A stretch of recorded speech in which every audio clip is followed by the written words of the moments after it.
This is what the cyborg future looks like. Most everyone is enhanced with technology. Many even surgically upgrade their bodies with powerful bionics. Computerized eye implants not only sharpen vision, but immerse users in seamless augmented reality. Cognitive devices connect brains directly to artificial intelligence, exponentially boosting intellectual capacity. Widespread machine integration is redefining what it means to be human. My brain is melting. Today, scientists are blazing a trail to this very future. These devices are going to make us more powerful, more independent. I want to know what breakthroughs are being made. It's a radio that captures your thoughts in real time. I'm improving the human body by implanting devices into it. That will forge the future too? Look, Ma, I'm a robot. The Cyborg Revolution.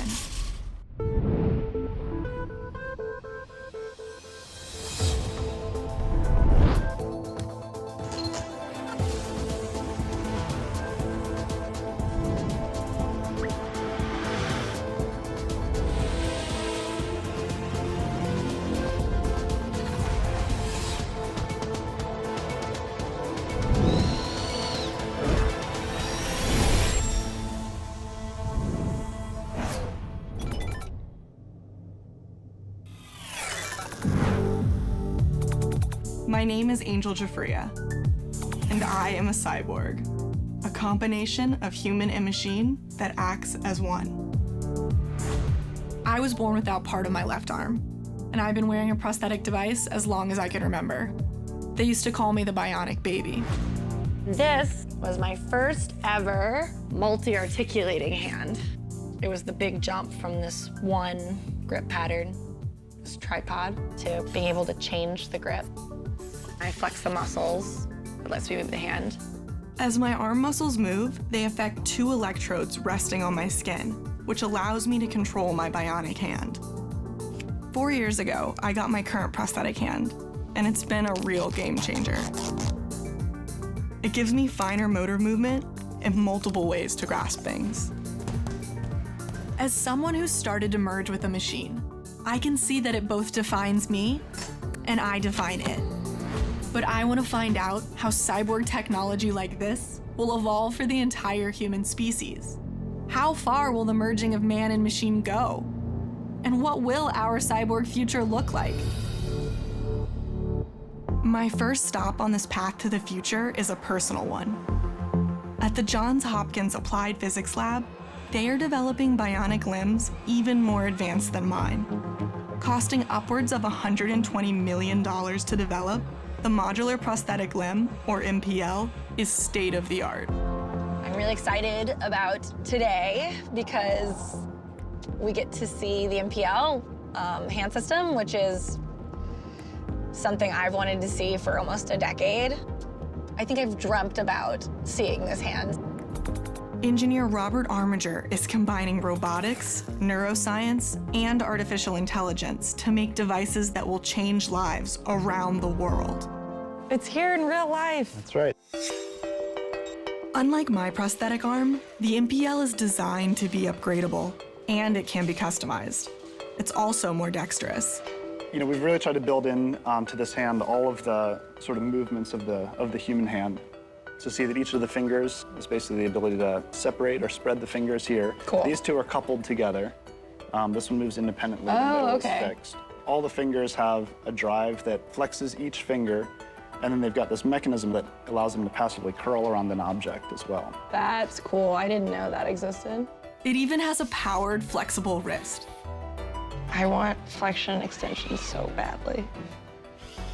I don't have flexion and extension. I only have rotation, which is fun for a party trick, but I can't actually bend the wrist. So when I'm trying to put my hand to my mouth and stuff, I have to lift my shoulder. So when I see stuff like the flexion and extension in that wrist, it makes me really excited that I could have it for my hand one day. Bobby lets me test drive the MPL. First, he places armband sensors on me. Like my prosthetic arm, these bands contain electrodes which record and translate the muscle activity in my little arm. We use electrodes that can pick up what's called the biopotentials of the human body. It's sort of the electricity that is flowing through your body to send commands to and from your brain. With 8 times as many electrodes as my arm, these bands allow for much finer pattern recognition from my muscles. Instead of just picking up like gross muscles, so these big muscle movements, it's picking up smaller, finer things. Today, I'm getting a feel for some novel gestures and new capabilities. All right, so when you're ready, so you're gonna start recording the no movement or rest state. Okay. And well, it's okay. It's learning the first time, so it may sort of confuse what you're doing because it's never seen this pattern before. You're introducing something new. A computer inside the MPL reads the muscle movements from my arm and translates these complex patterns into movement in the robotic hand. This is really cool. The machine is learning more about me, and fast. So I'm sending different muscles impulses, like to trying to see how much control I can have over it, of like the slow and fast. I was trying to do this, but that's cool. This cyborg future emerged through the needs of wounded veterans and other amputees. Johnny Matheny is one of the individuals that has spent probably the most time with the modular prosthetic limb, and he has really been able to show the capabilities of the arm because he has a surgical procedure that not only allows us to map the arm or attach it directly to his body, but then he's had the nerves in his arm rewired so that his control is natural and intuitive. So what's next for it? The fingertips are set up with active sensors inside of each of the nodes. What we've been working towards is some of the sensory feedback or stimulation to your arm, so you'll be able to actually feel what the hand is touching. Okay. Can I? My brain is melting. Without any feedback from my prosthetic hand, I can't tell how hard I'm grasping an object.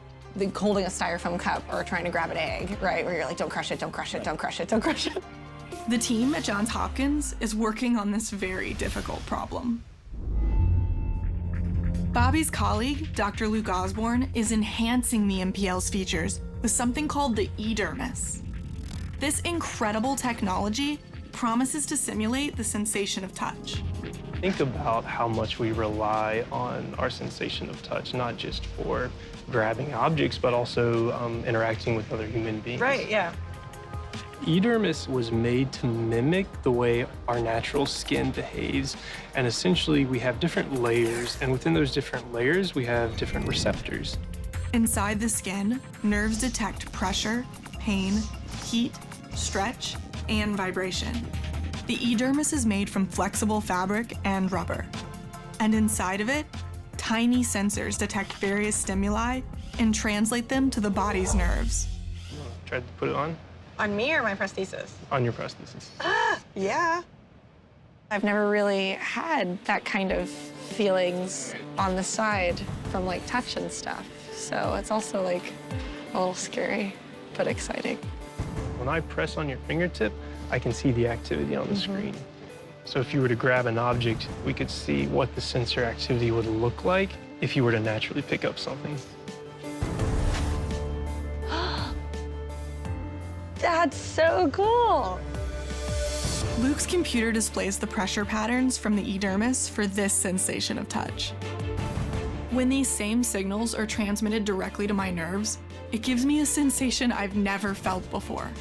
It absolutely blows my mind. It feels like it's like pulsing over here. This is really cool.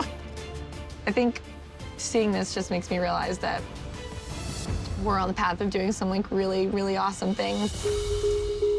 A bionic hand with a fine sense of touch will change lives and completely reshape the future. The potential for this technology could be not only used for rehabilitation, but also for projecting yourself into some remote environment.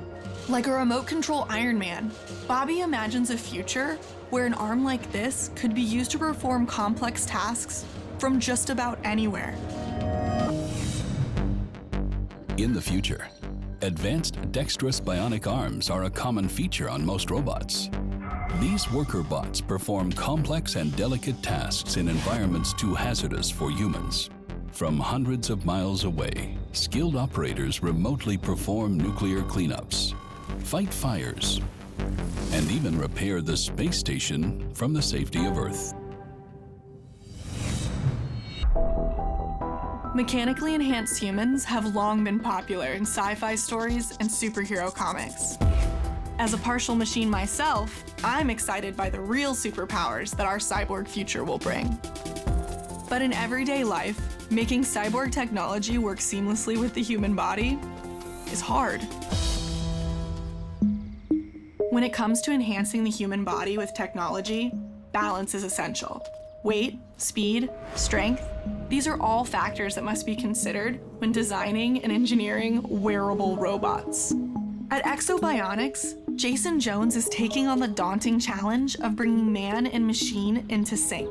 Our main purpose is to enhance human capability through robotics primarily, right? So either for medical purposes or for industrial. They've developed several true-to-life exoskeletons. In my lifetime, I think you'll see more of people being augmented by machines. The approach we're taking is instead of replacing people, let's make it so they can do more. If they want to, they can work into older age because they have enhancement. Jason's colleague, Zach Haas, shows me exactly how their exoskeletons boost worker productivity. This model is already being used in factories. See how it feels? I feel like I'm supposed to be really, really strong now. Right. Now that I have this on. This is designed to really give sort of superhuman endurance. Okay, Yes. I'll take that. There you go. So now as you go to raise your arms, you'll feel it kick in, yeah. Oh, okay, yep. Feel it? Yep. And then, What's it feel like? like my arms are like free floating. There you go. That's the key word there. This free-floating sensation happens with mechanical spring-driven technology, which reduces strain on the arms from repetitive motion. It's so wild. I can absolutely feel the power and how it would transform industry. But for some, it might be intimidating. Do you think there's a little bit of fear in the idea of like presenting some of these technologies? Yeah, a little bit of sort of, there's just this idea. What is the robot? Am I a robot now? Am I working with a robot? What does that mean? It's a machine that we're now strapping to your body. Right. It's got to work with you and you've got to work with it. A little bit more personal. A little bit more personal. So yeah, there's definitely more sense of trepidation there. But once people see the benefits, a lot of that disappears pretty quickly. Look, Ma, I'm a robot. Not only do exoskeletons boost human productivity, they can also restore locomotion to those who've lost it. I'm gonna get to meet somebody who uses one of these exoskeletons and has this whole interface with technology like I do. At the age of 32, Jess McNair experienced multiple strokes and lost the ability to walk. It affected the right side of my body. It also affected my balance and vision pretty severely. It's been a journey. With the help of physical therapist Jen Masievich, this exoskeleton is changing Jess's future. 1, 2, 3, push.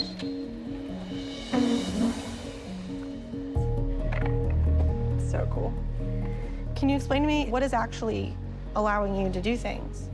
There's basically 4 motors. There's motors at the hips and then at the knees. And the ankle doesn't have a motor, but it actually allows us to position her for greater balance. That's really cool. So it allows someone to be fully weight-bearing, but also supported in a frame in a proper biomechanical position. All right, Jess, do you want to start the first step with the interface over there?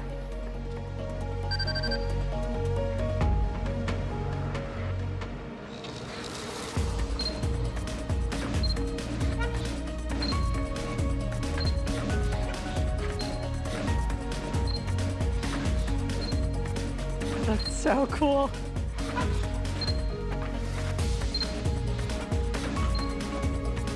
An onboard computer uses feedback from sensors in the exoskeleton, and sophisticated algorithms process that feedback and then apply the proper amount of movement to each biomechanical joint. This coordination of man and machine represents a tremendous breakthrough. The exoskeleton is teaching Jess how to improve her gait. We want them to be able to walk again. We want them to be able to step out of the device with a better walking pattern. What do you hope to see in your lifetime? The goal is to make it smaller, lighter, more adapted to the human body and less apparent. So you want it to be like more of a part of you then? Exactly, yeah, more bionic. Exoskeletons like these have humble origins. Early versions of this technology were clunky at best and seem laughable to me today. One may witness a scientific endeavor to convert a man's legs into those of a giant. But every evolutionary path must start somewhere, and our cyborg future is advancing fast. The team at Exo would know. They've also developed exoskeletons to assist with punishing physical outdoor tasks. Carrying large, heavy loads over long distances or increasing endurance, that kind of thing. These powered exoskeletons can help a person carry a 200-pound pack swiftly across rugged terrain. Incredibly, the wearer would only feel a mere fraction of that heavy weight. These here are hydraulic cylinders, and they basically are kind of like a parallel muscle with your quads. So you can press down harder if you're walking up a hill, for example. It'll give you a little amplification. The design attempts to amplify your force, right? So if you're applying a certain amount of force, then it would add to that to kind of offset the effort that you're putting into it. That's really cool.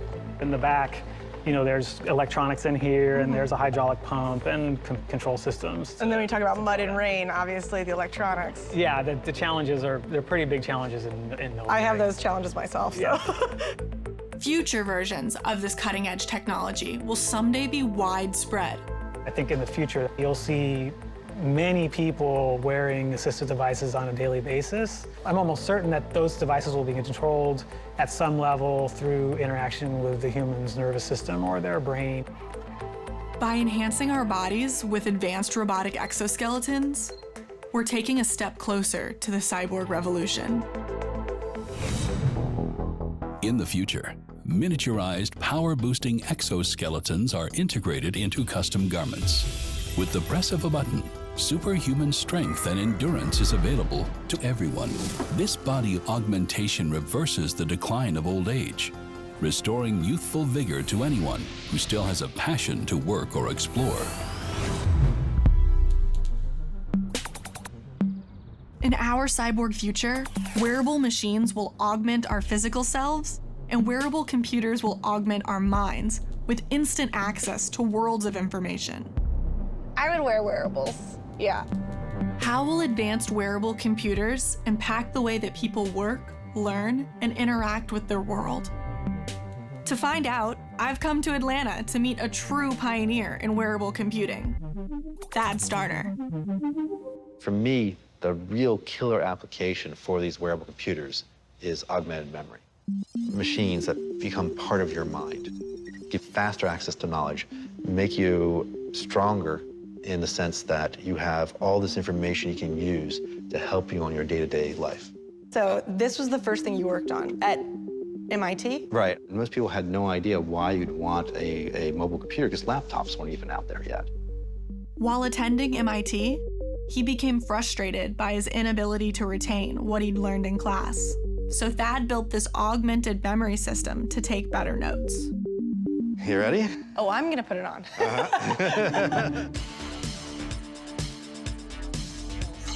So bring your fingers around like this. There we go. So now that is my daily suit in year 2000. So you'd have this plus a car phone plus a 7-pound lead-acid battery. Do I look really stylish? Actually, it looks pretty good on you, to tell you the truth. Yeah. Though retro now, Thad's system had a portable computer, typing device, and a heads-up video display over one eye. I found that once I had the ability to take notes in class, and especially this portable system, I took notes in person-to-person conversations. And that's one thing computers are horrible at right now, is assisting you during this sort of interaction. Right. But having a head-up display, you only use it when you need it, and it keeps your eyes in the world around you. And I find it to be really a good augmentation of the conversation. The heads-up display overlays information within the user's field of vision. The system can be used to access applications or the internet. It can also augment your surroundings with information that only you can see.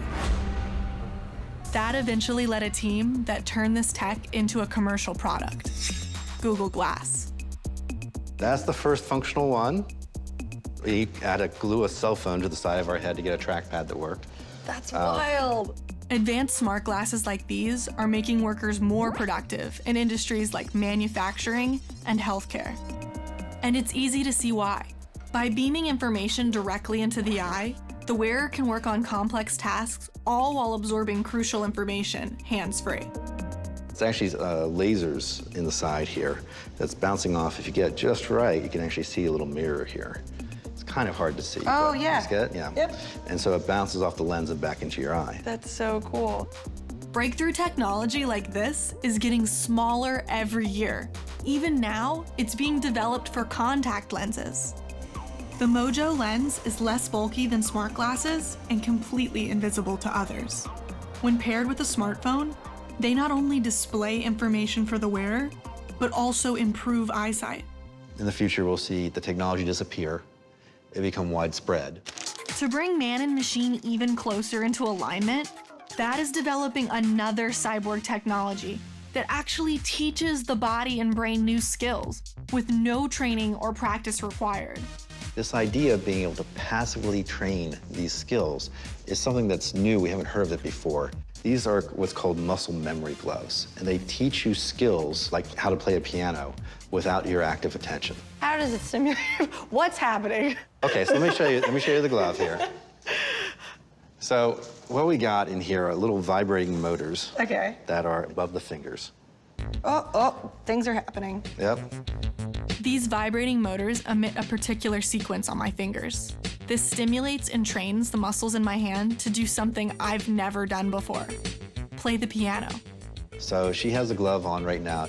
And what it's doing is it's using the vibration motors to actually tap each finger in the sequence of Beethoven's Ode to Joy.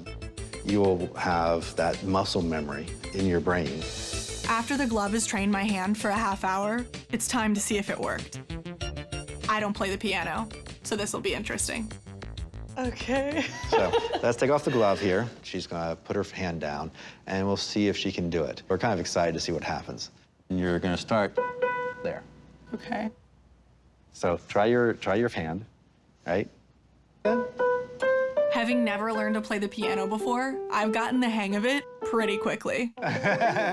By training the muscles in particular ways, these gloves rewire the brain, giving the user a jump start in developing fine motor skills for just about anything. And we've been able to do that not just for piano pieces, but also for things like typing, for Braille. Muscle memory gloves are already changing lives. One of the things we're excited about is the rehabilitation side of these gloves. We can help people who have had partial spinal cord injury. Like this man. The glove is even rehabilitating muscle coordination for people who've experienced strokes. You can actually stimulate the hands such that people regain some sensation or dexterity. I really believe that these on-body devices are going to make us more powerful, with more independence. Wearables like these that augment the mind and train the body with new skills will usher in a cyborg future for all of us. In the future, doctors wear muscle memory gloves in advance of complex surgeries to enhance precision and dexterity. The devices are tailor-programmed for each procedure to passively train the surgeon's hands. During the operation, augmented reality contact lenses provide a dynamic 3D roadmap of the patient's body. As a result of these protocols, success rates are soaring above 98%.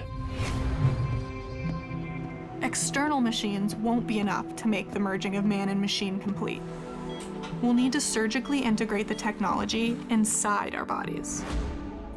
To experience this integration myself, I'm outside Seattle to meet a controversial biohacker. He's offered to implant a computer chip inside my body.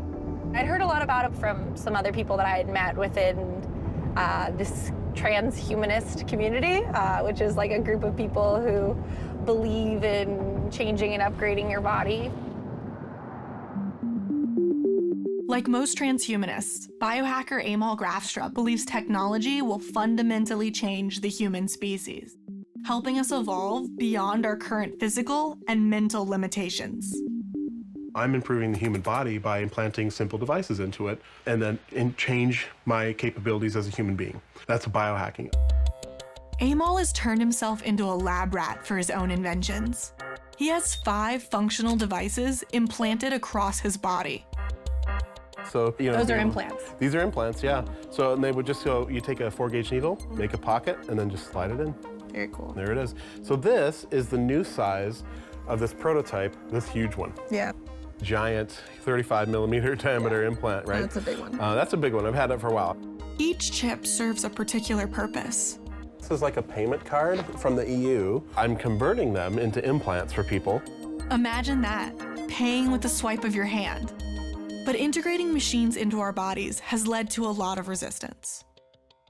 So from when you first started out, do you feel like people have gotten more receptive? In general, yes. So in 2005, when I put this in my left hand, the first one, the reactions were very visceral. Right. What are you doing? You're crazy. Oh, we should get him, he's supporting the government New World Order. That kind of thing. And now, you tell somebody on the street, I got a chip implant, they're like, oh, I heard about that. However, as society becomes more receptive to the idea of cyborg technology inside the body, new ways of using it will emerge. By incorporating magnets into his body, Amol has found that he's created an entirely new biological faculty, giving him an unprecedented sixth sense. Your magnet you were able to feel the fields. Yeah, magnetic field. You adapted to that. But yeah, you adapt to it immediately. And that, to me, again, says that this is part of who you are now. The implanted magnet rewired how his brain and body experienced reality, giving him a new magnetic sense. I took it out after about a year, and there was a real sense of loss. Amol's not the only one out there in these uncharted waters. Cyborg artist Neil Harbison has a cyborg antenna implant, which senses colors, including ultraviolet and infrared. The implant allows him to both feel and hear colors as vibrations inside of his head. Engineer Kevin Warwick had a chip implanted in his arm that directly connected his nervous system to the internet. It's clear we are already on the path towards the full integration of man and machine. Where do you think, technology is going in general? On one hand, it's very exciting and cutting edge, but also it's nothing new. Like, human beings have always been leveraging technology since we picked up rocks and sticks, right? It's just that technology's been external. The technology that's gone into our bodies has always been kind of medical and restorative. Right. And this is an enhancing, augmentative technology. So there's some trepidation about breaking the skin barrier for a non-medical need, right? But overall, the trend for human beings is to make technologies that enhance our capabilities. With my bionic arm, I know this to be true firsthand.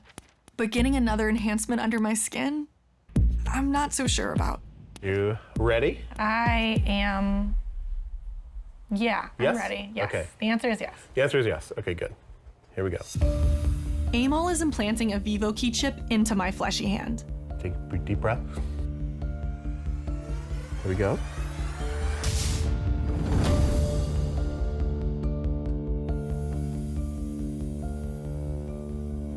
Yay. This new implant will give me a unique electronic signature. Very cool. With it, I'll be able to unlock all kinds of devices and pay for things with a simple swipe of my hand. I think that it's going to be a point where everyone's chipped at some point. There's going to be something. It might not all be the same chip. Some people might have like a glucose reader. Right. Some people might have something else. Some people will have a cognitive implant. It's to the point where we can just put it in our bodies and it becomes part of who you are now. Yeah, I love that.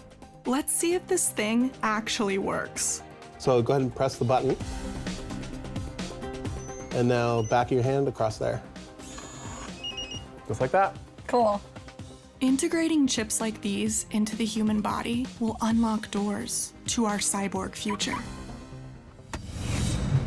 In the future, multi-feature chip implants the size of a pinhead replace most wallets and mobile phones. Everyone just swipes their hands to pay, unlock everything, and confirm personal identification. The magnetic sensor enhances orientation, operating like a compass. It lets users feel direction. No one ever gets lost. Biosensors measure vital signs and blood chemicals. At the first sign of a health issue, physicians are notified for preemptive treatment. It's pretty easy to see how cyborg technology can improve the body. But integrating it into the human brain is a far more complicated and dangerous task. Neuroscientist Dr. John Donahue is forging the difficult path to this very future. We're in Providence to meet with Dr. John Donahue, talking about implants. Like I have the implant in my hand. He puts them in your brain. John led a pioneering team that created one of the first brain-computer interface devices. It's called BrainGate. We actually peer into the brain and look at thinking about movement. When we first put an electrode in the brain, we didn't know whether somebody could control anything. To decipher the connection between thought and action, John implanted the BrainGate device into Matt Nagel, a quadriplegic. Matt was able to control a computer cursor directly with his mind. So the whole idea of a brain-computer interface is to help a person who is paralyzed to be able to move again or be able to communicate or interact with the world. Open. John achieved this breakthrough by using computers to read the brain signals inside Matt's skull. The first technology to do this was developed in the 1920s by German psychiatrist Hans Berger. He invented an instrument he called the electroencephalogram, or EEG. The device measures the brain's electrical activity through the skull and represents it as complicated lines on a graph. However, decoding these brainwave patterns is an immense challenge, especially when the goal is to control complex movement. Imagine that those signals coming from your hand to control that were not coming from your hand, but from your brain. And now you don't know what makes your brain cells active, so how can you relate what your brain cells are doing to that motion? And we didn't know whether anybody could ever learn to do it. With BrainGate, John took the next very difficult step of deciphering a person's mental intention to move their body. So the first thing we have to do is we have to go to a place in the brain that has those signals. Then we need to be able to sample the activity in the brain. This involves surgically implanting tiny electrodes in the region of the brain that controls movement, the motor cortex. The electrodes directly observe and measure the activity of the neurons located there. Each neuron talks to lots and lots of other brain cells, other neurons, and it creates electrical impulses that are the communication language of the brain. Each one influences the other, and collectively they generate patterns of activity. And the tiny electrode array picks up these patterns. This electrode array is basically 100 needles. Oh my gosh. Yeah. So each one of these is what the electrode is recording, and that is the electrical impulse of the neuron emitting its electrical impulse. So we actually aren't trying to interpret just that cell all by itself, but how does it fit in everything all together? It generates a pattern. Understanding this pattern is like putting together a 1,000-piece puzzle without a picture for reference. Our job is to take a look at all of those activity patterns and try to make sense of what they actually mean. And what we use is a computer to translate. It is really like translating a foreign language. And so what we do is we tell the computer, basically, when you see the pattern that was recorded when the person thought about moving left, if you see that pattern again, then move to the left or move a computer cursor to the left. Using artificial intelligence, John can translate those brainwaves into a physical action far more complex than just moving a cursor. Kathy Hutchinson, who was unable to move or speak because of a stroke, was the first person to use BrainGate to control an external robotic arm and hand. This leap forward will change the lives of countless people. But there's a big problem. The electronics required to amplify and translate these brainwaves are the size of a washing machine. How will technology like this integrate into the body to create a self-contained cyborg? John has the beginnings of a solution. This wafer, which is something like 4 by 8 millimeters, it has 1,000 electrodes on it. What's even cooler, that little square is equivalent to 10 of these things, all on a chip. What do we need to do to implant this into human? We have to figure that out. Then we have to ask users, what do you want? If it has to be something sticking up like a box on your head, Actually, I worried that you would say that's cool. You know me so well already. But most people wouldn't want to do that. You know? Even though chips like these are small, they'd still need to connect to external computers with a tangle of wires. Given that electronics can do this, that neuroscience is not quite up there, but we're pretty good, that all of that information pooled together will get us there. We can do it. The Cyborg Revolution depends on advanced versions of integrated brain interfaces like this to read our most complex thoughts and intentions. But making devices like this that stand alone in the brain is not as far off as one might think. In a nearby lab, engineer Arto Nurmiko is developing tiny chips that will not only interface with the brain, but connect wirelessly. So the first thing is to cut the cable in order to particularly endow more mobility for a subject.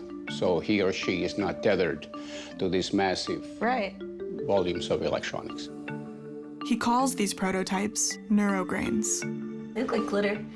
What they are individual tiny little chiplets about the size of a grain of salt each.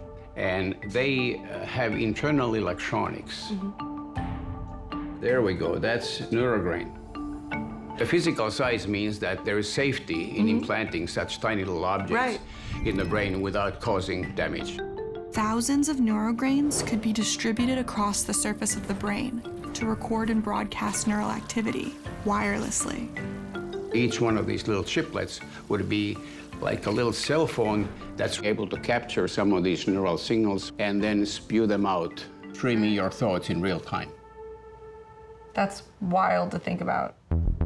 Using computers, Arto is developing cutting-edge techniques to interpret these complex signals. We use machine learning to decode or understand what those 10,000 little cell phones are actually telling you or me about my intention or your intention, not only to move an arm, but perhaps do much more complicated movements. This same technology could also be used like a two-way radio, not just sending, but receiving thoughts as well.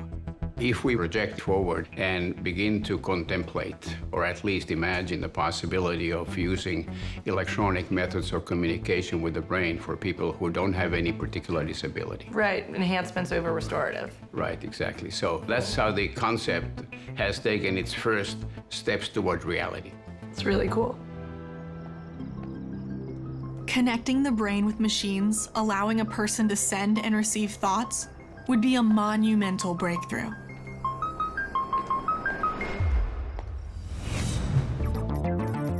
In the future, brain implants replace computers and connect wirelessly with the internet. Electronic communications like emails and text messages are composed and sent using thoughts alone. Mental snapshots and dreams can be uploaded to the cloud and shared with friends. Every word in any language, written and spoken, is directly translated and accessible to any brain. Now that humans off-source mental chores like memorization, the full potential of the human brain is unleashed. Throughout human history, so-called psychics have claimed, dubiously, that they can read people's minds. But as we blaze a trail to the cyborg future, reading thoughts, aided by technology, seems more and more possible. But how would that kind of telepathy work? I'm in Seattle to meet Dr. Rajesh Rao, who's actually developing science-based telepathy. We began thinking about this idea of extracting information from a brain and send it to a different person. Computer-assisted telepathy, brain-to-brain communication. This radical technology lets individuals use computers to telepathically control other people. So what kind of reaction have you gotten to your research? Do people think it's cool or kind of scary or?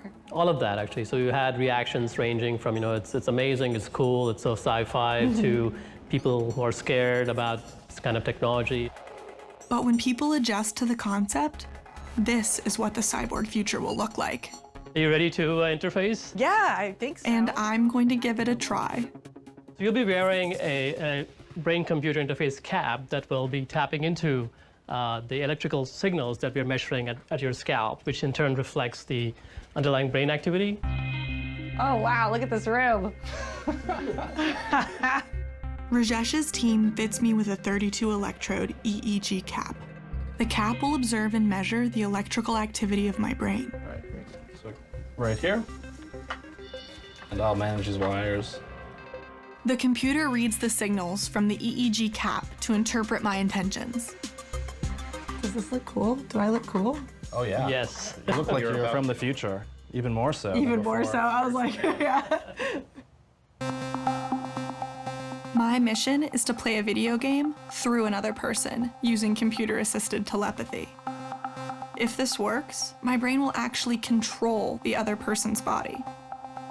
Oh, we're almost there, Preston. 11. I think we're good. We're good? Yeah. And here's the kicker. The other player will not see the video game at all. So what we're going to do is have you control a cursor on a computer screen, and that message is going to be sent over to Jane here. So Jane will be receiving your thoughts through this TMS, transcranial magnetic stimulation device. Yeah, I'm excited to feel your brainwave. All right, let's figure this out. The TMS device uses pulses of magnetic radiation to stimulate the neurons in Jane's brain. It'll send a message to the motor cortex region of her brain, and that in turn will cause her hand to move. And in turn, it'll allow her to, play a computer game that she's not seeing. Let's see if this wild contraption works. My goal is to use my thoughts to control Jane's hand. If you want to send a yes signal, you just pay attention to the left light. And by focusing on that, the ball should move to the corresponding direction.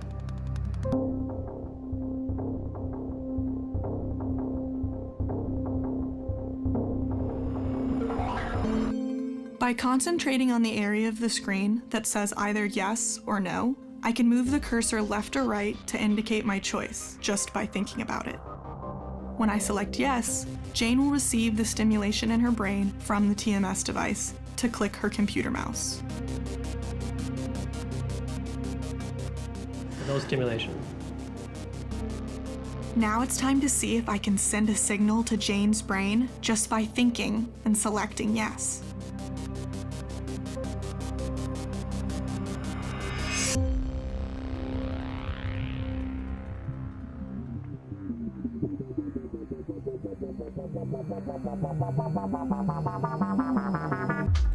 Yes. Really? Yeah. What did you feel? There's a little tap at the back of my head, and then my wrist and my fingers just moved. Using my thoughts alone, computer-assisted telepathy lets me control another person's physical movement.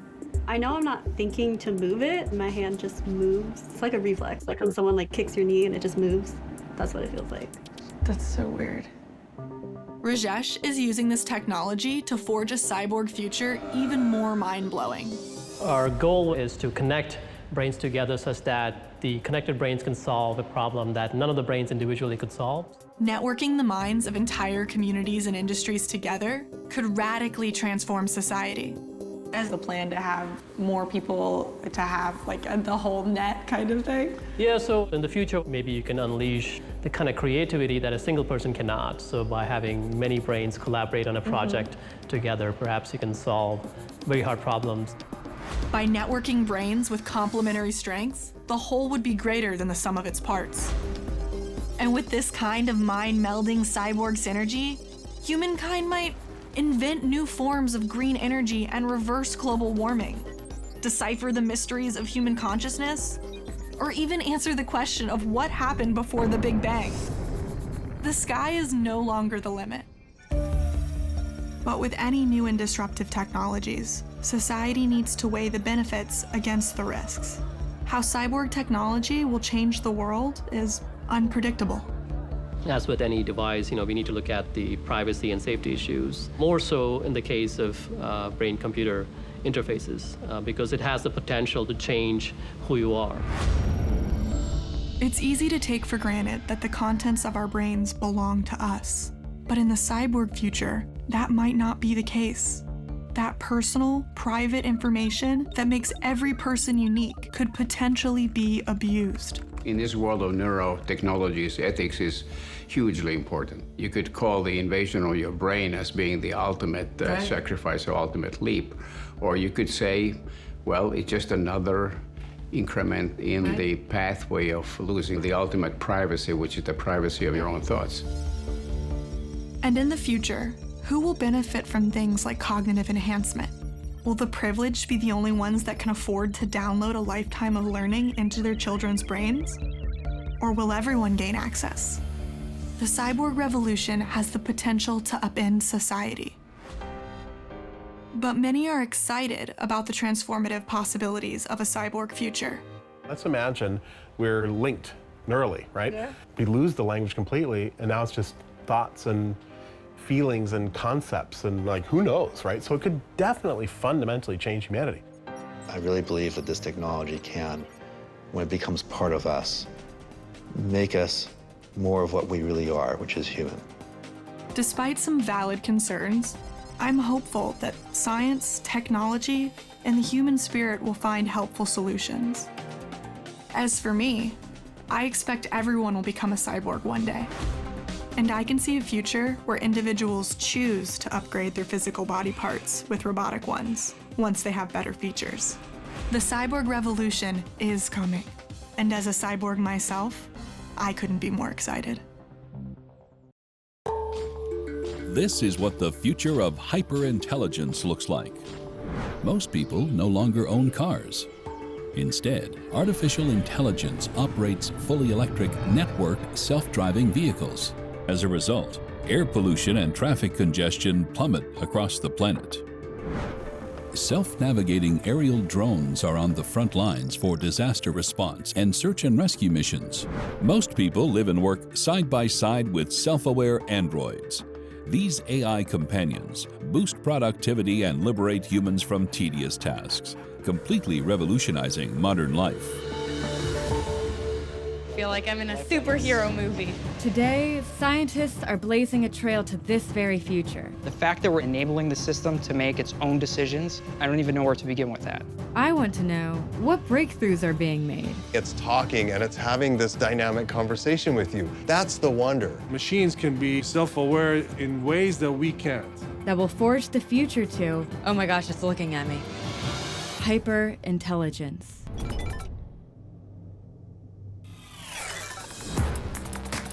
My name is Shivani Bigler.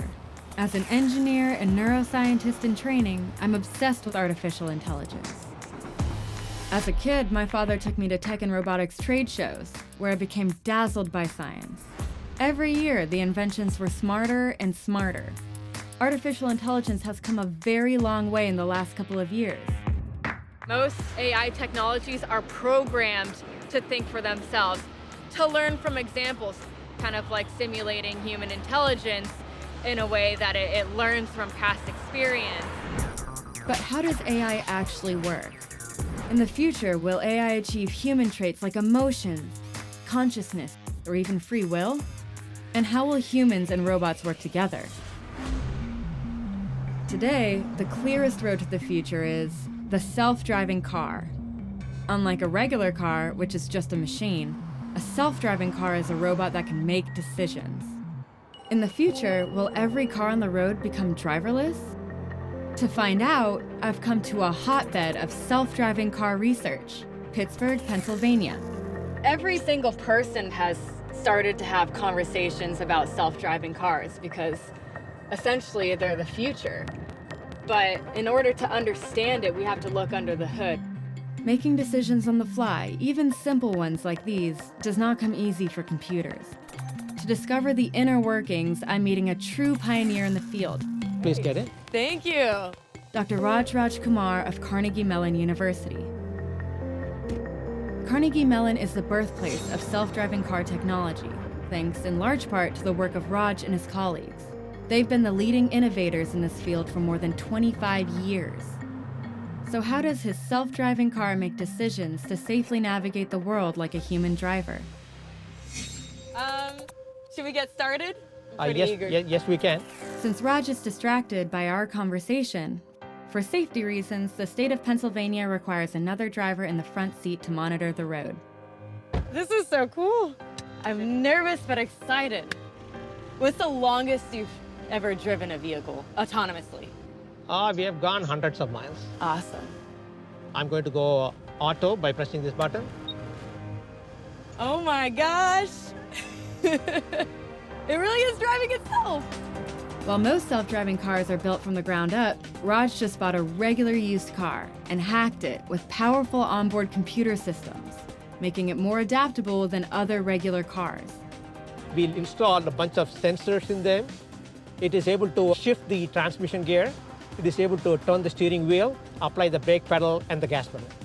It's really the software that runs on the computer that makes this capability really practical. And there are some very key fundamental artificial intelligence layers that tries to mimic what we humans do.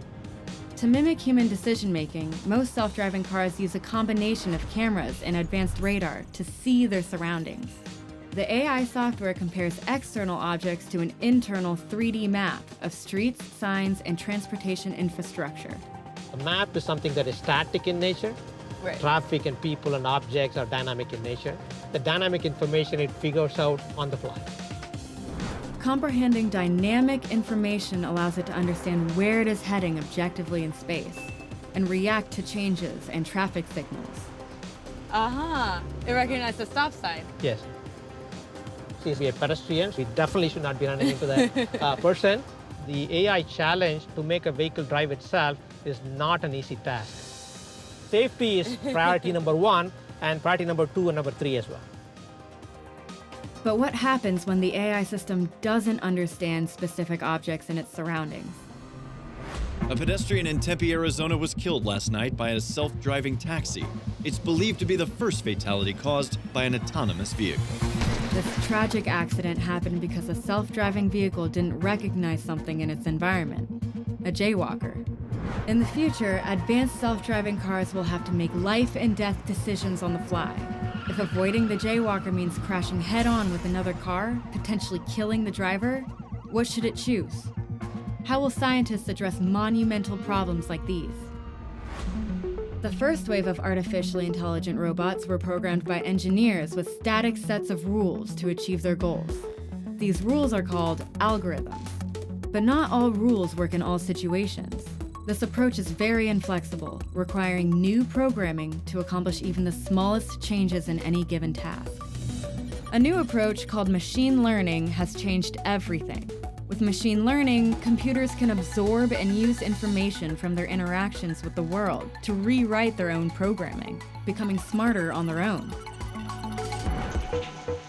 To see machine learning in action, I'm meeting another Carnegie Mellon team at an abandoned coal mine. Dr. Matt Travers leads a group that won a challenging subterranean navigation competition held by the Department of Defense's research agency, DARPA. They're affectionately known as R1, R2, and R stands for robot. These robot twins are designed for search and rescue missions too dangerous for humans. And unlike the self-driving car, they operate without a map. To achieve this, they have to learn to identify every single object they encounter on the fly. They are programmed to go out and actually act fully autonomously. And they will be making 100% of their own decisions. So they're recognizing objects, they're making the decision of where to go next, where to explore.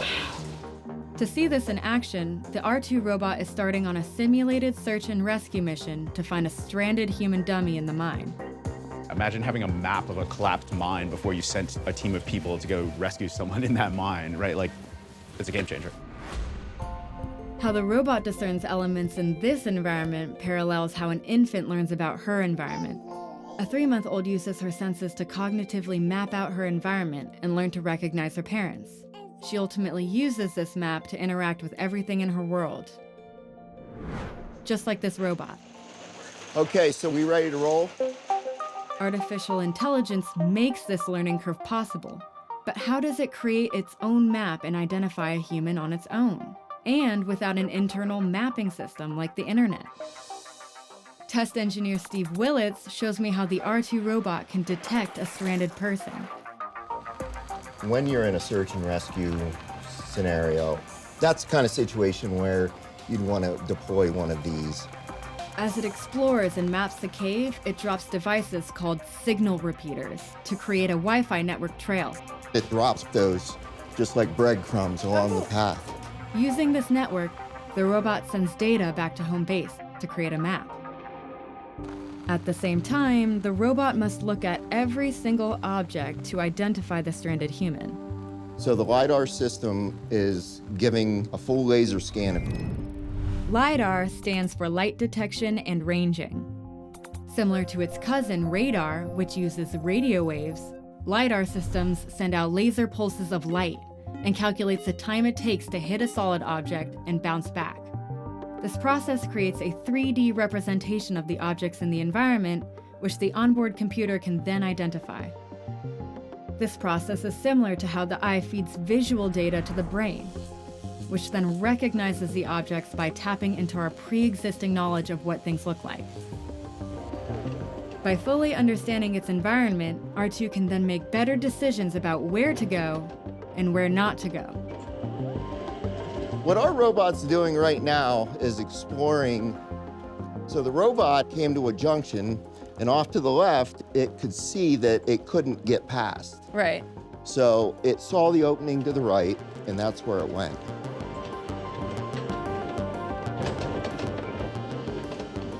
It kind of looks like it's making decisions about whether or not to climb over these planks and obstacles all up in this area, right? That's exactly what it's doing at this point. Just like a baby, R2 learns through trial and error. It's like a little dog wagging its tail. But there's no one here to rescue, so it moves on.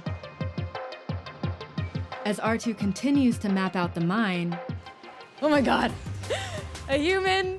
It stumbles upon its intended target. That is Randy, Rescue Randy. Hello, Rescue Randy. Scared me. With the discovery of Rescue Randy, the R2 robot can not only alert emergency personnel, but also give them a map on how to find him. That is incredible. It knows what it's doing.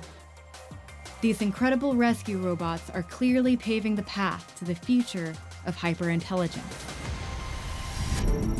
In the future, autonomous exploration vehicles perform search and rescue missions in every conceivable disaster zone, even in avalanches atop Mount Everest. Incredibly, intelligent off-road vehicles are also mapping deep cave systems previously unknown to science, discovering a vast supply of rare earth elements essential for modern technology. Artificial intelligence will clearly save human lives in the future, but there's a lot of terrain on Earth that's too difficult to navigate on wheels.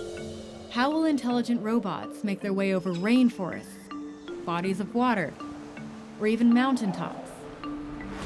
In Philadelphia, Jason Derenick of Exyn Technologies is working to overcome this problem. What we focus on is autonomous aerial robotics to enable drones to safely navigate in unknown or unexplored spaces. Jason's team has built the first industrial drone that can fly itself, anywhere. Incredibly, these autonomous robots navigate without GPS and map their environment as they go. We focus on all aspects of autonomy, which includes perception, orientation during flight, motion planning, and then finally control. But going from 2 dimensions to 3 dimensions requires an increase in artificial intelligence processing. The mission for their drone is to fly independently through a 3-dimensional path from one end of the warehouse to the other. Starting mission, 3, 2, 1. Now, to mess with its computer mind, Jason's team places new and unexpected obstacles in its path. Will the drone recognize these unexpected changes? Will it get lost? Will it crash? Essentially, we have a gimbaled LiDAR system that allows the vehicle to paint a full 360 sphere around it in order to sense its environment. Like the robot in the mine, this aerial robot uses LiDAR to see. It actually generates a voxelized representation of the space, which you see here. And each one of these cubes in the space, it's trying to determine whether that cube is occupied or whether it's free space. The robot's onboard computer makes real-time decisions of where to go based on its visual input. Kind of like us humans. Incredibly, the drone recognizes the whiteboards and flies around them. One of the things about this system that make it particularly special is that it's actually being used in the real world to keep people out of harm's way. Autonomous drones like these are already at work in hazardous industries like mining, construction, and oil exploration. They safely conduct inspections in dangerous locations and create detailed maps of rough terrain. From a technological perspective, the fact that we're able to do everything that we're doing on board, self-contained, and enabling the system to make its own decisions, I don't even know where to begin with that. Self-flying robots like these will revolutionize search and rescue and disaster response. They could also transform how packages are delivered. But there are limits to what large, single drones can do. More complex tasks will require teams of small, nimble, autonomous robots. Dr. Vijay Kumar at the University of Pennsylvania is working with swarms of drones to perform tasks like play music or build structures cooperatively. He's also developing technologies to tackle some very big problems, including world hunger. In a couple of decades, we'll have over 9 billion people to feed on this planet. Of course, that's a big challenge. To take on a task this big, he's building an army of small flying robots with the ability to synchronize.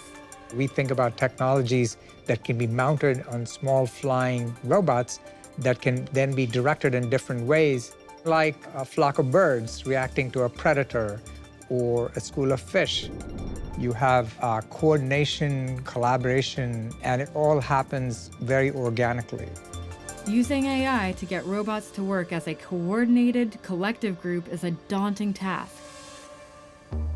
3-5 years ago, most of our robots relied on GPS-like sensors. Today, we have the equivalent of smartphones embedded in our robots, and they sense how fast they're going by just looking at the world, integrating that with the inertial measurement unit information, and then getting an estimate of where they are in the world and how fast they're traveling. This I gotta see, and I'm gonna check it out virtually as a robot. I'm at UPenn, remotely in Vijay Kumar's lab. Sample my surroundings. Oh, I hit something. Hello. Hi. Vijay's apprentice, Dinesh Thakur, is my guide. Today we are going to show robots flying in a formation. Great, can we see how that works? Sure, yeah. The first step Dinesh takes in coordinating the drones is to provide them with a common point of reference. In this case, a visual tag similar to a basic QR code. Using only the onboard camera, these drones reference the code on the tag and visualize where they are in space. Using sophisticated bio-inspired algorithms, the drones then figure out where each other drone is within the collective swarm. These drones are communicating with one another, right? Yeah, right now they're communicating over Wi-Fi. So cool. Future versions of these drones will create their own localized wireless network to communicate. But for now, this swarm is a proof of concept. You've defined a formation and then they're assuming that formation? Yeah, I just say I want to form a line and the drones themselves figure out where they should go. Once they figure out where they are in relationship to each other, they can then work together to accomplish a shared goal, like ants working as a collective entity. Once they can coordinate between each other, we can send them out and doing specific missions. That's really cool. Swarms of flying robots have their advantages. Unlike a single drone, self-coordinating swarms can perform complex operations, like mapping, much faster, by working in parallel and combining their data. And losing one drone in a swarm doesn't doom the whole operation. Vijay imagines employing his advanced swarm technology to work on farms. This precision agriculture will help feed the world's growing population. We'd like robots to be able to roam farms and be able to provide precise information about individual plants that then could be used to increase the efficiency of food production. That would be a huge impact in a world. This is our duty as responsible citizens and as responsible engineers. This high-flying approach towards resolving the problems of the future is definitely a path I can get on. In the future, artificial intelligence coordinates flocks of drones to protect the environment and boost the food supply. To combat the negative effects of climate change on agricultural crops, Robotic bees assist with pollination in orchards and on farms, making them more sustainable and productive. Fish-shaped underwater robots automatically deploy at the first sign of an oil spill. These drones create a barricade to rapidly contain spills, saving marine life and oceans across the world. Modern society has a long history of building robots to do work that's dangerous, difficult, or too repetitive for humans. AI is poised to automate all kinds of tedious work, ranging from factory work to taxi driving to customer service. While some are worried that smart robots will replace human labor, that's not necessarily the case. As a sector, artificial intelligence is expected to generate 58 million new types of jobs in just a few years. So what will the future of human-robot interaction mean for our work and livelihoods? I'm at the Massachusetts Institute of Technology to meet Dr. Julie Shaw. She's leading groundbreaking research in human-robot collaboration. My lab works to develop robots that are effective teammates with people. Julie and her team are creating software that helps robots learn from humans, even giving them insight into different human behaviors. By being aware of real people, robots can directly work and interact with them. How do you teach these robots or machines to do these human-like tasks? The first step, as it would be for any person, the first thing they do is become immersed in the environment and observe. And then we need an active learning process. The robot needs to be able to communicate or show back to the person what it's learned. We don't want the robot to learn the direct sequence of actions. We want the robot to learn this more general understanding. That's ultimately our challenge. But getting a robot to grasp the bigger picture concept in order to understand the basics of its task in the first place requires a lot of observation and, well, hand-holding. My research is focusing on trying to make robot programming easier by trying to teach robots how to do tasks by demonstrating them. Julie's colleague, Ankit Shah, shows me how this robot is learning to set a table. So this is all the silverware and the plates, the bowls, the Right. cups, and this is the table that it has to set. Yes, that is correct. Okay. As any parent knows, the first step in helping a child to learn is to model the desired behavior. It's the same with machine learning. In this case, the AI robot recognizes the objects with a visual tag similar to a QR code, and for 2 weeks, it observes Ankit setting a table. So did you pick up an item and then place it on the dinner table? That's basically what we did. And based on that, the robot learns what it means to set a dinner table. Dynamic tasks like setting a table or doing laundry are easy for humans, but incredibly hard for robots. The software has difficulty with so many variables, and even subtle changes in their environment can throw them off. One of the things which I like to do is to actually hide some of the objects, so it's not going to see the spoon. And the reason we do this is we want to show that the robot is robust to some of the disturbances in the task. The robot's software has learned what each object is and where it goes.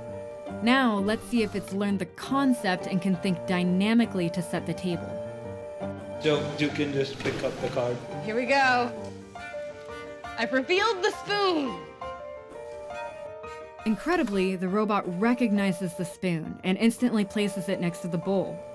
This reveals that the robot has learned the concept and executes the right action dynamically. In the process, the software is continuously writing and revising its own computer code. Basically, it's learning. If, like humans, robots can grasp the bigger picture context, and not just the mathematical tasks, will AI-driven robots of the future spell the end of having to work? The key aspect is not developing AI to replace or supplant part of the human work, but really understanding how we fit them together as puzzle pieces.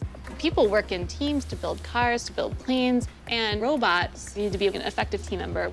It's real teamwork. As if you're in a basketball game, you have your goal, right? And you have to think spatially, who am I gonna pass the ball to? And at what time you do that so that everything matches up. The analogy of a basketball team is outstanding because we actually need to know spatially where they're going to be, and the timing is of critical importance. And so we need to develop the AI for a robot to then work with us.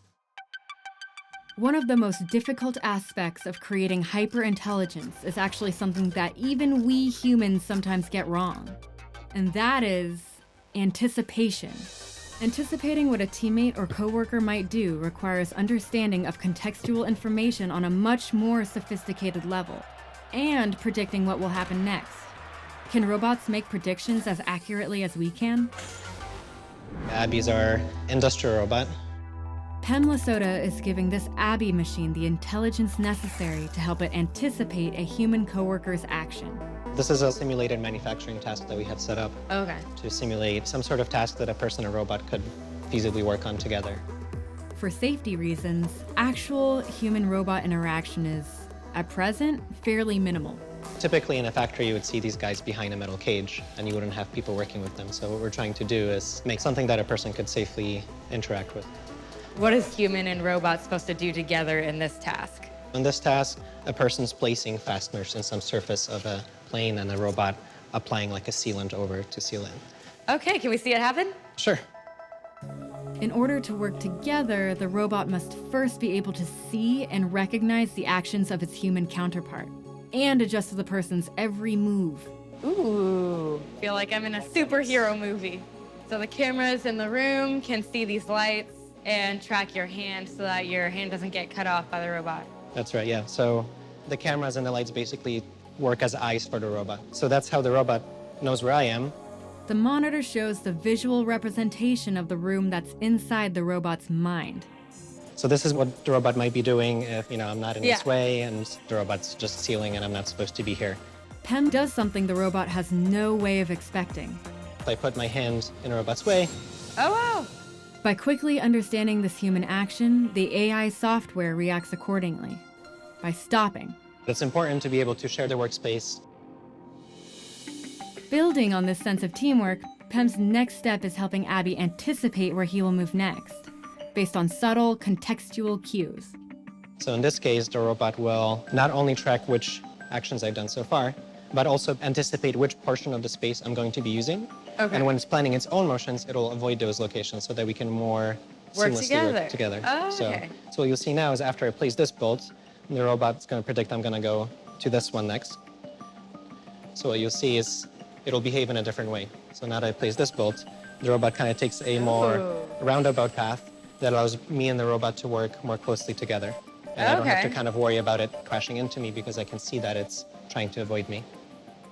So similarly on this side, I place this bolt. You see the robot takes a more kind of like roundabout path. Yeah, because you're going to go there next. Like it's slowed down because it's close to me. Right. Work together at the same time. So not only is the interaction more efficient in that the robot's not spending too much time standing still, it's safer because the robot's not constantly kind of almost hitting me, and also feels nicer for the person working with the robot. I really love this theme of teamwork. Programming robots to coordinate with us and anticipate where we will move won't only revolutionize the workplace, but it will also change society at large. In the future, the coordination of man and machine is so advanced that this collaboration increases productivity and accuracy in most industries. AI robots now accompany surgeons in hospitals across the globe. They anticipate the doctor's needs and hand them the appropriate medical tool just before it's needed. This dramatically reduces surgery times and human error. As machines become smarter in their interactions with humans, will they ever develop consciousness? And will artificial intelligence actually surpass human intelligence? While some machines have exceeded human ability in games like trivia, now we come to Watson, and chess, these AI systems were designed to master just a single skill. These programs use brute force computer processing power and specially tailored software to beat their human opponents. To achieve the holy grail of hyperintelligence, scientists must develop systems with flexible, human-like abilities to both learn and think. This form of smarts is called artificial general intelligence. I'm back in New York City on my own campus at Columbia University to meet with Dr. Hod Lipson. Hod's lab is developing creative robots that paint original artworks, self-assembling robots, and even robots that learn about their world without human assistance. But his ultimate goal is even more ambitious. Can a machine think about itself? Can it have free will? I believe that, in fact, machines can be sentient, can be self-aware in ways that we can't. As a neuroscientist, I know we've only scratched the surface of our scientific understanding of how consciousness works in humans. How could one possibly use computer code to put this transcendent feature into a robot? Our hypothesis is actually very simple. It is that self-awareness is nothing but the ability to simulate oneself, to model oneself, to have a self-image. The first step towards creating robotic consciousness is to teach the software to build an image of its physical, mechanical self inside its computer mind. We humans take consciousness like this for granted, even in simple moments, like understanding our own image reflected in a mirror. Humans start to develop awareness of their own emotions and thoughts around the age of 1. This helps babies understand their self-image in their minds, and it helps them to learn about their environment and their role in it. When a robot learns what it is, it can use that self-image to plan new tasks. In both humans and robots, awareness about the physical self is called proprioception. Neuroscientists sometimes call this self-awareness of our bodies a sixth sense. We use the same test that a baby does in its crib. A baby moves around, flails around, moves its arm in ways that look random to us, but they're not random. And then it touches its nose, right? Now, if its brain predicts that it's going to feel something, and it actually feels that, that means that its self-image was correct. Same thing happens with a robot. If proprioception can be developed to the same level as humans, this could lead to robotic consciousness.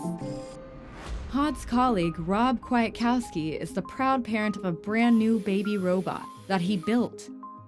And by interacting with its surroundings, it's in the process of developing its own internal self-image. So what are these claws? So these are actually feet. They're designed for walking on carpet, but as of now, it doesn't really walk. It's still kind of a baby. It needs to learn how the world works first. What do you mean it's still kind of a baby? What does it do? Like a baby, it's sending completely random actions to each of these robot arms and really try to get an understanding of itself primarily. It looks like a spider that doesn't know how to use its legs. Yeah, I guess that's a pretty good way to put it, yeah. So it will really be learning by doing this babbling for somewhere on the order of a day to a week. It will process this data to create an informative model of itself. And from there, imagine how it would walk, and then execute that walking in the real world. These are the first baby steps towards developing its self-image. And like a baby, it will eventually learn to walk. We know this because an earlier version of this robot, using the same technique, learned to walk after 100 hours. But walking won't, by default, lead to robotic consciousness. And that's why self-awareness is so crucial. This is a robot which we've taken to calling a self-aware robot. It is self-aware pretty much in a literal sense that it is aware of itself, its locations in space, and its dynamics as to how it moves. Okay, so it kind of understands its own movements and where it is in space. How does it do that?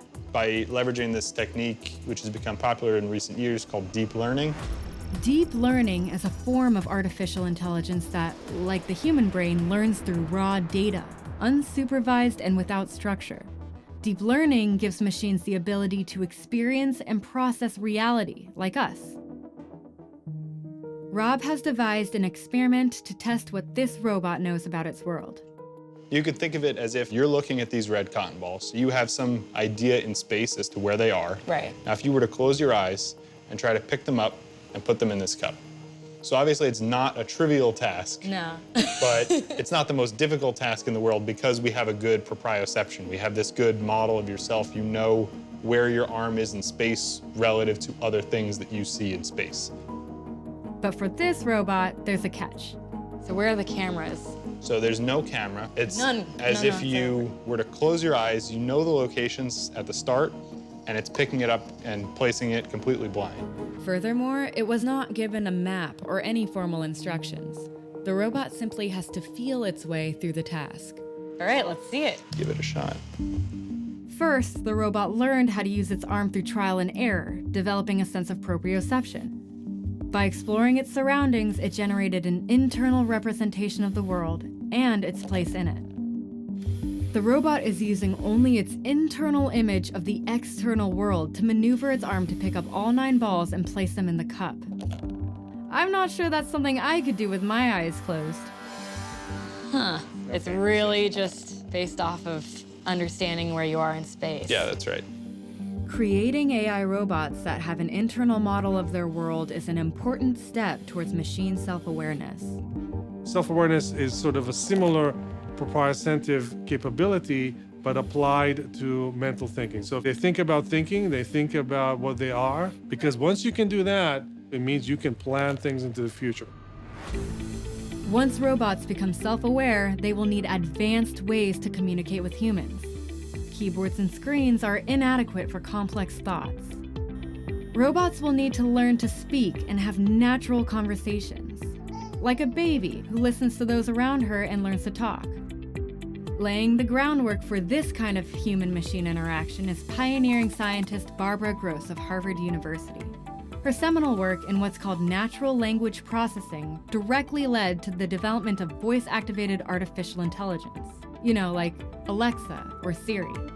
Natural language processing actually predates artificial intelligence and started with machine translation efforts. The ability for a computer system to carry on a spoken dialogue with a person has been a long-standing goal of artificial intelligence research from its inception. And it turns out this is a challenge because when you speak, what you say really depends on the context in which you say it. Another challenge is the meaning of words can change depending on how they are delivered. So one example is the contrast between saying, "That's fabulous," and "That's fabulous." Also, when we have a conversation, we mark paragraphs at the beginning with a rise in intonation and a fall at the end. So there's a whole way the speech signal tells you something about the context and something about the intended meaning. Barbara's early research led to methods for programming computers to understand the meaning of spoken language by using clues from a person's tone and context. So let's flash forward. The speech systems are amazing now because there are lots of recordings of people speaking that they can build their systems on. As a result, AI has gotten much better at understanding what people say. However, there is still room for improvement. The systems that do exist are pretty much focused on very narrow tasks. Let's take Siri and Alexa as examples. They're mostly oriented around a single question or a single request. And they presume that anybody will stay within the range of behavior that the designers imagined. So, researchers are turning to machine learning. By training AI with hours and hours of human conversation, they can learn to better understand the context of how humans converse. Future versions of this technology will allow us to have natural conversations with our computers. One of the things that's amazing to me is that the fields have succeeded so well that there are devices out in the world that people use every day. I never dreamed that would be the case in my lifetime. Hyper-intelligent natural language AI will change the way we interact with our computers and robots. But this advanced technology will never reach its full potential as human companions until it looks convincingly like us. I'm in Los Angeles to meet Hao Li. His company Pinscreen is giving AI a human face. They're developing cutting-edge techniques to create hyper-realistic digital avatars in an instant. One of the hardest things to bring to the virtual world are humans, right? And specifically faces. To create believable faces, Hao is relying on complex AI algorithms. It's an artificial intelligence that actually digitizes yourself into the computer by just looking at a single image or partial information. And it's not just a 3D model, a static one, but it's one that can also be animated and brought to life. Other methods of generating lifelike avatars need to capture multiple angles of a face in motion, and they can take hours to render, but not Pinscreen's technology. I can show you real quick how this works. Do you want to see? Yeah. Incredibly, his software also allows him to superimpose any face he wants in real time. So if I do this blue face is basically a face tracker. So in real time, it's actually modeling my face in 3D. So if I move around my face, the blue mask is basically a three-dimensional representation of my face. Wow. It's kind of like a green screen. Sort of like, right? Like a Hollywood CGI film, the computer dynamically models Hao's face and tracks his movement on the fly. Like on him, turn myself into Putin. Wow. Right? And it's basically generating the whole thing in real time right now. Oh my gosh. I feel like Putin's talking to me right now. Political leaders aren't the only thing Hao can generate. You're gonna be Tom Cruise. There's Audrey Hepburn. Oh wow. Look at you. You're so pretty. It's generating all the pixels in real time. These teeth are never seen in this picture. So it's predicting what your teeth would end up looking like? These aren't even your teeth. Yeah, these are not my teeth. It's actually generating. Oh my goodness.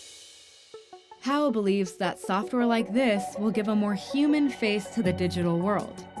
Ultimately, this will result in friendlier-looking androids and even virtual beings. I have been hanging with my dog for a while. Do you have pets? I have 3 toy poodles.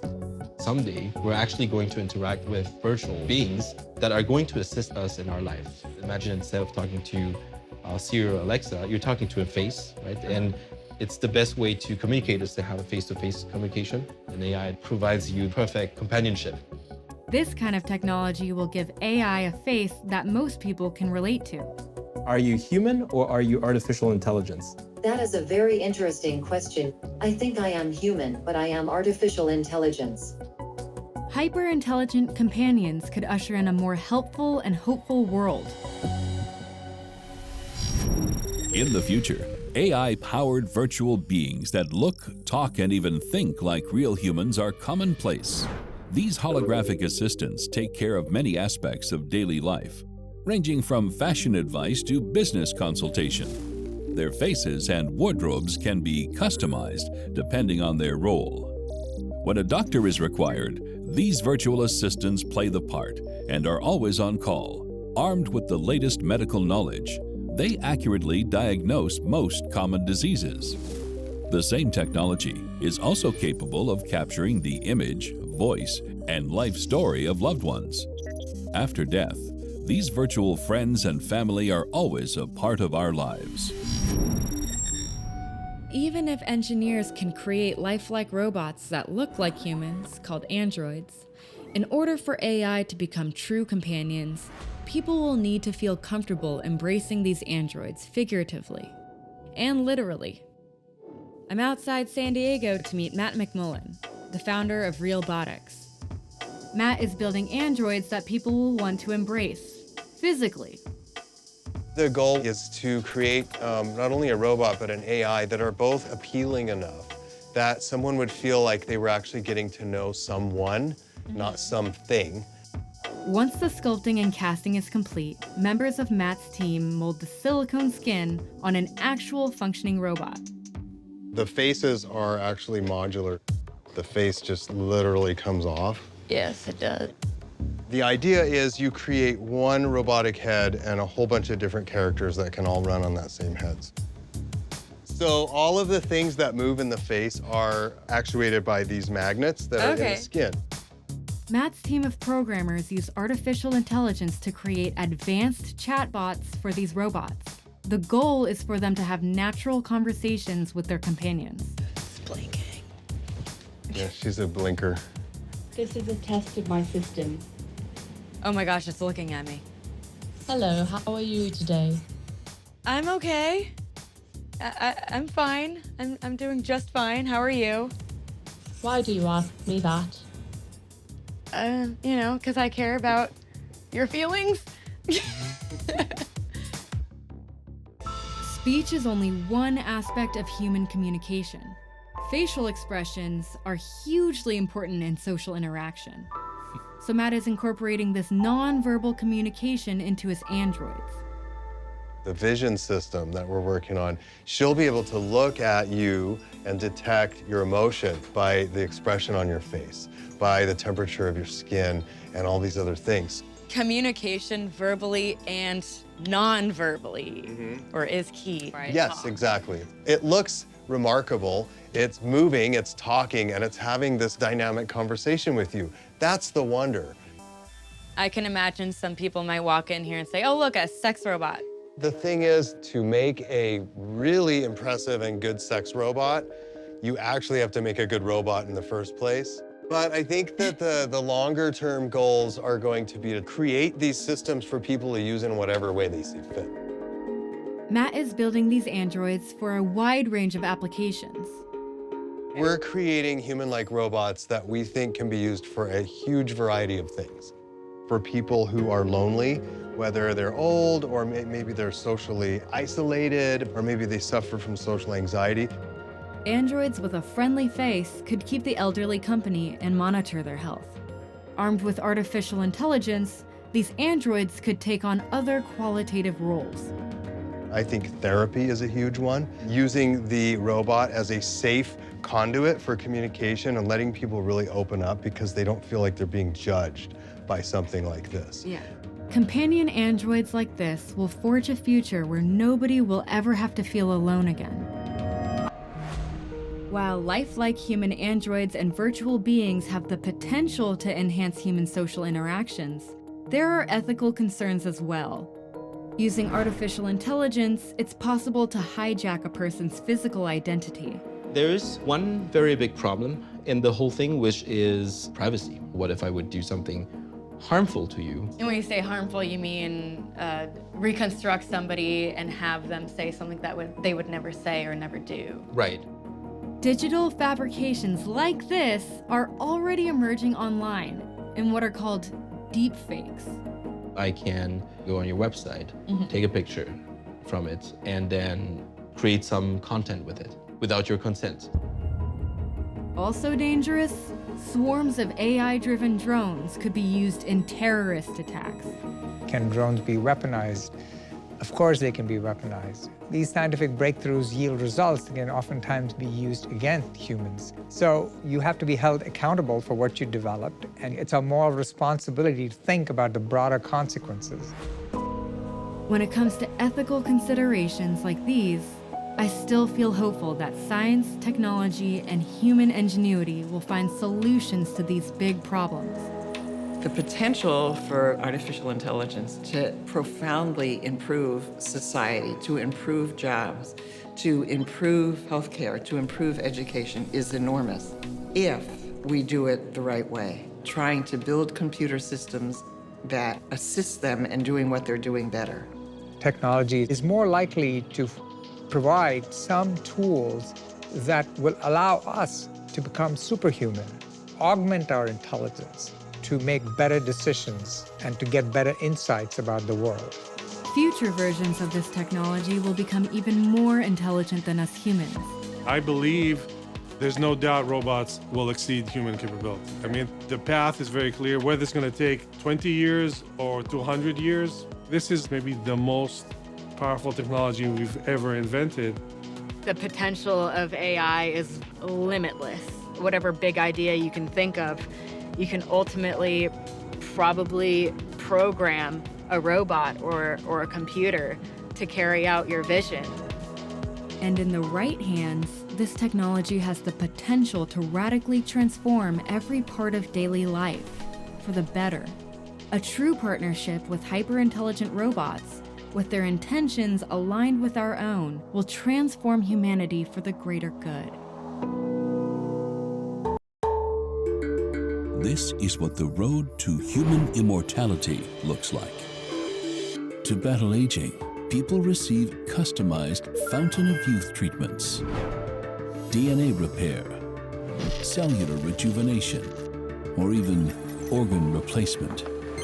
The realistic prospect of healthy, eternal life is fundamentally reshaping society. Ooh, this I want to try. Today, scientists are blazing a trail to this very future. We are at war with death. I want to know what breakthroughs are being made. We can build an organ that matches your body. This cocktail seems to reverse aging. That will forge the future to... so complex. Human immortality. My name is Maren Hunsberger. I'm a microbiologist, and I'm fascinated by how the future inspires the progress of science and technology. But I'm critical of sensational science headlines that promise immortality. Still, all of these stories have prompted me to ask, how quickly am I aging? To find out, I recently took a blood test. I mailed it off, and now the results have just come in. I, in real life, am 26, and we're about to see what this biological aging test says I am. So, my biological age, according to this test, is 40. Learning my body has aged 14 years faster than expected is not the result I was hoping for, but it makes sense. My life partner was recently diagnosed with cancer, and I guess that stress has clearly taken a toll. While I have some doubts about the accuracy of this particular test, I am concerned that stress could further affect my health in the future. So I want to find out, is it scientifically possible to slow or even stop the aging process altogether? If so, what will our lives be like in the future? Hello, we're in Vegas. To find out, I'm attending RadFest, where a group of experts are gathering to put an end to old age. This event bills itself as the Woodstock of radical life extension. We want to create a mass movement to save lives. I'm immediately struck by the extremely bold claims of healing and even immortality. We're immortalists. We're into immortality. That's what we're about. You're doing really good and life is great. You're going to want to keep on going. So what do you think? Festival director James Stroll calls himself an anti-death activist. I want to live indefinite lifespans. That's what I'm after. I want to live forever. That's my goal, okay? I personally think it's better to go for it and lose than not try at all, right? Sure. What perceptions about aging and death in the public are you hoping to change? What would you want people to take away from it? Most people are pretty much, I'll use the term programmed, that death is inevitable. And we want to change that paradigm. We see aging as a disease, a curable disease. And we're at war with death. The idea that aging might be cured like a disease is relatively new. But this yearning for eternal youth goes back thousands of years. Cleopatra supposedly bathed in sour donkey's milk to make her skin appear more youthful. And since then, people have tried using everything from raw meat to guinea pig testicles and even menstrual blood to combat the aging process. Blood appears to be a recurring theme in this quest for immortality. Some ultra-wealthy patients are trying a controversial new therapy. They're receiving transfusions of blood products taken from teenagers in the hopes of rewinding their biological clocks. So far, this process has yielded no measurable benefits. There are dozens of therapies available at the RadFest marketplace. I'm wondering, are there claims based on sound science? Ooh, this I want to try. This procedure claims to boost a person's energy at the cellular level while reducing stress and anxiety. How does the red light rejuvenate my mitochondria? A lot of the research looks at decreasing the inflammation, improving the blood flow. This treatment is supposed to boost the immune system. These machines are hydrogen inhalation devices. What's the hydrogen supposed to do? So it's basically a master antioxidant and anti-inflammatory. This device promises to relieve pain throughout the entire body. So this is the Avicin. Uh-huh. What this does is it infuses heat throughout your circulatory system. Just by delivering heat to my hand? Yes. And they also have done research in the diabetes arena, cardiovascular, and also autism. The spiel that they have contains a lot of scientific words peppered in there, which are legitimate scientific words that refer to a real phenomenon. But it plays into this idea that anything that sounds science-y is true and that you should believe it and trust it. But that does not mean that their product is going to make you live longer. Though I'm sympathetic to the anti-aging cause for very personal reasons, from a scientific point of view, I don't think the remedies on display here will lead us down the path toward immortality in the future.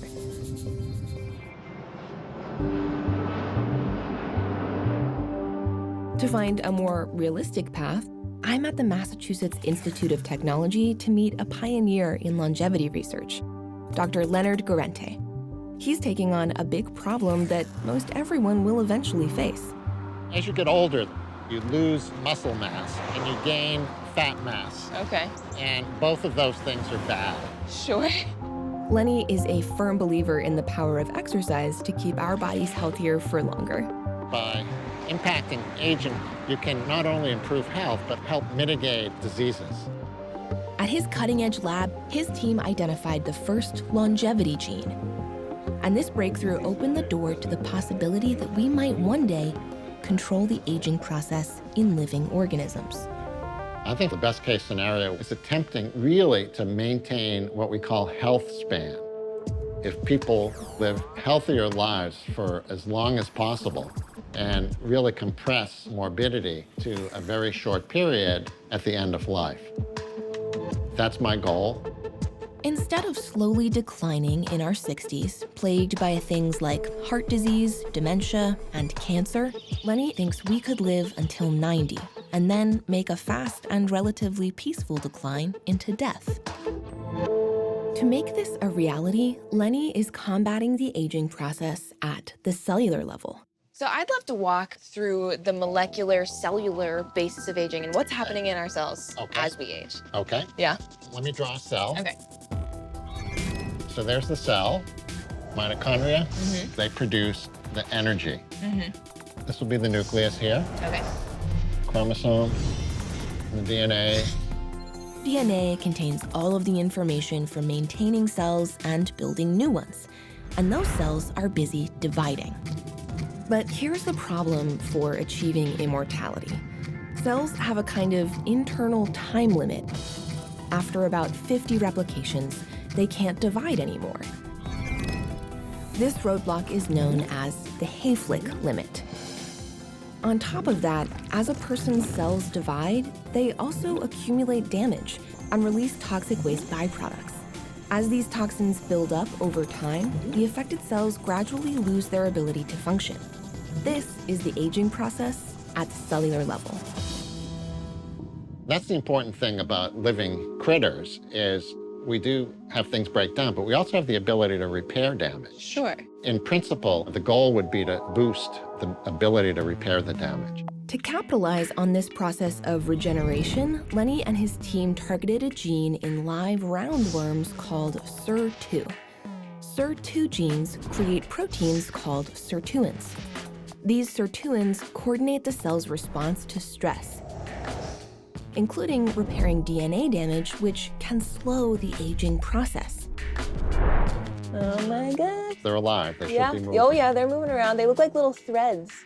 So we first looked at the roundworms, and we found that, yes, the worm's SIR2 gene was involved in aging. And so by extension, then, we think this is going to be true universally. And there's tremendous amount of evidence now that shows that these sirtuins regulate aging. By inserting extra copies of the SIR2 gene into the worm, Lenny and his colleagues can interrupt the aging process and increase the lifespan of a worm by 50%. That's the equivalent of increasing the global average human lifespan from 72 to 108. What we know about sirtuins is that we can intervene and make people healthy for a decade longer than they are now. Lenny has found a fascinating connection between these genes and the body's natural survival mechanisms. And it upturns many of our assumptions. Studies of mice and rhesus monkeys suggest that the production of sirtuins increases in times of stress, including when food is scarce. Animals on a very low-calorie diet age more slowly. That's so insane to me. That means you can identify compounds that increase the activity of sirtuins, that mimic what calorie restriction would normally do. Right, so What a- you don't actually have to calorie restrict. Exactly. This process gives all the health benefits of a low-calorie diet without going hungry. Lenny wants to apply this discovery to everyone. He is now testing a new dietary supplement to increase the activity of sirtuins in humans. So that's one of those rare moments where in an instant you have something that you know is gonna be big. That was kind of, I believe, was the aha moment. That's really the only time I've ever experienced something like that. Wow. By pushing the limits at the cellular level, Lenny's research could forge a future path toward human immortality. In the future, a high-tech procedure optimizes health spans. The treatment stimulates longevity genes and mimics full-body calorie restriction. This regular toxin cleanse and cellular rejuvenation extends lifelong health to averages well past 125. Even if scientists can slow aging like this, how will it actually feel physically to grow this old? Over at the MIT Age Lab, Samantha Brady is exploring the impact of extended longevity on the function of the human body. We are in this unprecedented time of longevity. Back in the 1900s, average lifespan for people was about late 40s. Seriously? So that's crazy to think about. I did not know that. Everyone is living longer lives thanks to advances like greater access to clean water, antibiotics, and vaccines. Now we have about a 30-year bonus. But it's not all rosy. Sam helped develop a suit that, well, simulates what my body might feel like at upwards of 70. So we're gonna start with this weighted vest. Okay. This is one of the pieces that's gonna help simulate what muscle loss might feel like. Okay. We'll just strap you in. This suit mimics the shortening of our ligaments. Oh my God, they're heavy. Spinal compression, and the loss of balance that occurs as the years go by. Let's pop the goggles on. It also simulates loss of vision and hearing. You are now Agnes. Transformation complete. I definitely feel like a different person. I always imagine myself enjoying my life as I get older. Give it a shot. That's about as far as I can go. But it's pretty hard to do anything in this suit. Whew. Yeah, that's rough. I can get my knees a couple of inches off the floor and that's it. Now, I'm worried that as I age, I won't be able to do the things I love anymore. So it looks like this is pretty tiring already with just the couple moves that you did. Exhausted. And I keep thinking about the results from my biological aging test, which mean this could be a reality for me sooner than expected. It's actually pretty terrifying. Can't wait till I can take it off. And then imagining like, there are some people who can't take it off. This is clearly not how people want to feel when they are 100, 150, or ever. The decline of muscles and the skeletal system is just the tip of the iceberg. As cells stop dividing, they accumulate damage, which ultimately can cause tissue and organs to fail. In the heart, this means valves and the muscle itself can become thicker and stiffen, reducing blood flow. Incredibly, heart disease is actually the #1 cause of death around the world. And to combat organ failure like this, scientists are working around the clock to find unique solutions.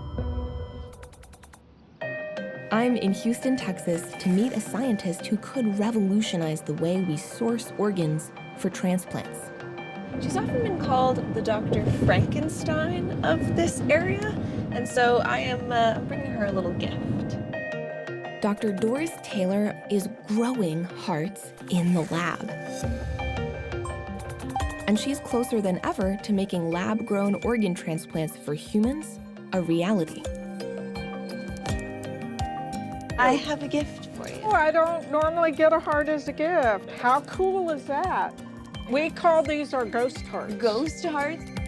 It's amazing to see the engineered organs up close. This is a rabbit heart, and it's about the size of a pediatric newborn human heart. Oh, wow. Doris, can you tell me how you got into a field Like this? I wanted to make a difference in the world.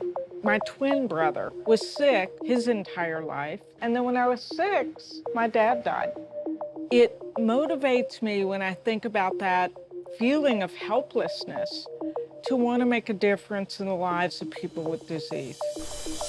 Because people are living longer with heart disease, many people develop heart failure.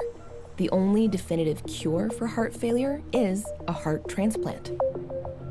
Every 10 minutes, a new person goes on the organ transplant waiting list. So clearly, people don't get the organs they need. We can change that. We can build an organ that matches your body, and you can live longer and live healthier.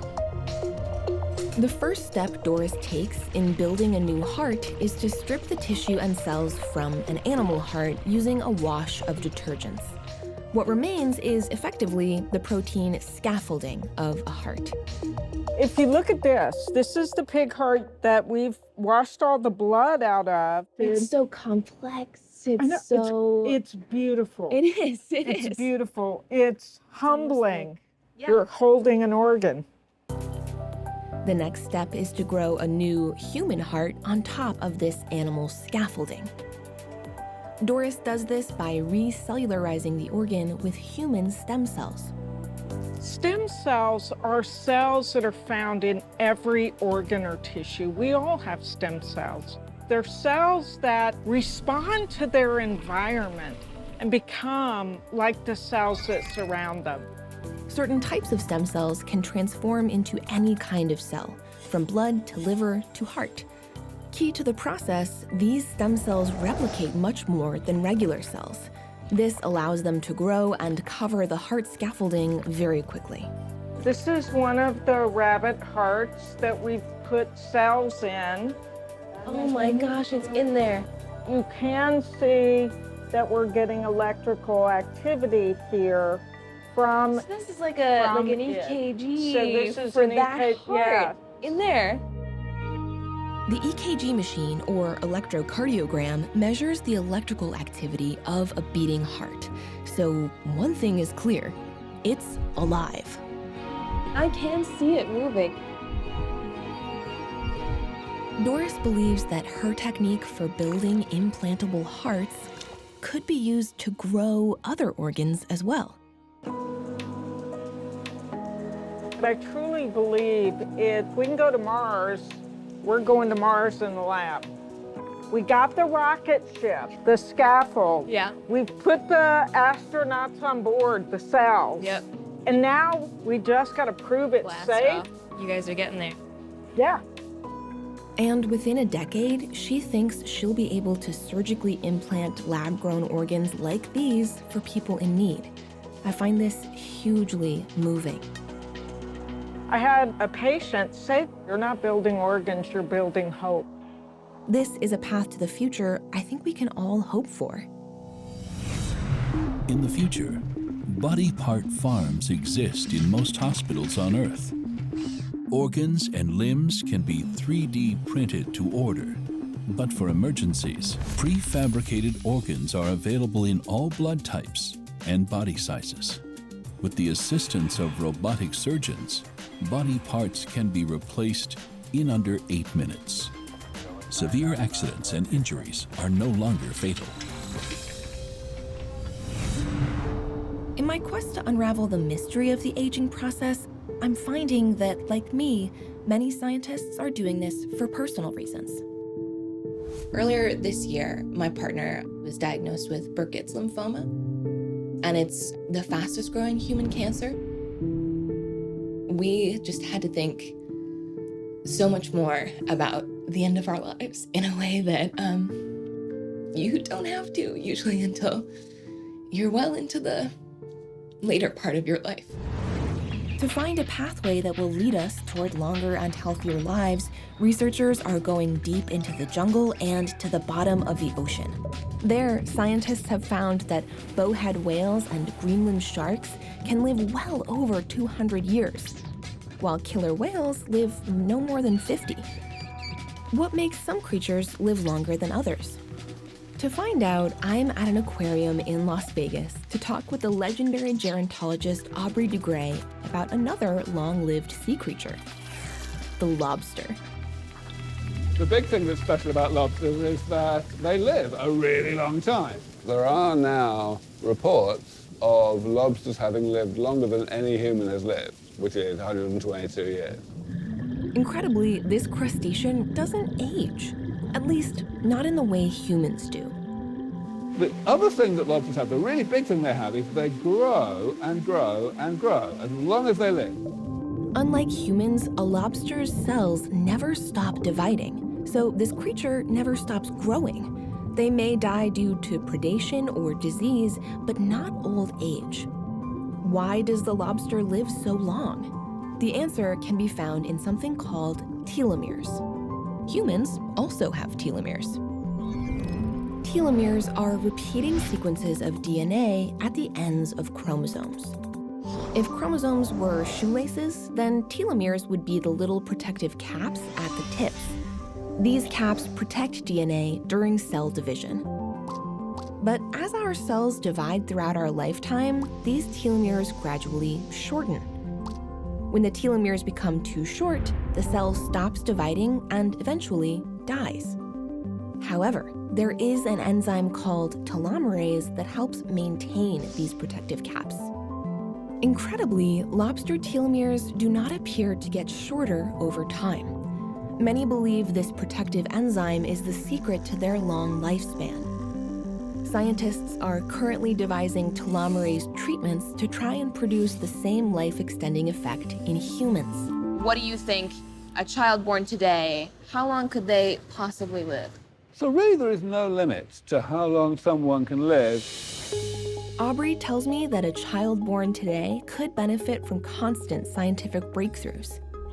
A treatment at 80 years old might allow them to live to 130, and future treatments could allow them to extend their lives potentially for forever. That means that the only limit to longevity is causes of death that do not have to do with how long ago one was born, being hit by trucks. Bolstering telomeres isn't the only way to extend human life at the cellular level. At his lab in California, Aubrey is advancing the science of anti-aging in another area. He believes that a lot of the problems associated with aging happen when cells become what's called senescent. They don't divide anymore, but they don't go away either. Some people call them zombie cells, essentially undead. They're secreting nasty chemicals that are toxic to their neighbors and so on, but they're not dying. So one of the most key developments, in your opinion, you think, is in essence, getting cells to be better at taking their own trash out. Oh, yeah. Using gene therapies, Aubrey believes removing these zombie-like senescent cells will radically extend our lives. It turns out that we were able to exploit some really great technology that was developed for a completely different reason, the technology of what's called bioremediation, which is used in environmental decontamination. To clean up pollutants. That's right. They eat up the oil or the chemical or whatever it may be. So we do the same thing. We identify bacteria that are able to break down the thing that we're interested in. We identify the genes that they have that allow them to have this capacity, and we put those genes into our own cells. By inserting these new bacterial genes, our bodies might be able to eliminate these zombie senescent cells. Most people didn't take me seriously at all at first. Interesting. But now this is a totally mainstream idea. While some remain skeptical of Aubrey's approach, a handful of biotech companies are also taking aim at senescent cells.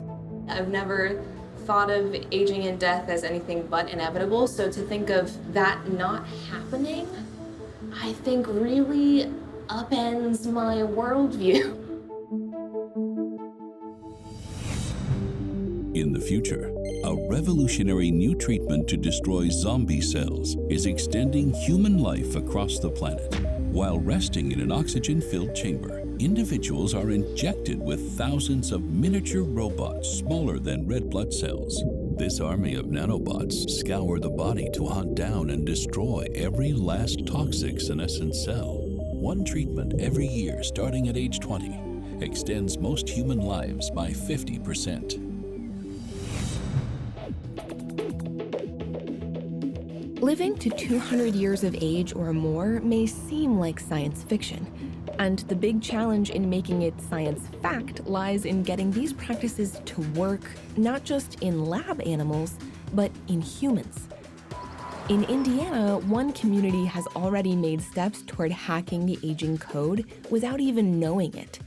Dr. Doug Vaughn of Northwestern University has identified a unique and isolated group of people, many of whom are living dramatically longer than average lives. And it's not who you might expect. There is a large, old order Amish community here that settled this region in the early 1800s. From Switzerland, From right? Switzerland, yeah. They're living a lifestyle that's very, very homogenous. The Amish avoid modern technology and farm using the same traditional tools as their ancestors. We brought 200 members of the community into this center, and over 2 days, extensively studied them, did all kinds of things to measure their biological age as opposed to their chronological age. Took blood samples, measured their blood pressure, measured their telomere length. For Doug, the results are astonishing. At multiple levels, it looks like some are protected from aging. Their telomeres are longer, about 10% longer. They also have a more juvenile cardiovascular system. They're completely protected from diabetes, which is rather remarkable. That might have been the most striking finding in our studies because insulin is thought to be a driver of aging and aging-like pathologies. What is their secret to a long life? Is it family history? The Amish lifestyle? One member of the Amish community, Neville, has agreed to talk to me, but for cultural reasons, he's asked that we don't show his face. So it seems peaceful too and restful. Yeah, it does get stressful some days, trust me. I can. This is my horse. Her name is Bee, Hi, Bee. and she's our source of transportation. His family's lifespans are especially impressive when measured up to the average global lifespan, which is 72. I understand you had some long-lived family members back in your family tree. Who were they? One was my great-grandfather. He lived to be 92 years old. Wow. And my grandmother lived to be 86. Wow. My great-grandfather had some brothers that lived to be over 100. Wow. Yeah. I can only wonder why this is the case. Can you tell me a little more about your lifestyle? We like to keep it simple, try to be as self-sufficient as possible, try to raise our own food from the garden. We're just people like you are, you know, so I kind of think that it just depends on what cards get dealt to your hand. And it turns out Neville is right. Some in this community have won the genetic lottery. Doug's research is revealing what that is. Good afternoon, I'm Dr. Vaughn. The first clues to the Amish community's longevity recently surfaced when a member with a particular blood disorder visited a modern clinic. Do you have any family members that have that bleeding problem that's present in some of the community around here? My dad, I think he's a carrier, but none of us is bleeder. This bleeding disorder is the result of a genetic variation that isn't found anywhere else in the world.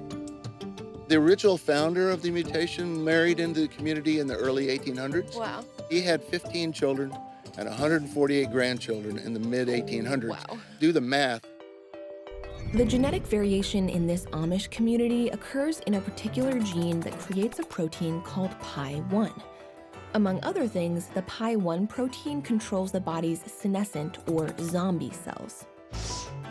Doug's research reveals that those in the community with a single copy of the gene mutation produce more PI1 proteins than those with the bleeding disorder, but less than the general population. And they live dramatically longer lives. Why? It turns out it's all about balance. PI1 contributes to a variety of different disease processes. It's not good to have a lot of PI1. It's not good to have no PI1. It's good to be in the Goldilocks zone and have somewhere in the middle. Doug wants to hack the aging code by developing medication that essentially mimics this mutation and regulates the PI1 protein. I have a collaborator now in Japan, and after screening a library of over 3 million compounds, they came up with a group of chemicals that looked like they might be candidates as PI1 inhibitors.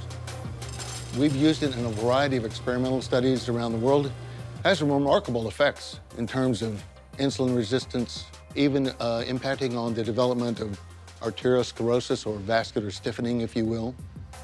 I came into this whole adventure being pretty skeptical about a lot of it, but I think digging deeper into the biology has made me feel that we're at the beginnings of something really big here. Exactly. It's a lucky finding.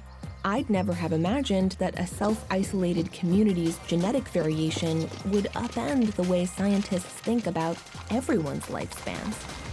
Blazing a trail to immortality seems more plausible than I ever imagined. In the future, most babies are conceived through in vitro fertilization, where it's possible to slow the aging process before birth. First, parents choose from a menu of longevity genes, including the Amish variant. Technicians then customize and engineer the egg's DNA before fertilization. Through this medically regulated conception, newborns can expect to live 200 healthy years or more. While this kind of future seems appealing, what might a healthy multi-centenarian actually look like? To get a clearer picture of this future, I'm in Los Angeles to meet Lillian Solomon. She just celebrated her 100th birthday, and by all accounts, she is the living embodiment of what all these scientists aim to achieve. She is healthy, active, and alert. She is a bowling champion and even has a new boyfriend. I brought you a little cake for us to all share. Oh, look at that. This is my boyfriend, Eddie. She's 11 months older than I am. Nice. I like older women. I have arthritis, and I have all the aches and pains that elderly people get, but somehow it just doesn't seem as bad. I try not to let it deter me from doing what I want to do. As a matter of fact, I'd like to take you to the park and perhaps show you how I exercise. Oh, yes, please. I need some tips. More people are living to over 100 than ever before. While genetics and diet are important, some recent studies show other key aspects are at play as well. On the road again. What's the secret to staying young for your whole life? I think really number one is attitude. I think if you have a good attitude and you think that today is going to be better than yesterday, that helps. Recent research backs up Lillian's theory. Scientists are finding that many centenarians have a positive outlook. They are close to their family and are extroverted. Shut up. And to this list, one study even adds this trait, being stubborn. Shall we? Okay. What do we got in here? Well, I do these. Nice. Keep your arms strong. Lillian, you're so great. What a badass, if you don't mind me saying. 10 of these. I complained at first.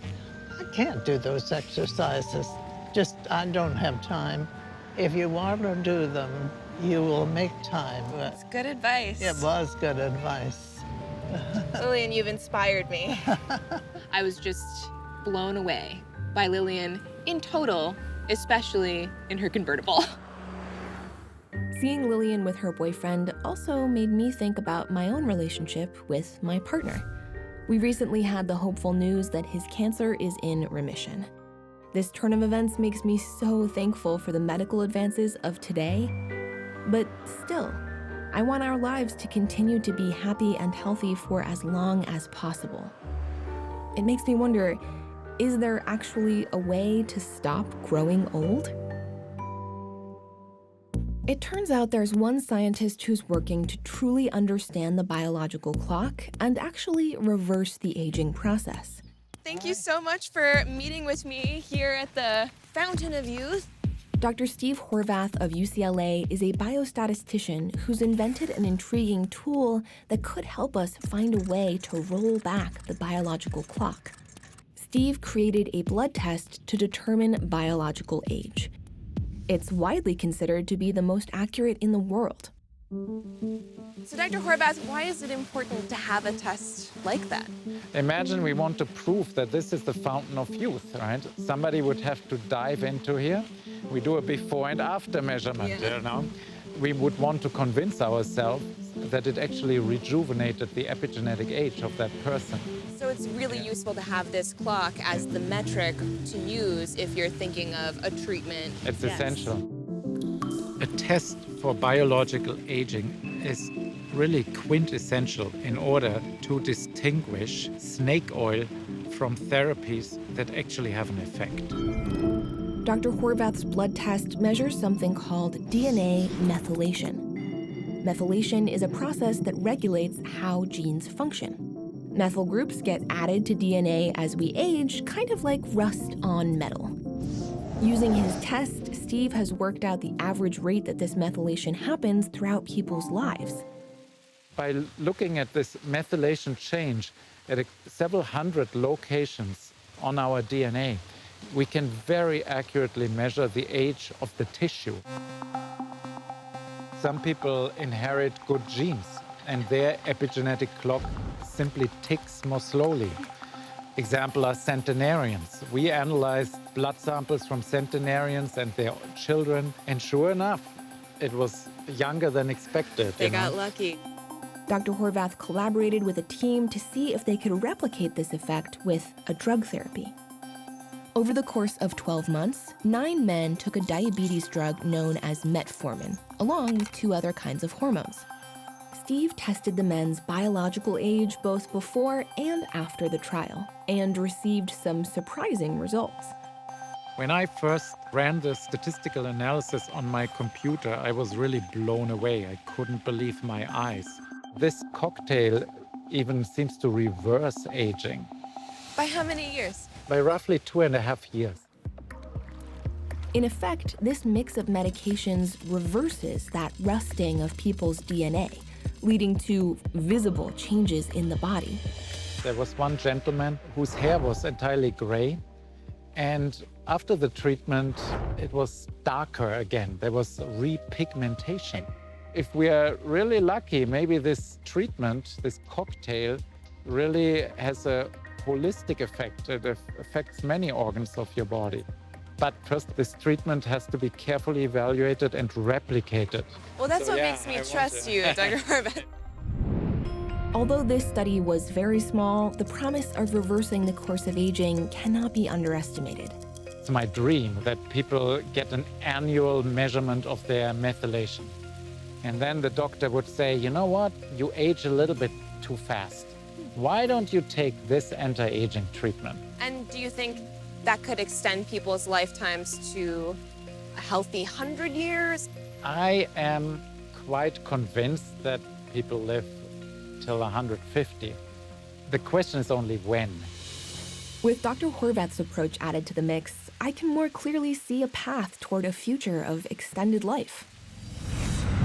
In the future, an age-reducing DNA cleanse comes in a simple pill. Taken yearly by people over 50, this therapy scrubs the methylation rust and rejuvenates the whole body at the cellular level. Most people's genetic codes can now be reformulated to the 97th percentile of optimal health. Whether 50, 150, or 200 years old, it's possible to feel like you have the body of someone in their 30s.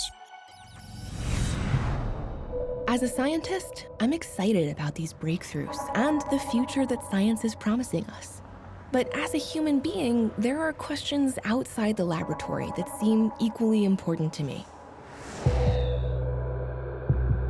It seems that on many levels, our limited lifespan has defined who we are as humans. And I wonder how we'd change if we all live until 150 or even longer. Just because we can extend our lifespan, should we? And who will benefit from these treatments? Will only the privileged benefit from this extended life? When it comes to life expectancy in the future, it makes me wonder how class, race, and geography might play an even greater role than they already do. And how will the planet cope with human immortality? we're already struggling with overpopulation and resource depletion. But I do feel hopeful that science, technology, and pure human ingenuity can find solutions to these admittedly enormous problems. I think by 2050, we'll probably have human beings that regularly make it to 120. I'm almost certain we're going to have individuals that live to ages that we've never seen before. I want to make sure that no parent or no child has to lose someone they love. There are always unexpected developments that nobody has foreseen. So there are these breakthroughs suddenly. And if we get lucky, we will be able to reverse the ages of people. While developments in science are making extended human life an increasingly real possibility, it's clear that there are things we can all be doing today that may help slow the aging process, like exercising, following a balanced diet, and even simply just keeping a positive outlook. I'm heading back to the lab too, where, as a microbiologist, I hope in some small way I can also contribute to all of us leading happier and healthier lives. Oh man, if I could live like Lillian, I would live to 100. If I could live like Lillian to 120, I would live to 120. I don't think we can predict the effects of what's going to happen to our world as a whole as we all live longer lives, but I'm pretty excited to find out.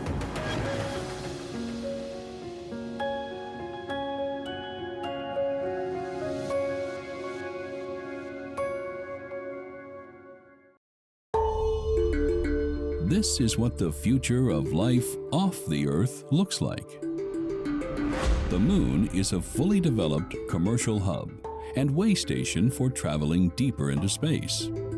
Anyone who wants a truly out-of-this-world vacation destination can now look to the stars and back down at Earth. The first permanent settlers of Mars arrive to self-building habitats that produce air, water, and food. With a new generation destined to be born on alien planets, this is the next step in our evolution as a species. Well, this is the coolest thing I've done in a long, long time. Today, scientists are blazing a trail to this very future. This is just a remarkable structure from an engineering perspective. I want to know what breakthroughs are being made. Water could be used as rocket fuel, so we could use the moon as a refueling station. That is a big, hairy, audacious goal. That will forge a future to, here we go, life off Earth.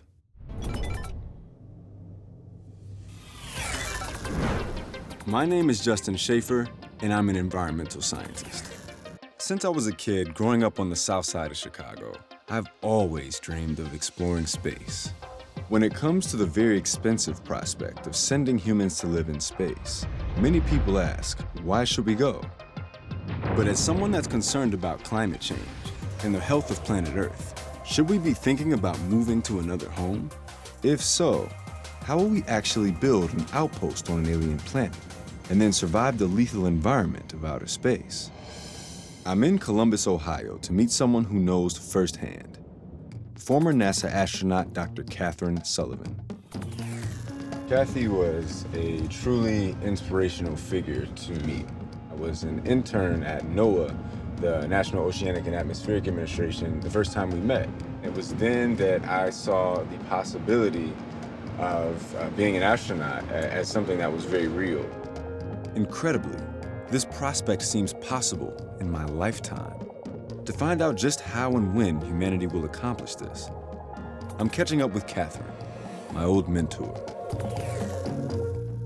I just remember listening to you speak. It made me want to be an astronaut. It made me think that it was actually a feasible thing. Well, thanks. That makes me feel really good. Welcome to our planetarium. Whoa. You can project things on this dome that will take you anywhere in the universe. Catherine is a geologist, deep-sea explorer, and was the first American woman to walk in space. She knows a thing or two about life off Earth. You spent a lot of time in space, right? My total is like 23 days. Catherine flew multiple shuttle missions during her 15 years at NASA. Once you're in orbit, you have effectively no weight. To be able to sort of drift in the air like a particle of dust is pretty magical. But space is dangerous. A vacuum devoid of atmosphere, water, and oxygen. Everything we need to survive. Do you think the human body as is designed to tolerate space for years, decades? There are definitely some unknowns and some ifs about that. If our bodies are not sensing a gravity field, the calcium in our bones, which gives our bones their strength, that starts to leach out. Not only that, absent protective gear, long-term exposure to radiation damages DNA and can lead to cancer. You can certainly lose your life in space, and you've got to be aware of that and clear-minded about the risks of it. Much of what we know about these dangers comes from studying the long-term inhabitants of space stations orbiting Earth. NASA astronaut Scott Kelly spent nearly a year on the International Space Station, or ISS. As a result of this mission, Scott experienced cognitive decline, damage to his eyes, and even changes in his DNA. Before we can attempt to build permanent bases on the Moon or Mars, we're going to have to figure out how to protect our bodies and minds from threats like these. It's one small step for man, one giant leap for mankind. But where there's a will, there's a way. Mars now is, I think, like the moon was in the 1960s, a big, hairy, audacious goal. I definitely think exploring Mars and figuring out what would it take to get there, I'd love to see us do that. I think it's really wired into human nature to be exploring, to not explore our place in the cosmos, to not continue to expand our understanding at the largest scale of where we live and our place in the universe. I think it's just short-sighted. 3, 2, 1, 0. Liftoff. We have a liftoff. With so many unknowns surrounding the welfare of humans in deep space, NASA is first setting its sights on a return trip to the moon. The Artemis mission, scheduled to launch by 2024, is the first step towards establishing a permanent human presence at the moon, with the ultimate goal of using it as a springboard to the Red Planet. A spacecraft orbiting the moon will serve as a hub for research on the lunar surface. The goal is to learn how to live and operate on another celestial body while proving technologies necessary for a mission to Mars. But at present, lifting people and materials above Earth's atmosphere is extremely expensive. To build a moon base, we'll need to find cheaper methods and reusable equipment. I'm in Colorado to visit Sierra Nevada Corporation, who is working with NASA on this heavy-duty problem. Welcome to Sierra Nevada Corporation, home of Dream Chaser. Wow, it's beautiful. John Curry is the director of the Dream Chaser project. The Dream Chaser is a space plane, so it's just like riding on an airplane, landing horizontally on the runway. As you know, the space shuttle flew 135 missions and worked very well. What makes Dream Chaser different is that it's so much cheaper. The space shuttle was just too expensive to maintain. We're lighter weight, we're stronger than shuttle. The Dream Chaser's clever design and carbon fiber body allows it to hold enough cargo to supply astronauts on the ISS for half a year. With innovations like these, it can be flown 15 times before maintenance, keeping costs down. The space shuttle required maintenance after each launch. With the retirement of the space shuttle in 2011, the Dream Chaser is now the only spacecraft capable of delivering people, supplies, and science experiments to the ISS, and then navigating back to Earth for a gentle runway landing. It can also perform the whole mission autonomously, without a pilot. I believe this vehicle is going to be critical to transporting humans to and from space on a routine basis. Sierra Nevada plans to conduct 6 ISS resupply missions by 2024. And unlike the shuttle, which launched aside 2 boosters in a fuel tank, the Dream Chaser is designed to be launched into orbit, wings folded, atop a rocket. So what's the top speed something like this would reach? Orbital velocity is 17,500 miles an hour. Dream Chaser will circle the Earth 16 times a day at this speed. But when it returns and enters the atmosphere, it practically has to grind to a halt. What's cool about this and very innovative about this design is this is called a lifting body, meaning the lift that you get from this vehicle is actually the body itself rather than the wings. Unlike most planes, Dream Chaser's actual body, not its wings, takes the full force of the air pressure. The underside of the Dream Chaser is wide and flat and pushes against the atmosphere to slow re-entry. Probably the biggest risk for Dream Chaser is the entry, because you see 3,000 degrees Fahrenheit coming back through the atmosphere to get to the ground. So you got to make sure that this vehicle can survive 3,000 degrees Fahrenheit. The Dream Chaser can land anywhere there is a 10,000-foot-long runway, which means it can return to any major airport in the world. For the Artemis moon mission, NASA is looking at a radical technology to house the astronauts: inflatable habitats. These habitats will connect to a core power module dubbed Gateway. Sierra Nevada designed a system called the Large Inflatable Fabric Environment, or LIFE, that can dock to the Gateway module. We have a module you could actually turn into a space station, and that would be what you would want to take to the moon. The habitat can be folded in a compact manner for launch and then later expanded in space. Once connected to NASA's Gateway module, inflatable habitats will serve as a base for researchers traveling to and from the moon.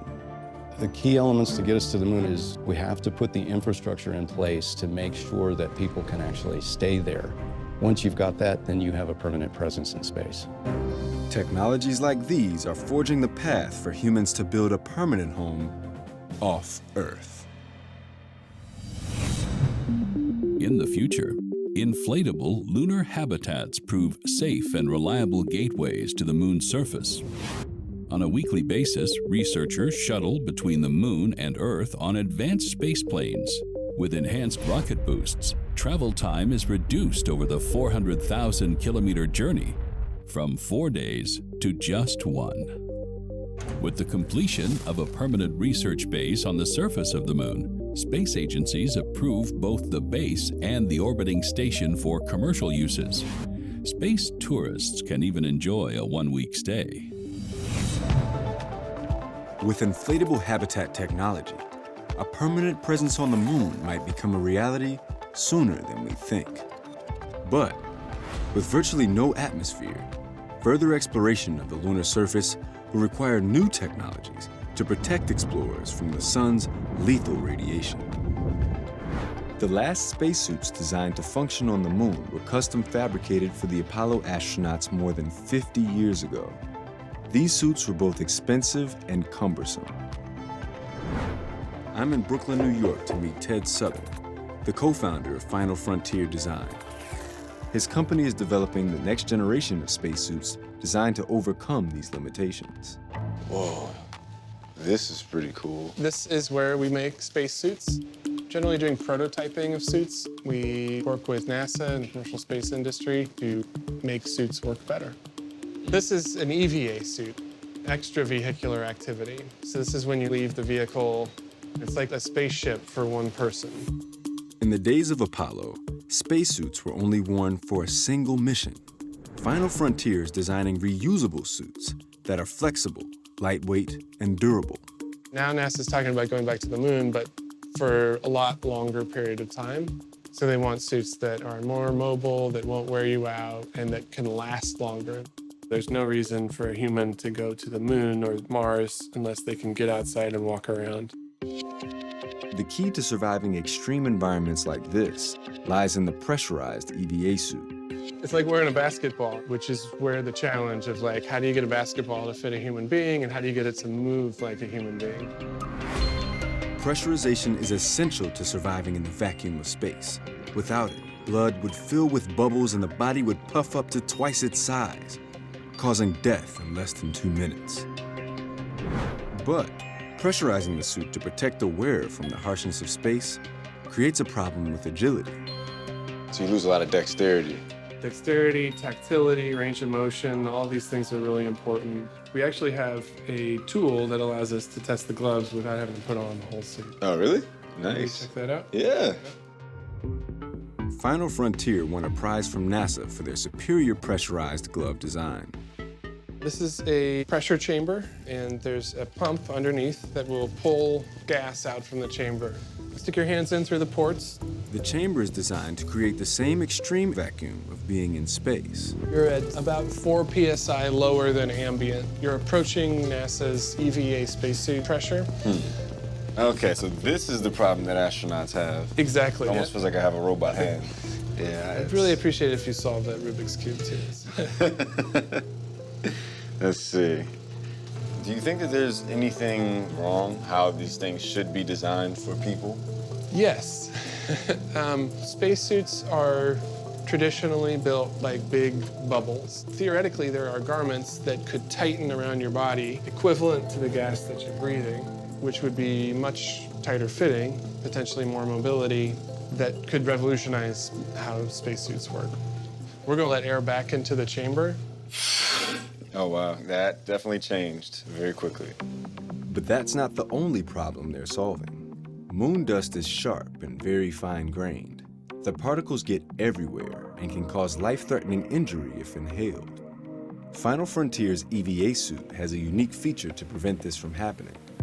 The rear port can dock directly with a landing craft or rover. Is this like an entrance on the backside? That's right, yeah, you get in through the back. This will allow an interface with a suit port, so you can be inside your rover and jump in the spacesuit without bringing dust into the rover. It's also easier on the astronauts to get in and out this way. NASA's current suits, you get in through the waist, and that means you have to really contort your shoulders. It's like a dance move, kind of? Yeah. And there are a lot of astronaut injuries from suits, but one of the most major ones is shoulder injuries. From getting into the suit.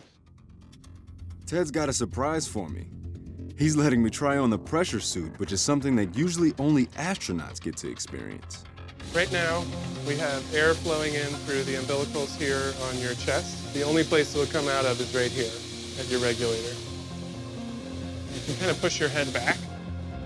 With my pressure balanced, it's time to experience what walking on the moon or Mars might be like. Try walking around in that. I feel like I have no joints right now. Yeah. I'm like a tin man. Well, this is the coolest thing I've done in a long, long time. I don't know if I ever did anything cooler than this. With advances in new flexible protective suits like these, Okay, welcome back. the path to exploring other planets seems clear. In the future, EVA suits for space exploration are as flexible and comfortable as wetsuits. Skin-tight elastic undergarments apply stable mechanical pressure against the skin, eliminating the need for air pressurization. These suits also compensate for lower gravitational pull, allowing scientists to explore just as easily as they can do on Earth.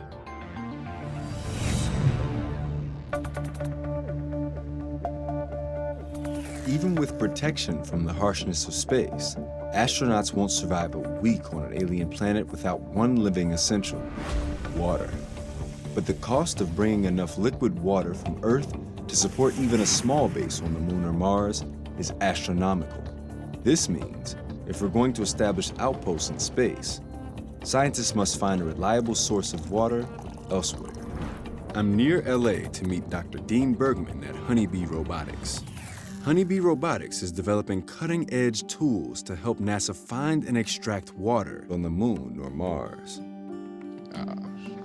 Nice. Why don't we go look at some cool things? All right. We are developing these technologies to be able to create a sustainable civilization off of our planet. Water is the most precious resource in space just because we can use it for so much. And the more we can collect, the more ability we have to really live off-world and on other planets. In 2009, NASA confirmed the presence of water on the Moon in the form of ice. Some estimate more than 100 million tons might be found under the surface at the Moon's south pole. Not only will future spacefaring pioneers need this water to drink and grow food, this essential liquid has another potential important use in space. By splitting water into hydrogen and oxygen, both of these molecules could be used as propellant for spacecrafts. Water can also be used as rocket fuel. So we could use the moon as a refueling station on the way to Mars, potentially. Honeybee's drills were sent to Mars on multiple missions to determine what was below the surface. In 2002, the Mars Odyssey orbiter detected large amounts of water ice beneath the surface. So in 2007, NASA launched the Phoenix Mars lander to search for it. We were part of the Phoenix mission. The idea was to uncover the ice of the poles of Mars. So we would scratch a line on the surface and uncover the ice. Wow, well, this is a powerful thing to be in the presence of. Yeah. And the Phoenix mission discovered what they were looking for, the first direct evidence of frozen water on Mars. In 2018, the European Space Agency's Mars Express orbiter discovered liquid water for the first time beneath the South Pole region. So Honeybee is developing a method to extract the liquid water with this, the Trident drill with Planetary Volatiles Extractor, or PVEX. And Vince Vendiola is showing me how it works. So this is Honeybee's large vacuum chamber. It is a 1 meter by 1 meter by 3 meter tall thermal vacuum chamber. PVEX is a coring drill with integrated heaters and electronics to be able to capture water from lunar ice. Very cool stuff. The large vacuum chamber is used to recreate the same low-pressure atmospheric conditions found on Mars. So let's do a drill test. Close the chamber here. Here we go. I'm going to lower the foot pad onto the surface. This hollow core drill can dig into the lunar or Martian underground and collect water ice and icy soil meters beneath the surface. What's that noise? That percussion sound is our cam spring mechanism, which gives us an additional weight on bit. It's kind of like a space jackhammer. It's like a space jackhammer. And our software is designed to where we only percuss when the system detects that you're drilling into something hard, so that we save a lot of energy. So it's taking a core sample right now? Right, so we capture our sample cores and then we activate heaters. It's a process to extract liquid water on the moon or Mars. First, the heaters must vaporize the ice.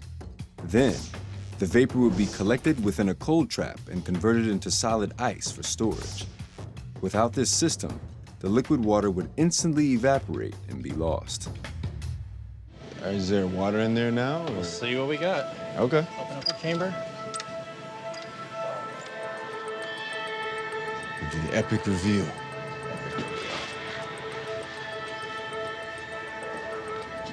Hey, oh, nice. Nice. This is the future right here.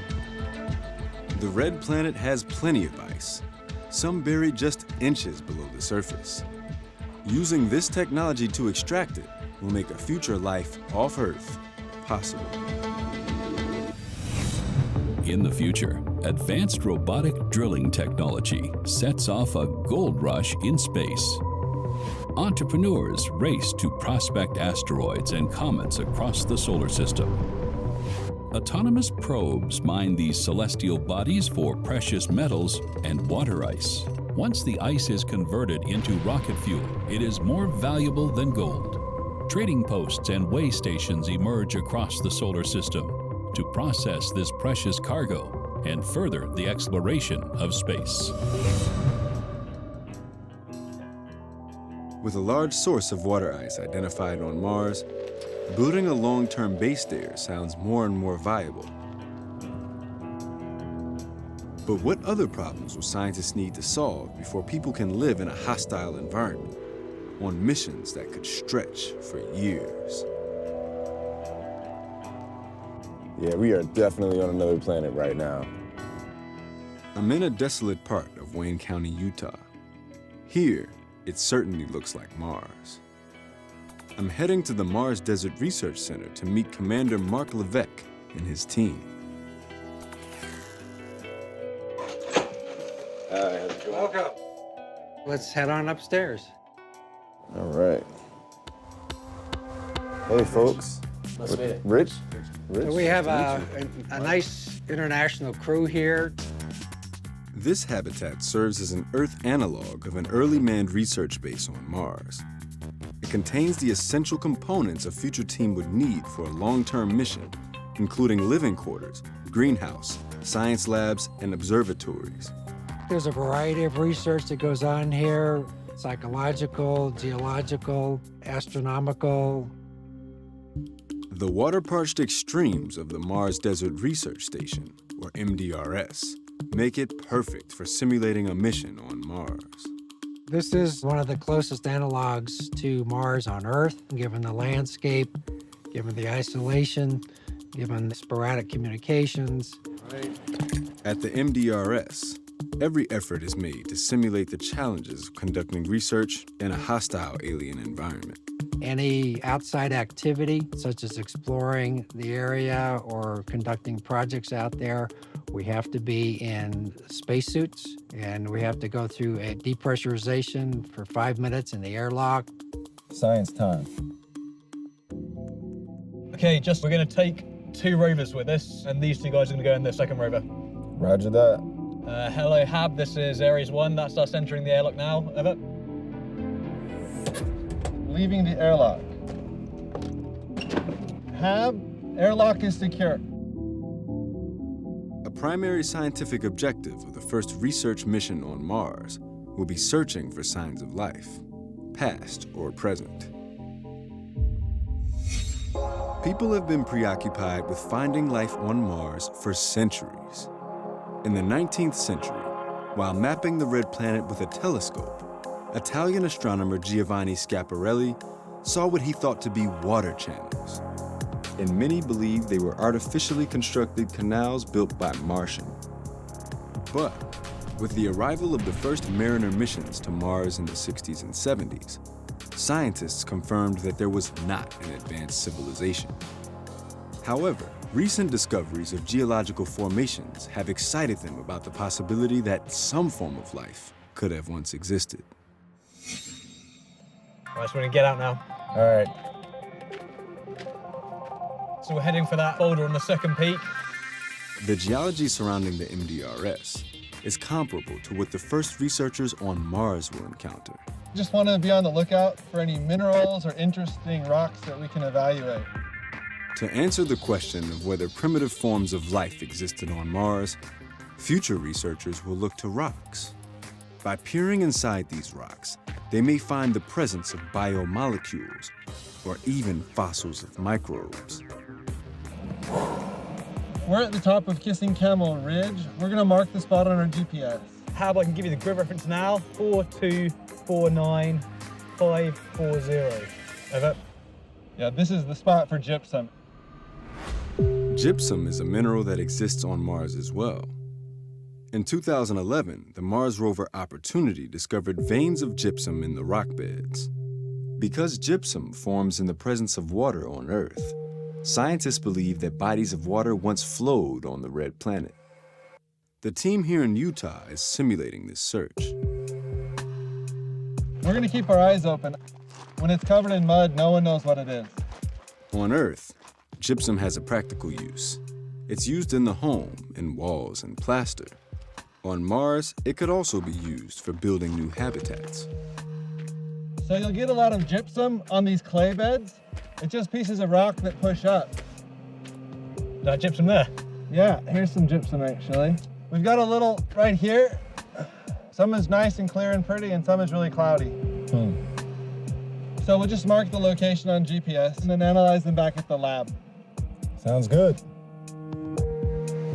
By examining the gypsum and its surroundings on Mars, scientists might one day find evidence of life and prove it also evolved on the red planet.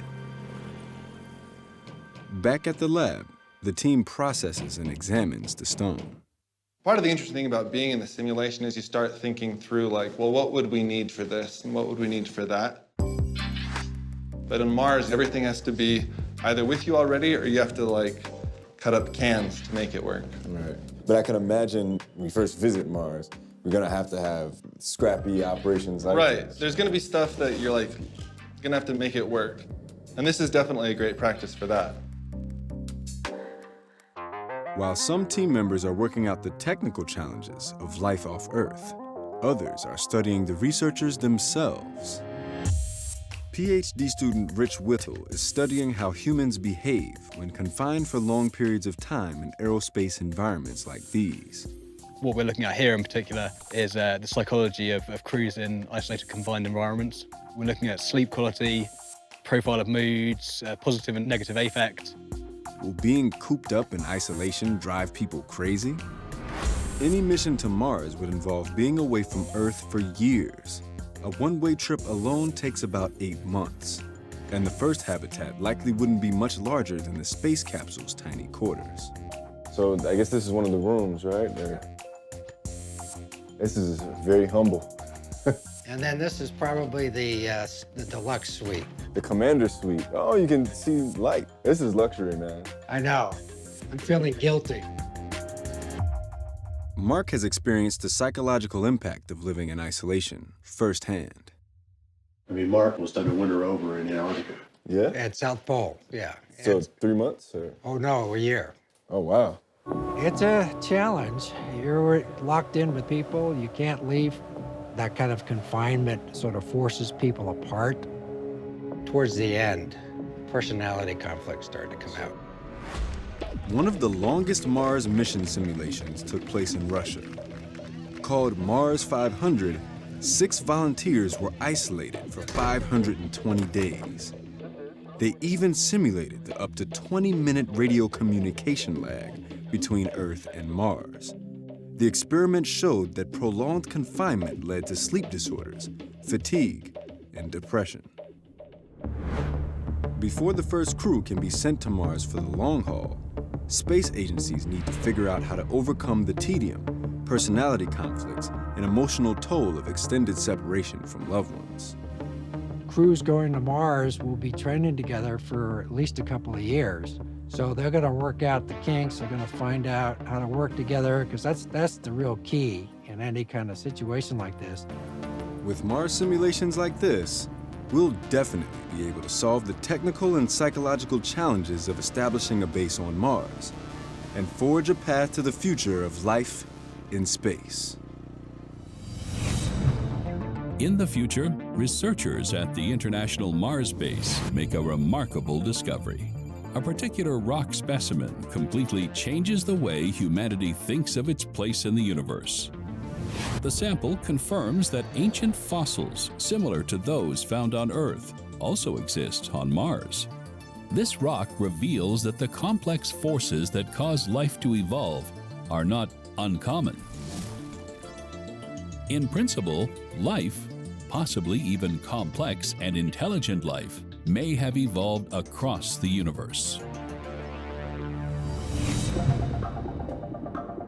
While the first research station on Mars is likely to be small and scrappy, a long-term base with dozens or even hundreds of people will need more in the way of complex facilities and buildings. However, transporting the materials to build large-scale, heavy-duty habitats from Earth is unfeasible. How can we build a permanent outpost using what's already on the red planet? I'm in Brooklyn, New York to meet a design team with a unique solution. So this is Mars Ice House. That's a habitat? That's a habitat. Rebecca Pales-Friedman and Michael Morris run the forward-thinking firm Space Exploration Architecture. Also called SEARCH, they won NASA's International Mars Habitat Design Competition. What we do is we design habitats for humans to be in outer space.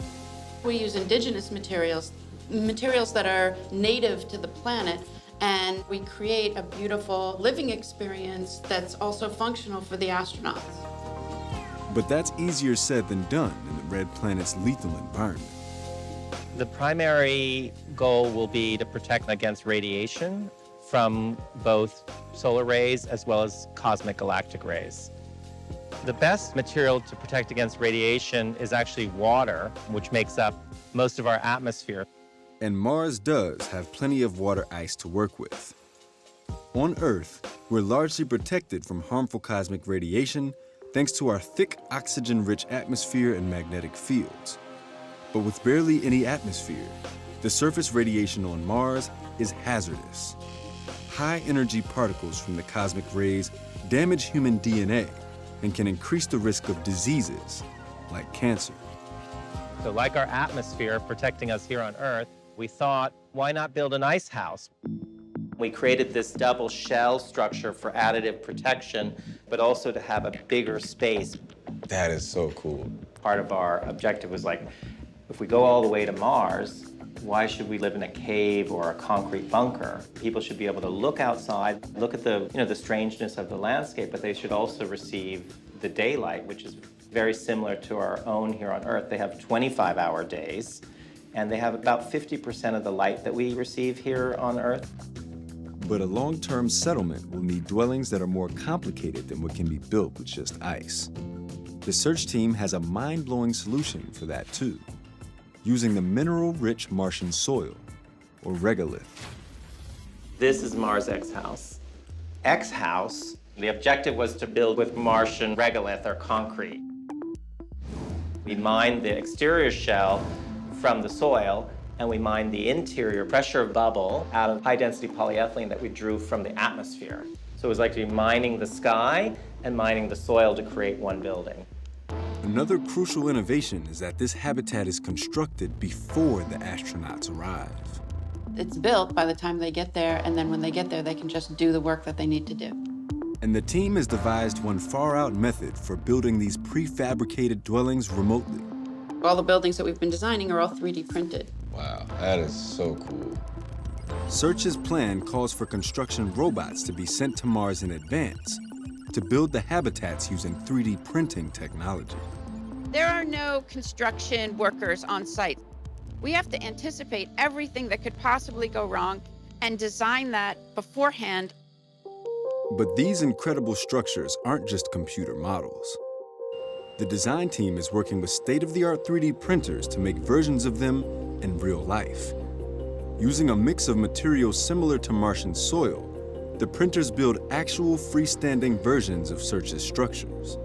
The future of this breakthrough technology is much closer than I could have imagined. We will be building a habitat on the surface of Mars by 2028. Incredible. And so that, I know that doesn't sound like close, but that sounds pretty close to us. I mean, and that sounds incredible to me. So that's absolutely amazing. Innovative designs using materials found on Mars will pave the way for the first settlers to arrive to move-in ready homes. But what will happen when the supplies they brought with them run out? They'll need food and oxygen to survive in this alien hostile environment. For humans to create civilizations anywhere in space, we'll need to build self-contained and self-sustaining ecosystems that work like our home planet. But how can we build water cycles and farm in desert wastelands like the Moon or Mars? I'm outside Tucson, Arizona, where researchers have been conducting decades of groundbreaking research to achieve this ambitious feat. This is a grand experiment in earth sciences, started about 30 years ago, trying to understand how the Earth works. They decided the only way they could truly understand how the Earth controls itself is by creating a facsimile of it. This is called Biosphere 2, as we live in Biosphere 1. Dr. Joaquin Ruiz is the director of Biosphere 2. It almost reminds me of like a palace. Not like a laboratory or research environment, but more like a science palace. Can you tell us about what's going on here in high level? Sure. Right in front of us is the rainforest. You have a big ocean, and then you have a desert. It was an audacious idea. Build a small-scale version of Earth in completely closed quarters. In a matter of years, they recreated a wide array of ecosystems that originally took billions of years on Earth to evolve. To succeed, Biosphere 2 needed to be completely self-contained and sealed off with nothing brought in or taken out.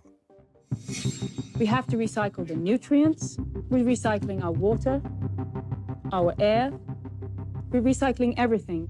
In 1991, 8 volunteers, or biospherians, lived inside Biosphere 2 for 2 full years. Like a future habitat on Mars, Biosphere 2 had to be perfectly thought out and highly engineered.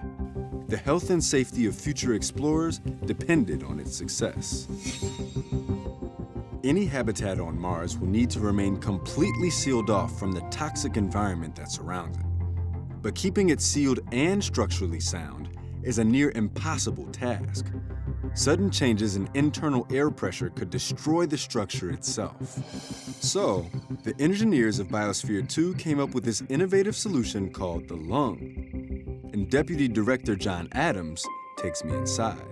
We're going into the lung of Biosphere 2, and when it was originally constructed, they designed it to be hermetically sealed, but they knew that they had to deal with changes in pressure, and this is the device that they came up with to compensate for that. Whoa. This is just a remarkable structure from an engineering perspective. I didn't expect to walk in and see this. The lungs are connected to the rest of the biosphere by a series of tunnels to continuously balance the air pressure inside. What we're standing inside of is an extremely large diaphragm, and that diaphragm helps to modulate pressure inside the facility. It has a counterweight, an aluminum dish, flexible rubber membrane. The combined weight of those two is 40,000 pounds. And the only thing that's keeping it up in the air as you see it right now is differential air pressure. Wow, that is pretty insane. This weighted rubber diaphragm regulates the two basic kinds of air pressure at work. As the temperature outside heats up, the air inside the biosphere warms and expands. Inside the lungs, the increasing air pressure pushes up against the weighted flexible diaphragm. Without the diaphragm's flexibility, the air pressure would shatter the glass of the sealed habitat. In space, an incident like this would be deadly. As the air in the Biosphere 2 cools and contracts at night, the weight of the diaphragm presses down. By reacting to the changing of air pressure, the Biosphere 2's lungs continuously adjust, applying the right amount of force to keep the air pressure even throughout the closed system habitat. This is where air travels back and forth as we modulate the pressure changes within the facility. On the red planet, temperatures can fluctuate more than 100 degrees Celsius over the course of a single day, which means a feature like these lungs is essential to any future Mars habitats. And to sustain life, these habitats must cycle and recycle the air for humans to breathe, and also grow plants for food. On Earth, this process links animals and plants. Animals breathe in oxygen and breathe out carbon dioxide. Plants absorb that CO2 and discharge oxygen. In the biosphere, this fundamental cycle is recreated with the rainforest. Researcher Laura Meredith is conducting an experiment to test its resilience. All right, so I'll show you the rainforest. So this is almost 30-year-old tropical rainforest. This is beautiful. Yeah, it's nice. Even 3 weeks into drought, it's pretty green. Some of the trees are dropping their leaves, the soils are drying out. But really, I think this rainforest is showing us that it has quite a bit of resilience. In the rainforest, plants absorb humans' waste carbon dioxide the inhabitants breathe out. This subsequently helps the plants grow, and in the process also creates oxygen for the inhabitants to survive. Growing a stable, resilient plant ecosystem will be essential to the survival of any future inhabitants of the Moon or Mars. However, the first biospherians weren't so lucky. 16 months in, the oxygen levels dropped precipitously. It turns out, there was something the original designers underestimated: microbes. Microbes in the soil and in Biosphere 2's cement absorbed more oxygen and released more CO2 than originally estimated, nearly leading to disaster. Fortunately for the biospherians, they intervened and used additional machinery to pump in oxygen. In space, an oversight like this would be catastrophic, which is why it's important to simulate and fully test a system like this before building a biosphere on another planet. Because it's a closed system, you really need to understand how your ecosystem works. Biology is really incredible in its resilience, and that's something that you would really want to have as a component of your ecosystem on another planet. Can we create a closed living system like this one on Mars? It's an immense challenge to put together all the complex components, but I am sure that we can create one. Thanks to the original founder's dream, Biosphere 2 is a reality. And while this living laboratory has had many challenges, Biosphere 2 is providing crucial insights into ways humanity can build self-contained ecosystems. It's innovations like this that will forge a path to future long-term settlements on the Moon or Mars. I think it's really going to take the entirety of society's focus for us to really start expediting the process of getting people to Mars.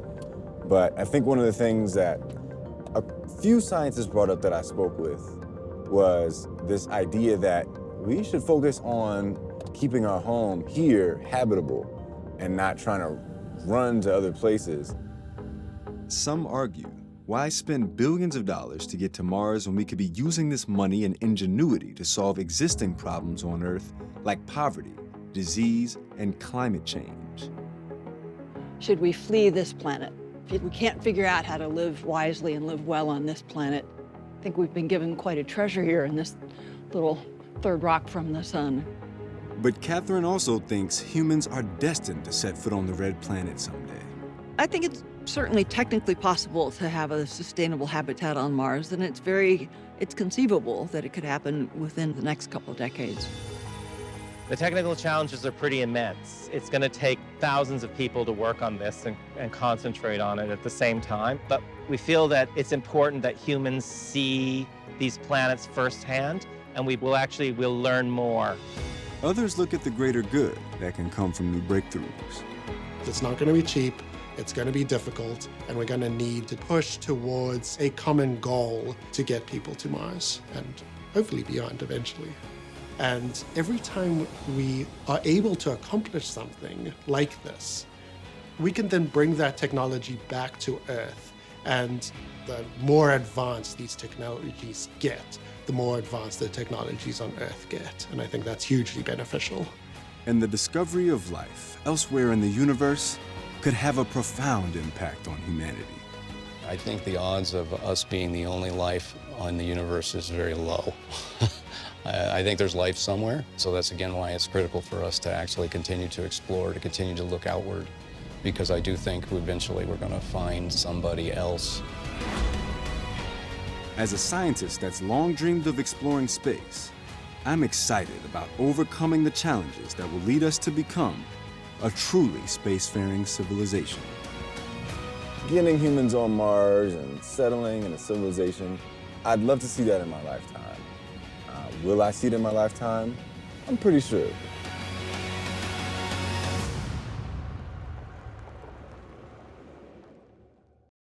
This is what a disease-free future looks like. Many people live in bio-alive habitats built from fungus and bacteria. This constant exposure to nature boosts the immune system. From birth, people use high-tech home scanners to analyze the DNA of microbes living in their guts. Armed with this data, doctors intentionally infect patients with combinations of good bacteria to keep the bad ones in check, preventing disease before it starts. By using advanced technology to adjust the microbes in everyone's body, modern diseases are mostly a thing of the past. It all of a sudden hits you like they're inside you right now. Today, scientists are blazing a trail to this very future. You're actually more microbe than you're human. I want to know what breakthroughs are being made. Bio-augmenting our bodies will have a fundamental impact on modern-day plagues. That will forge the future too. To me, that was like, whoa. A disease-free world. My name is Julia Ravey. I decided to become a neuroscientist because my nan and several great aunts developed Alzheimer's disease. This loss has made me determined to find a cure by any means. I'm fascinated by recent research that links diseases of the brain to microbes in our bodies. And I think this is an avenue that is just coming into its own in terms of research. Microbes are tiny living things, smaller than the eye can see. Inside the body, microbes like bacteria, parasites, and viruses can cause any number of infectious diseases. So what would happen if we just eradicated all of the body's nasty microorganisms? What would the health of society look like? To answer that, I want to understand how microorganisms cause disease in the first place. So I've come to Perth, Australia to meet Dr. Barry Marshall. Barry's groundbreaking research turned the world's understanding of stomach cancer on its head and won him the Nobel Prize in Medicine. Barry is a complete science legend. Today, Barry is hunting a nasty microbe called Helicobacter. This bacteria infects the guts of animals and makes them sick. There are about 30 different kinds of Helicobacter. So one of the things I'm planning to do today is go around, get some animal scat. So most of it's kangaroo. Oh, I'm looking forward to seeing the whole process. I've never seen a kangaroo, I don't think. Barry is trying to figure out where Helicobacter came from by searching for it in a wide range of animals. You can see those big grassy areas over there. That's where the kangaroos might be hanging out. Kangaroo! So now you've seen one. See one. Oh, I think I can see one. Oh, yeah. There. It looks like it's good enough. By analysing kangaroo feces, Barry can get a snapshot of the microorganisms living inside these kangaroos' guts. You get all different kinds of bacteria. We'll extract the DNA and just put all the DNA through the computer. It was the hunt for Helicobacter that led Barry and his colleague Robin Warren to overturn what they thought might be a myth. Namely, the widely held belief in the medical community that stomach ulcers were caused by stress. I did have patients who had ulcers, and it annoyed me that they seemed to be normal people, but when you couldn't find the cause of their ulcer, the medical books would blame it on stress. And I'd say, well, these people just seem to be normal. When they looked at patients' stomach ulcers under the microscope, what they found was astonishing. And these bacteria were unusual. They're curved bacteria. The infectious agent at work was Helicobacter pylori. H. pylori for short is a variation of Helicobacter that infects humans. The presence of this microbe in the human stomach upended decades of medical understanding. All of the textbooks said that nothing can grow in our stomachs, you know, it's a sterile environment for these types of bacteria. But your findings proved otherwise. So that became our research project. How could bacteria live in the stomach when there's so much acid? We knew these bacteria were really only human bacteria, so we had to find a human volunteer who could take the bacteria and maybe get an ulcer. He had to prove that these bacteria could infect a healthy stomach at all costs. So eventually I did a self-experiment. We decided that I was going to drink the bacteria, which I did. So we grew the bacteria up in meat broth, like beef soup, if you like, and I drank it down. And then I was having an endoscopy to see if they had colonised my stomach.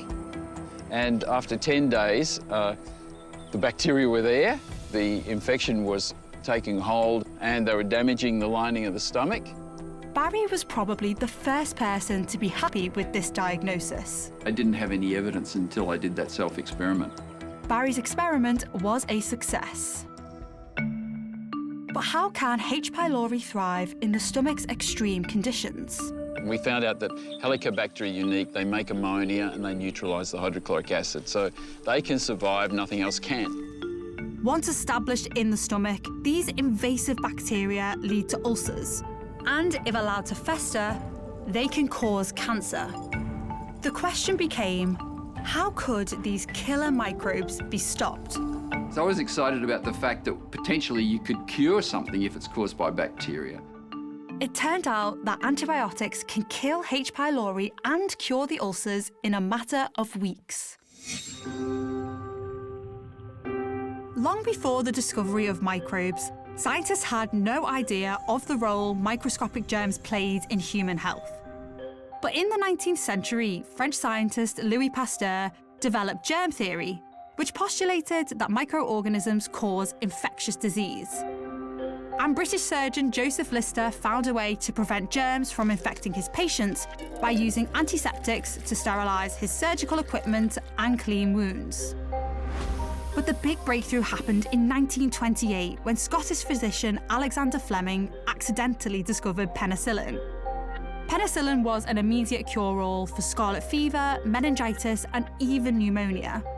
This medication launched the modern era of antibiotics. I thought it was a great kindness to be able to tell people, no, it's not stress. Take some antibiotics and you'll be cured. Today, ulcers are no longer a chronic illness for many. And in the US, cases of stomach cancer have decreased almost every year. Like most people, I like to prove other people are wrong. I didn't realize it was going to take 23 years before people really believed it and accepted it. By eradicating the microbes that cause stomach ulcers and cancer, Barry's research is forging a disease-free future before infections even start. In the future, the exterior doors of most homes have microbial scanners that detect foreign agents. When people enter the home, the scanner sweeps the entire body for harmful microbes. If detected, a home health robot immediately dispenses the appropriate medication. Most people no longer suffer from infectious disease, and doctors' visits are mostly a thing of the past. A disease-free future like this sounds very appealing.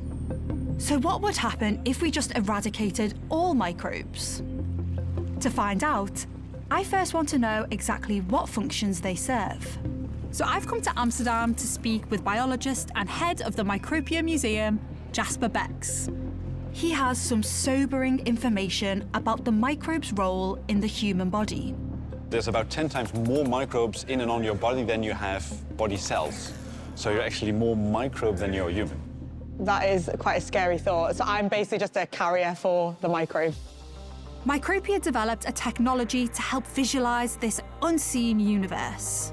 This is where you can visit your own microbes. This is you. Hey. You're being scanned. We're going to see who has the most microbes. So every dot that you see here is a microbe, a total of 100,000 billion of them. 99% of all those trillions of microbes live in your intestines. These are all digital dots, of course, but we also have them alive. The staggering number of microbes on display makes my skin crawl. But there's an odd sense of beauty to behold. When you see these under the microscope moving, it all of a sudden hits you like they're inside you right now. That is crazy. The first person to accidentally see these tiny organisms was Antony van Leeuwenhoek in the 17th century. He was a draper. In order to test the quality of the cotton and of the threads, he decided to build his own magnifying lenses. And this is what he made. And he was able to reach a magnification of 250 times. By looking at everything from water to the plaque on his teeth, he found the world teeming with all kinds of strange microscopic creatures. That made him the first scientist, so to speak, to discover the invisible world of microbes. But in fact, these creatures have been with us all along. Single-cell bacteria evolved 3.5 billion years ago. They are the oldest life forms on Earth. En masse, these microbes exhaled oxygen, which eventually formed our modern-day atmosphere and created an ecosystem that changed the face of the entire planet. Scientists believe our oxygenated ecosystem led to the evolution of multicellular life forms at least 600 million years ago. And this, in turn, led to the evolution of even more complex creatures, including us humans. In this light, microbes are the most fundamental part of being human. They digest your food, they produce all kinds of different vitamins and hormones. So microbes are essential to our way of life. Scientists call this vast collection of microbes living in us and on us the human microbiome. In essence, you're a walking ecosystem. That's honestly mind-blowing. Each body is a unique walking ecosystem. But how exactly do these trillions of microbes contribute to a person's well-being? And how do we get our individual microbiome in the first place? To find out, I've come to Rutgers University to meet biologist Dr. Maria Gloria Dominguez-Bello.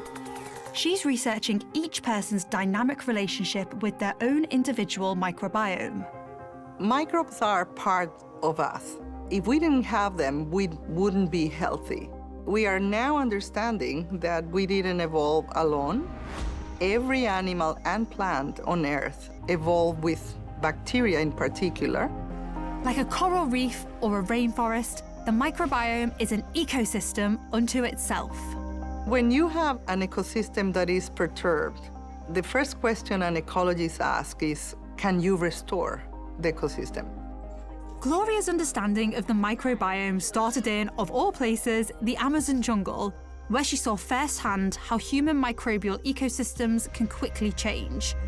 I've been working in the Amazon for the last 30 years, since I was a student. Amerindians have been living there, pretty isolated, for the last 20,000 years.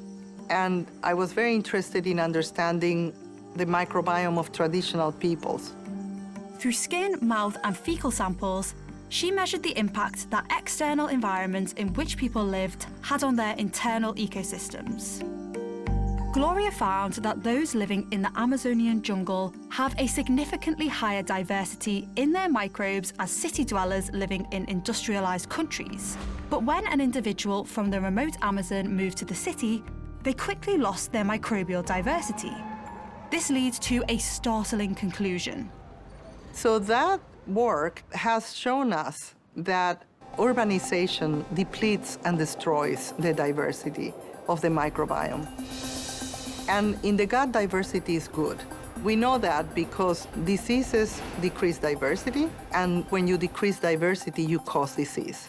There is a strong association between high diversity in the gut microbiome and health. Knowing how vital microbiome diversity is in fighting disease, Gloria is investigating how humans acquire microbes in the first place. Here we go. And how do babies originally acquire their microbes? Inside the uterus, the baby is not being exposed to microbes, but once mom breaks water, the baby comes in contact with the birth canal, which is loaded with massive amount of bacteria. It turns out the acquisition of microbes starts when a child is born. By the time the baby is out, the baby is heavily colonized. So it's a microbial baptism. Then there is a skin-to-skin contact, that's the secondary exposure. Then the mouth of the mother kissing is another exposure. The environment of that baby is heavily maternal, and mom is a main source of bacteria. That first set of bacteria start the process of immune education. The immune system will recognize the good bacteria, don't attack. But modern medicine is changing the immunity education that comes from this microbial baptism.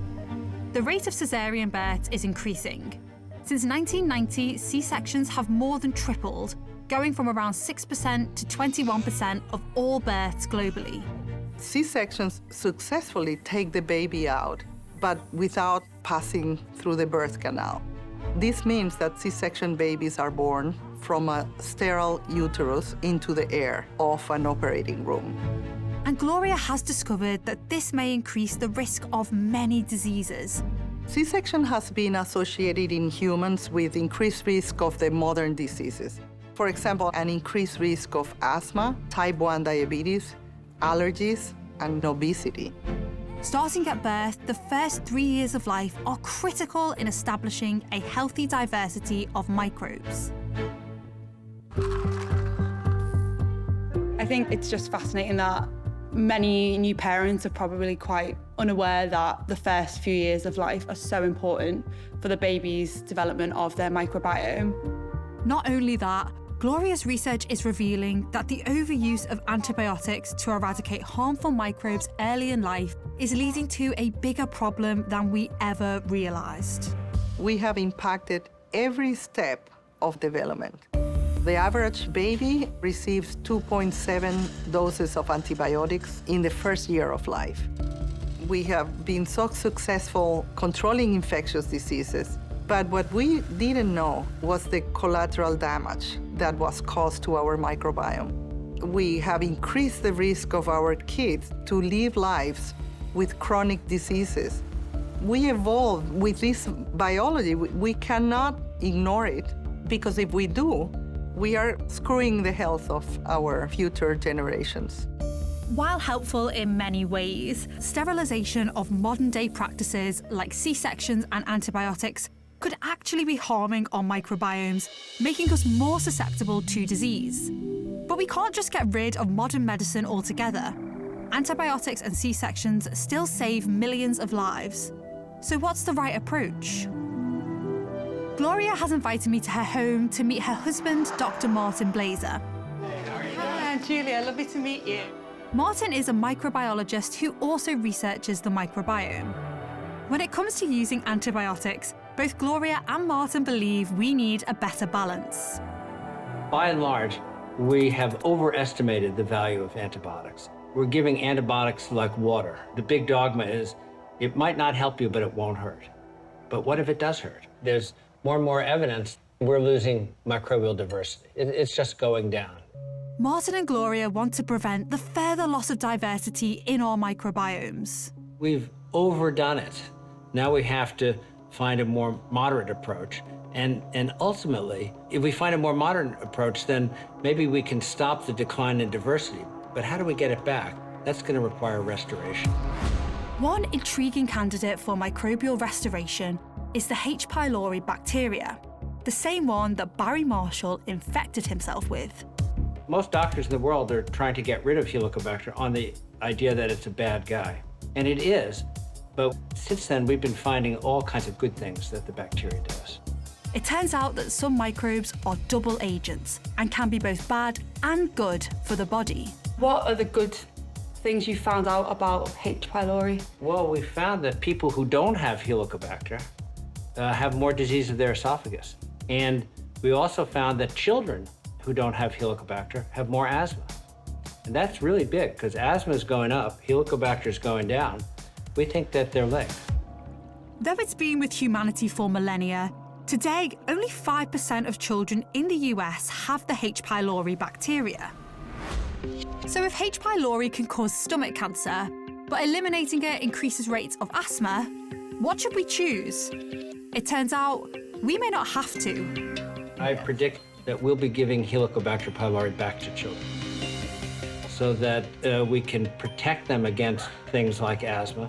But we might want to eradicate it when they're 40 years old so that they won't get stomach cancer. We have to treat these bugs differently in childhood and once you're an adult. This revelation shows how we could begin to get the balance right. By treating the microbiome differently at different stages in a person's life, Gloria and Martin's dynamic approach could be the key to eliminating modern diseases. In the future, nearly every baby is born naturally at home. When C-sections are needed, babies are bathed and infected with microbes taken from the mother's birth canal. From childhood, everyone receives personalized doses of healthy microbes as regularly as vaccines, only prescribed in severe cases. The overuse of antibiotics has plummeted. If the key to a disease-free future lies in managing the balance of good and bad microbes, then what we put into our bodies will have a huge impact on the microbiome. To better understand how the body's microbes work as a whole, I've come to San Diego to meet Dr. Rob Knight. He's looking for ways to create a better balance in individuals' microbiomes by sequencing their DNA. Based on numbers alone, this is a very daunting task. You have about 20,000 or so unique genes in your human genome, but you have millions of genes in your microbiome. And all of those microbial genes, we're just finding out about how they make us who we are. That is incredible that we call ourselves human, but maybe we're not so human after all. Rob's quest is an ambitious undertaking.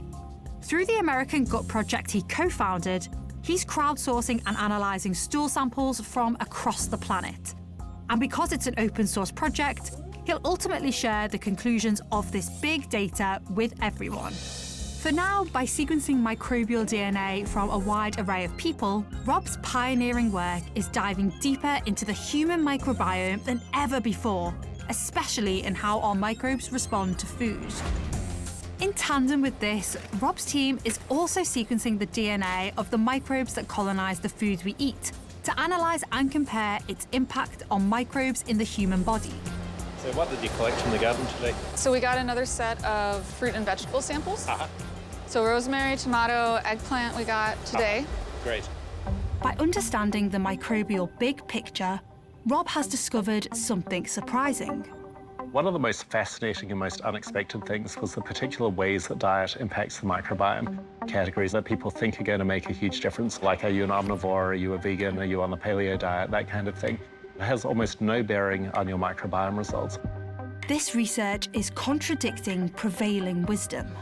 It turns out, what does affect the health of our gut microbiome is much more basic and even achievable for most of us.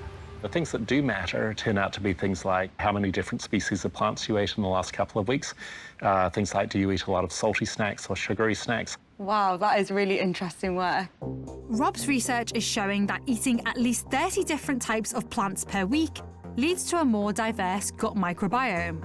And this matters, because this helps create a better balance of both the beneficial and harmful microbes that are in everyone. This microbial diversity dramatically increases the body's well-being. So, eat your veggies. But everyone's microbiome is not alike. Like a fingerprint, your gut microbiome is unique and responds differently than others. It even plays a role in how individuals respond to prescription drugs. One of the major things that we and others are trying to find out at the moment is how do you know what medications are going to work? It turns out that the microbiome explains a lot of that individual variability. That's because gut microbes play a role in how medications are metabolized in the body. An individual's microbiome can impact the effectiveness of drugs for Parkinson's, high cholesterol, and many other conditions. A better understanding of this complex relationship could lead to major breakthroughs in healthcare. This is already being exploited right now for cancer drugs, and so that's a very exciting frontier. I want to see if there are measures I can take to achieve a better microbial balance today. So I'm conducting a little experiment of my own with a sample kit from the American Gut Project, which contains tubes and swabs and some gloves. So I think we can all imagine exactly what this is for taking samples of. I'm eating junk food for 3 days, and then a wide range of vegetables for 3 days. And I'll be taking 2 samples after the healthy food and after the unhealthy food and seeing if my microbiome has been altered. Oh, I'm gonna be sick. That is horrible. I'm bringing these samples to Dr. Jack Gilbert, the other co-founder of the American Gut Project. His team is using this research to tease out the body's specific relationship between our microbiome and the development of disease.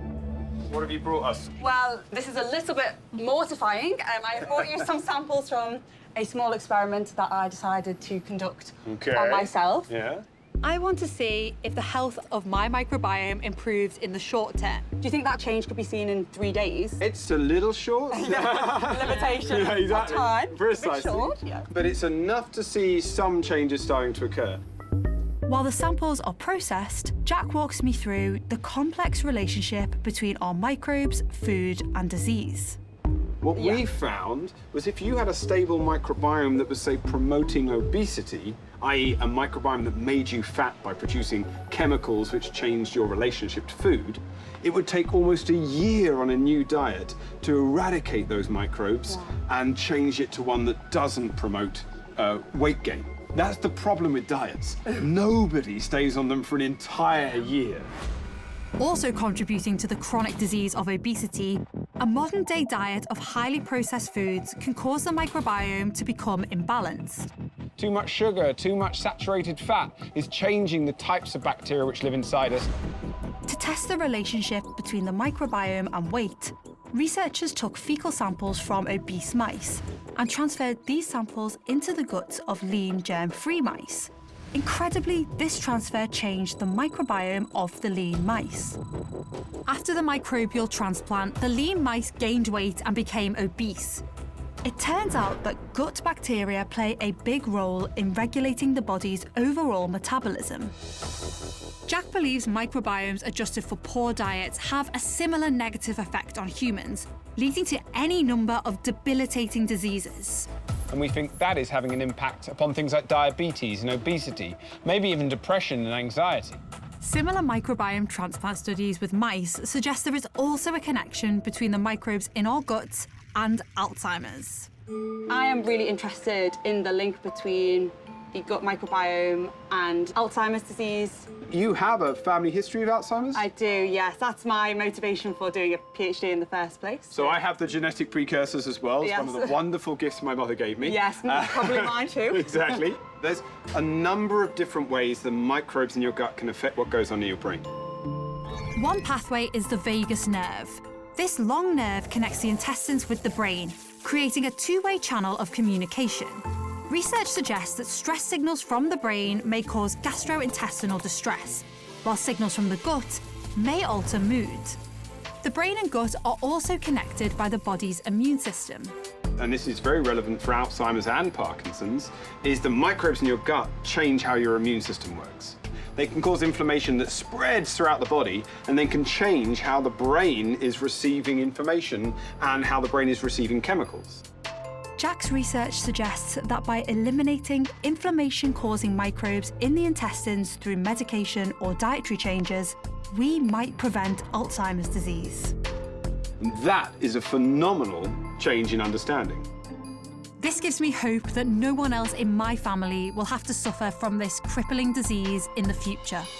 With these neurodegenerative late life diseases, patients often have changes in their brain years before you see any symptoms. Do you think we could see an almost microbiome signature of these changes and then jump in with some early preventative measures? I think that is absolutely possible, right? In combination with looking in your blood and seeing if there are biomarkers of the disease, we could also look in your stool and look at the types of microbes which would cause the disease to start progressing. So we may be able to transform our ability to predict it early in the future. Jack is developing a new technology that will allow people to track biomarkers in their gut microbiomes at home. This is a mock-up that we're using. Very nice. But we've developed a toilet seat, literally just this part of the toilet, that allows for the collection in an automated way of stool. Yeah. And then provide you with updated, regular information about the microbes and their functions that are present there. Or we might be able to provide you with an update on what kind of foods you should eat. Then we may be able to prevent disease from developing in the first place by changing what microbes are present in your gut. That would be a phenomenal improvement in our understanding of human health. As for my short experiment, the fried and fatty junk food had a negative impact on the balance of my microbiome. Jack recommends sticking with healthier eating and consuming more fibre.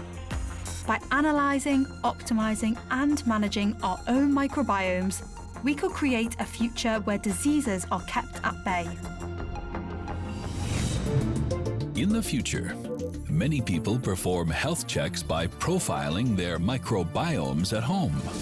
In real time, toothbrushes sequence the DNA of billions of microbes in the digestive tract. The data is networked with appliances, allowing individuals to receive automatic daily food deliveries that are personalized for optimal health. This data also syncs with medication dispensers, which fine-tune prescriptions to diversify the microbiome and boost the immune system. Since studies have shown that microbiome transplants can be used to transfer diseases from one animal to another, I wonder if this same technique could be used to cure disease as well. I'm outside Boston to meet Carolyn Edelston. Her Open Biome organisation is combating a notorious bacteria, C. difficile, or C. diff. Open Biome is helping fight this life-threatening gut infection with a radical treatment: human fecal transplants. C. diff, or C. difficile, is the most common hospital-acquired infection in the US, actually. Who is at risk of contracting it? Oftentimes what happens is someone will go into a hospital or a long-term care facility, they'll go on antibiotics, and they'll acquire a C. diff infection. What happens when you go on antibiotics is a lot of the microbes that are normally present in your gut get wiped out. And without that competition, C. diff is able to spread and to start producing the toxin that makes you sick. C. diff is really difficult to kill and to get rid of because it makes little spores.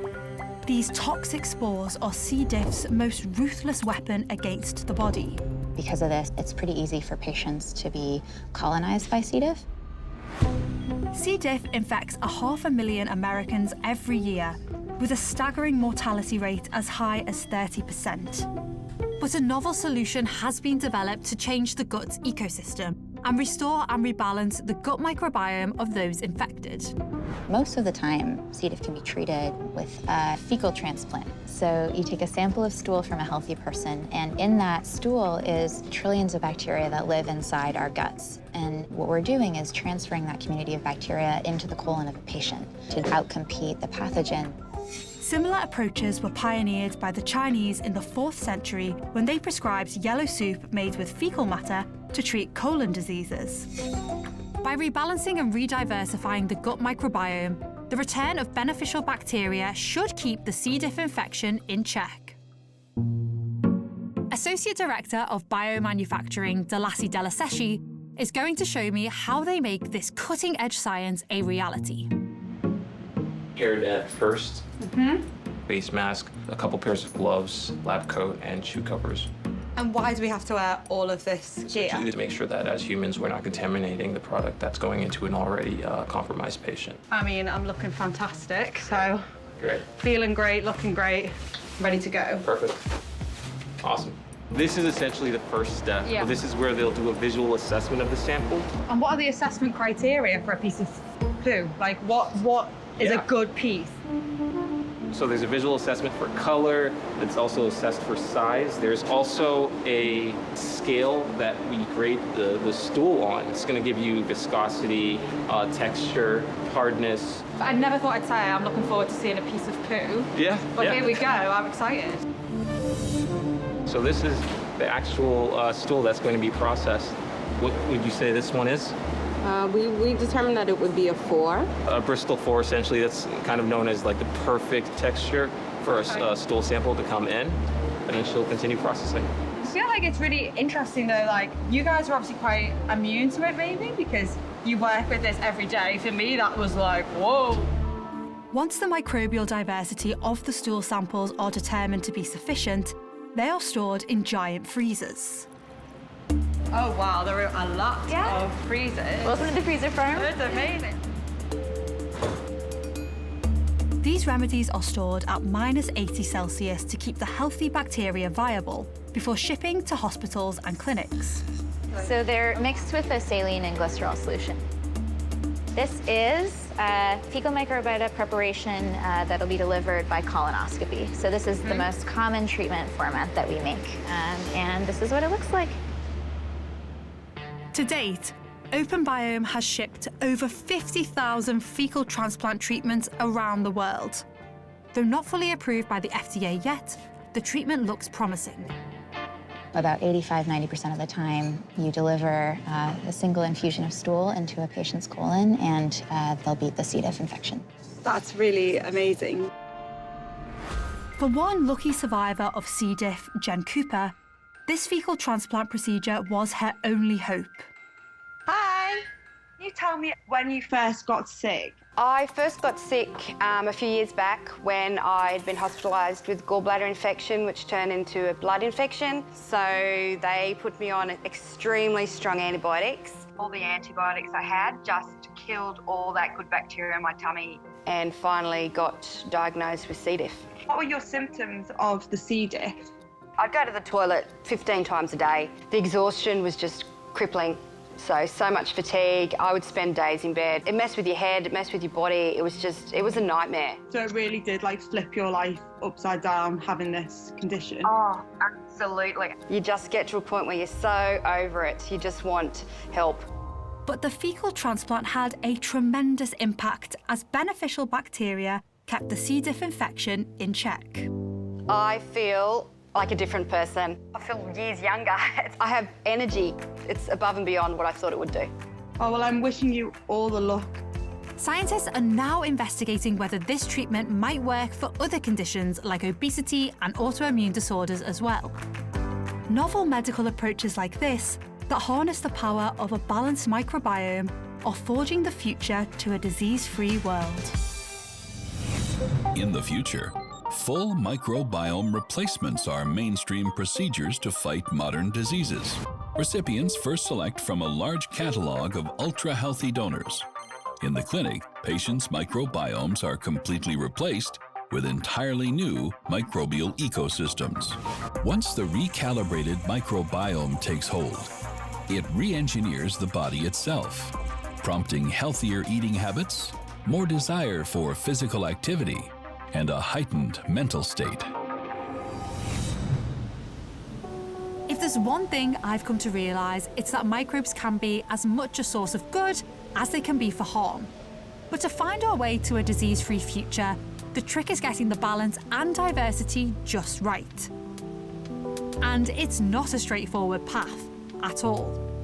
No one knows this better than Dr. Jack Gilbert, whose own path of restoring the healing power of microbial diversity has been full of twists and turns. One very important reason Jack is motivated to pursue this research is his own son. I have a child with autism. As soon as I found out that my son might be slightly different to other people, I always wanted to figure out a way that I could help him. I don't think autism is a disease that we need to fix, but I did want to be able to help him to realise his full potential, as any parent would. About 2% of children in the US are diagnosed with autism. Recent studies show that individuals with autism have abnormal gut microbes.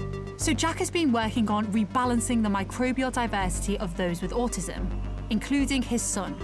We actually developed a dietary supplement to improve his health. So he eats a lot of fibre now, and he takes butyrate supplements and omega-3 supplements that help him to regulate his behaviour and his health. But Jack has found that the most effective way to boost microbial diversity is to boost humanity's interaction with non-sterile natural environments. Kids need physical interaction with the environment. Physically interacting with the world around them shapes how their immune system works, which can protect them from allergic disease, asthma, maybe even obesity and neurological diseases like depression and anxiety. We think this might be fundamental to the process by which a human body develops.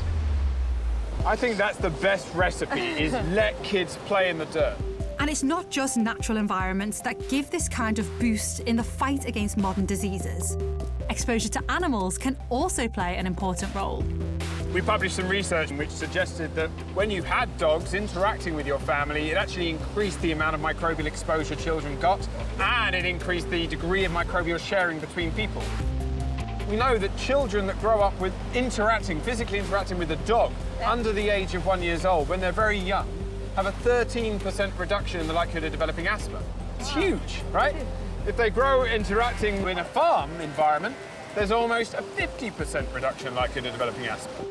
To investigate this relationship between microbial diversity and the natural environment, Jack spent time studying 2 different communities that live on farms, both of which practice 19th century agricultural ways of life. We started exploring 2 groups of people in the United States called the Amish and the Hutterites. They both live a very rural existence where they don't really like technology, no cameras, no televisions, etc. But they have one very specific difference. While both communities lead a rural lifestyle, Hutterite children don't interact with farm animals or crops, but the Amish children do. The Amish, kids grow up milking cows and working with the animals, and we think that the exposure they get to that farming environment, to the microbes in the cows and in the sheep and in the horses, actually trains their immune system.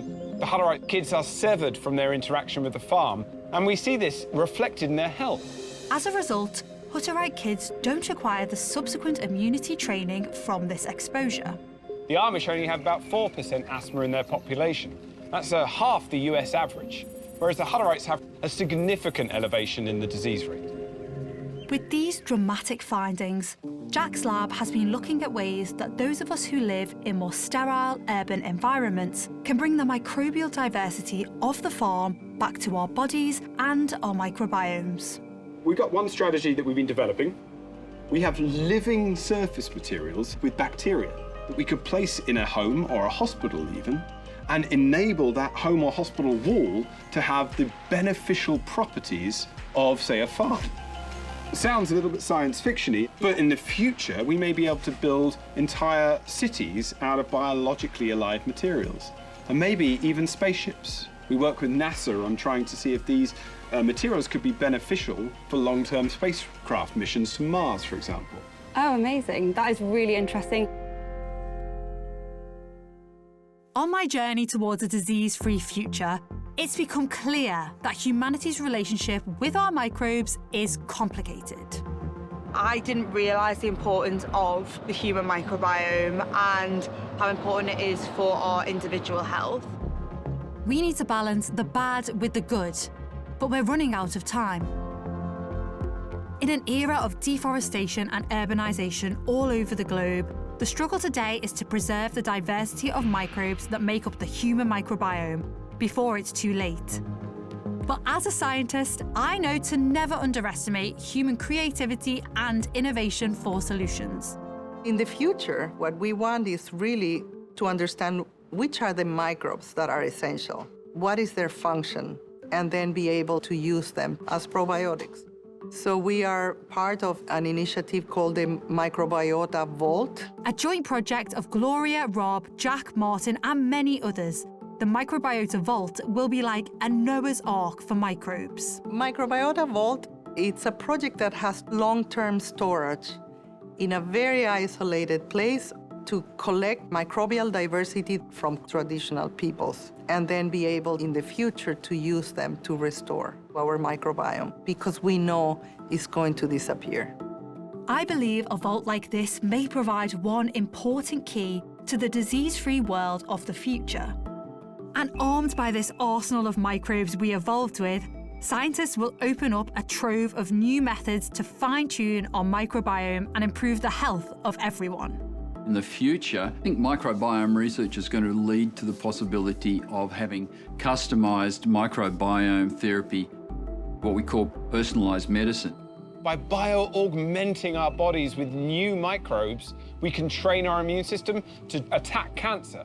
We can alter the types of bacteria living inside us to treat depression and treat things like obesity and diabetes. That will have a fundamental impact on how we deal with our modern-day plagues. Microbiome is going to revolutionize medicine. As for me, my hopes for medicinal applications hit a little closer to home, and it's inspired my research in neuroscience.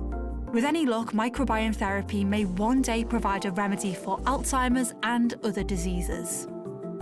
But for the world as a whole, my hope is that the restoration of the microbiome will not only boost the health of everyone, but lead people to happier and more fulfilling lives.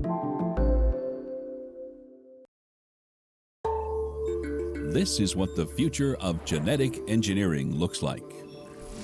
With advanced DNA editing techniques, vaccines for deadly infectious diseases with no side effects are developed in a matter of weeks. Genes from any plant or animal can be combined to create new hybrid organisms resilient to climate change.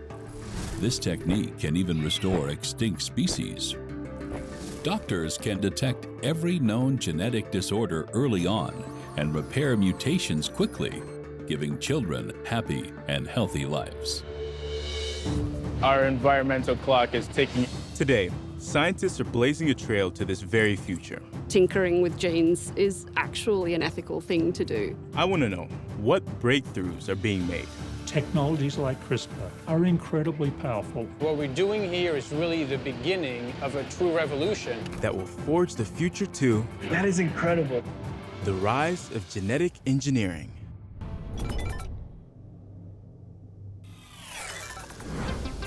My name is Kandwani Piri. I'm a genetic researcher. You could say it's in my blood. From an early age of about 8 or 9 or so, I had just a natural curiosity for the natural world. Cancer runs in my family. In fact, I lost my aunt to breast cancer. And that piqued my interest in genetics. I'm fascinated by how the genes we inherit shape our biological destiny, including our health. I believe the key to treatments and cures for diseases like these lies in explicit efforts to engineer human genes. But can we fix not only what's broken, but also enhance our genetic codes and improve on Mother Nature? Someday, will humans direct their own evolution? And should we? I'm starting my journey in Washington, D.C. to visit a family who's grappling with the difficulties caused by genetic disease. Hello. Hi, Annabelle. Can you shake hands, Annabelle? Hi. Oh my gosh, how are you? Oh, I think she's shy. 4-year-old Annabelle Frost has a heart-wrenching genetic disorder. Could you tell me a little bit about Annabelle? When Annabelle was born, it was such a wonderful moment. But we were in this happy fog and didn't notice the nystagmus, the eye movements. We didn't notice the jerky muscle movements. We didn't notice any of that. But the doctors realized that something was wrong. They diagnosed Annabelle with alternating hemiplegia of childhood, or AHC. This extremely rare disorder causes debilitating spells of paralysis, delayed development, and life-threatening seizures. She'd have days of paralysis where her whole one side of her body, she'd drag it along behind her as she crawled. Once a day, she will have these choking episodes where I need to pick her up and hit her on the back to make sure that she could breathe. Annabelle's condition is a result of a problem in her DNA. The twisting double helix of DNA is made up of 4 different base pairs, or nucleotides. The unique sequence of these base pairs are instructions for the body to make proteins. The base pairs are like musical notes in a score that tell a musician how to play a song. When all the different sections of the DNA are played, the result is a biological symphony. But like a musical note played out of key that compromises the entire performance, there is an error in one of Annabelle's genes. The mutation in the ATP1A3 gene is disrupting her nerve cells, leading to her severe condition. AHC is fundamentally intertwined in her genetic code. There is no restorative treatment or cure. The medicines that they have are kind of more about masking symptoms in a very unspecific, untargeted way. And we wanted to try to figure out if there was a way to address the cause and not the symptoms. Without targeted treatment, Annabelle could die any day.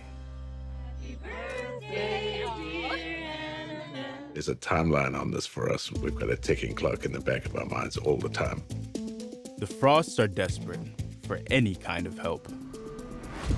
From sickle cell anemia to Huntington's disease, millions of people suffer from thousands of genetic disorders, much like Annabelle's. Unless scientists can address these genetic errors, children like Annabelle will suffer agonizing pain, and some will die young. I want to know, can genetic engineering help families like this in the future? Oh, that's so nice. The double helix structure of DNA was first revealed in 1953 by Rosalind Franklin, Francis Crick, and James Watson. And within a few decades, scientists discovered how to alter the DNA of living organisms. But gene editing really took off around 2013 when scientists harnessed a molecular mechanism found in certain bacteria. This remarkable mechanism is called CRISPR-Cas9, or CRISPR for short. CRISPR-Cas9 contains an enzyme that serves as the bacteria's defense mechanism against viruses. When viruses infect the bacteria, the CRISPR machinery targets a specific section of DNA. Then, the enzyme responds like a pair of scissors and literally cuts the virus's genetic code apart. Scientists are now harnessing this natural mechanism to target and precisely edit the DNA of numerous organisms. To find out how, I'm heading to a biotech lab in Brooklyn, New York. I'm on my way to Gen Space, which is the world's first community biology lab. Beth Tuck is the Director of Science Education at Gen Space. We are an open access science lab. We're a community biology lab. So you're telling me if I'm a computer programmer and I want to learn more about biology, I could essentially come down here and take a class and use your facility? That's it.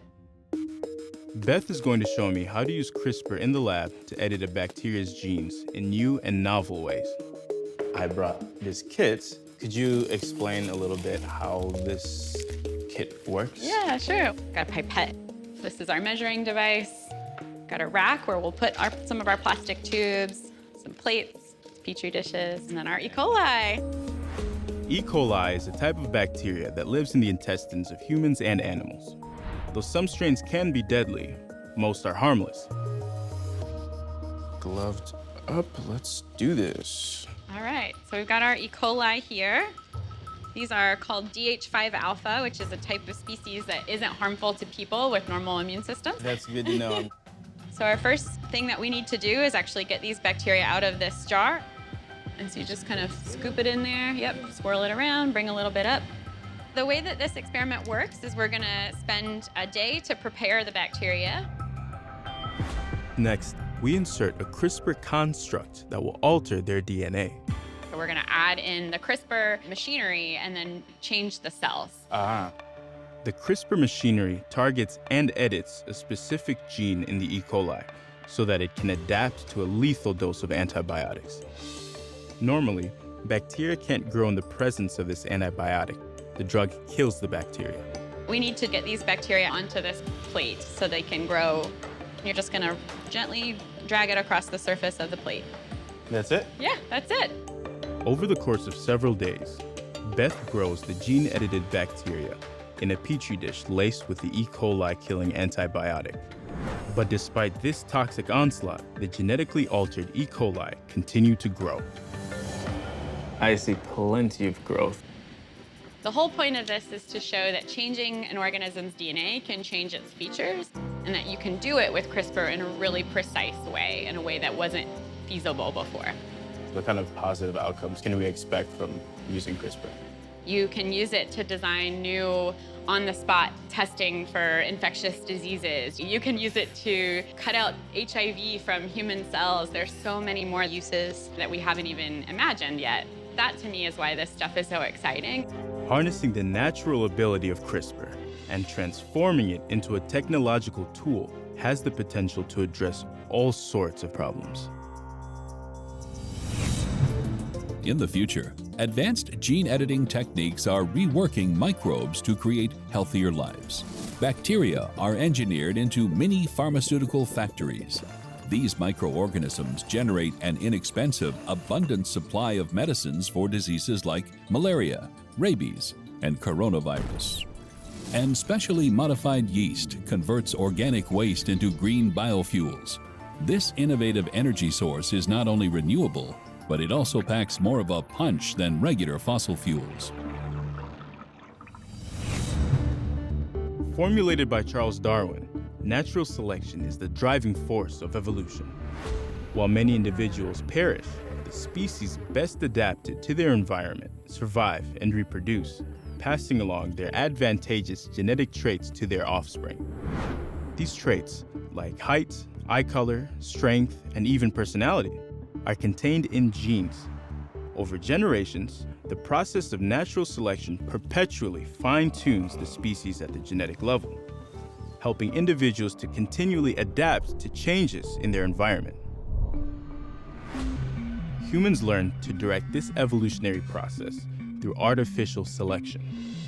Through the intentional selection of mates, humans facilitated the breeding of animal offspring with desired characteristics. Arguably, the first known example of artificial selection happened more than 15,000 years ago when humans domesticated the wolf, breeding what we now know today as the dog. In agriculture, artificial selection has improved and even created new fruits and vegetables. Through selective breeding for certain traits, the simple wild mustard plant was transformed into cauliflower, cabbage, and even broccoli. But even artificial selection takes at least a few generations to work. Capitalizing on the natural CRISPR process, gene editing in the lab can compress evolution down to a matter of months. Using CRISPR to manually engineer DNA is the next step in accelerated evolution. And with this remarkable tool, scientists can even improve our food supply. This matters because over 10% of the world suffers from hunger and malnourishment. I'm in Raleigh, North Carolina, where pioneering food scientist Dr. Rodolphe Barangu is using gene editing to boost food production and feed the planet. We're going to be able to breed crops that are more efficient, that are more resistant to disease. The biggest impact CRISPR may have short term, maybe the next decade or so, will be to revolutionize the food supply chain. In fact, Rodolphe had a hand in the discovery of the natural CRISPR mechanism in bacteria, and his use of CRISPR as a technology in milk is leading to remarkable innovations in dairy products. So what we're looking at here is milk that is the process of fermenting. Okay, so this is in the earlier stage of things. Very early stage. So we add the bacteria to start the fermentation process, and then use the lactose to solidify milk into cheese and yogurt. In most dairy facilities, regular bacteria and yeast kickstart the fermentation process. But before starting, Rodolphe added a twist. He used CRISPR technology to enhance the bacteria used in the fermentation of milk. We used it to build resistance in bacteria that make cheese and yogurt, to have better fermentations and better manufacturing of dairy products.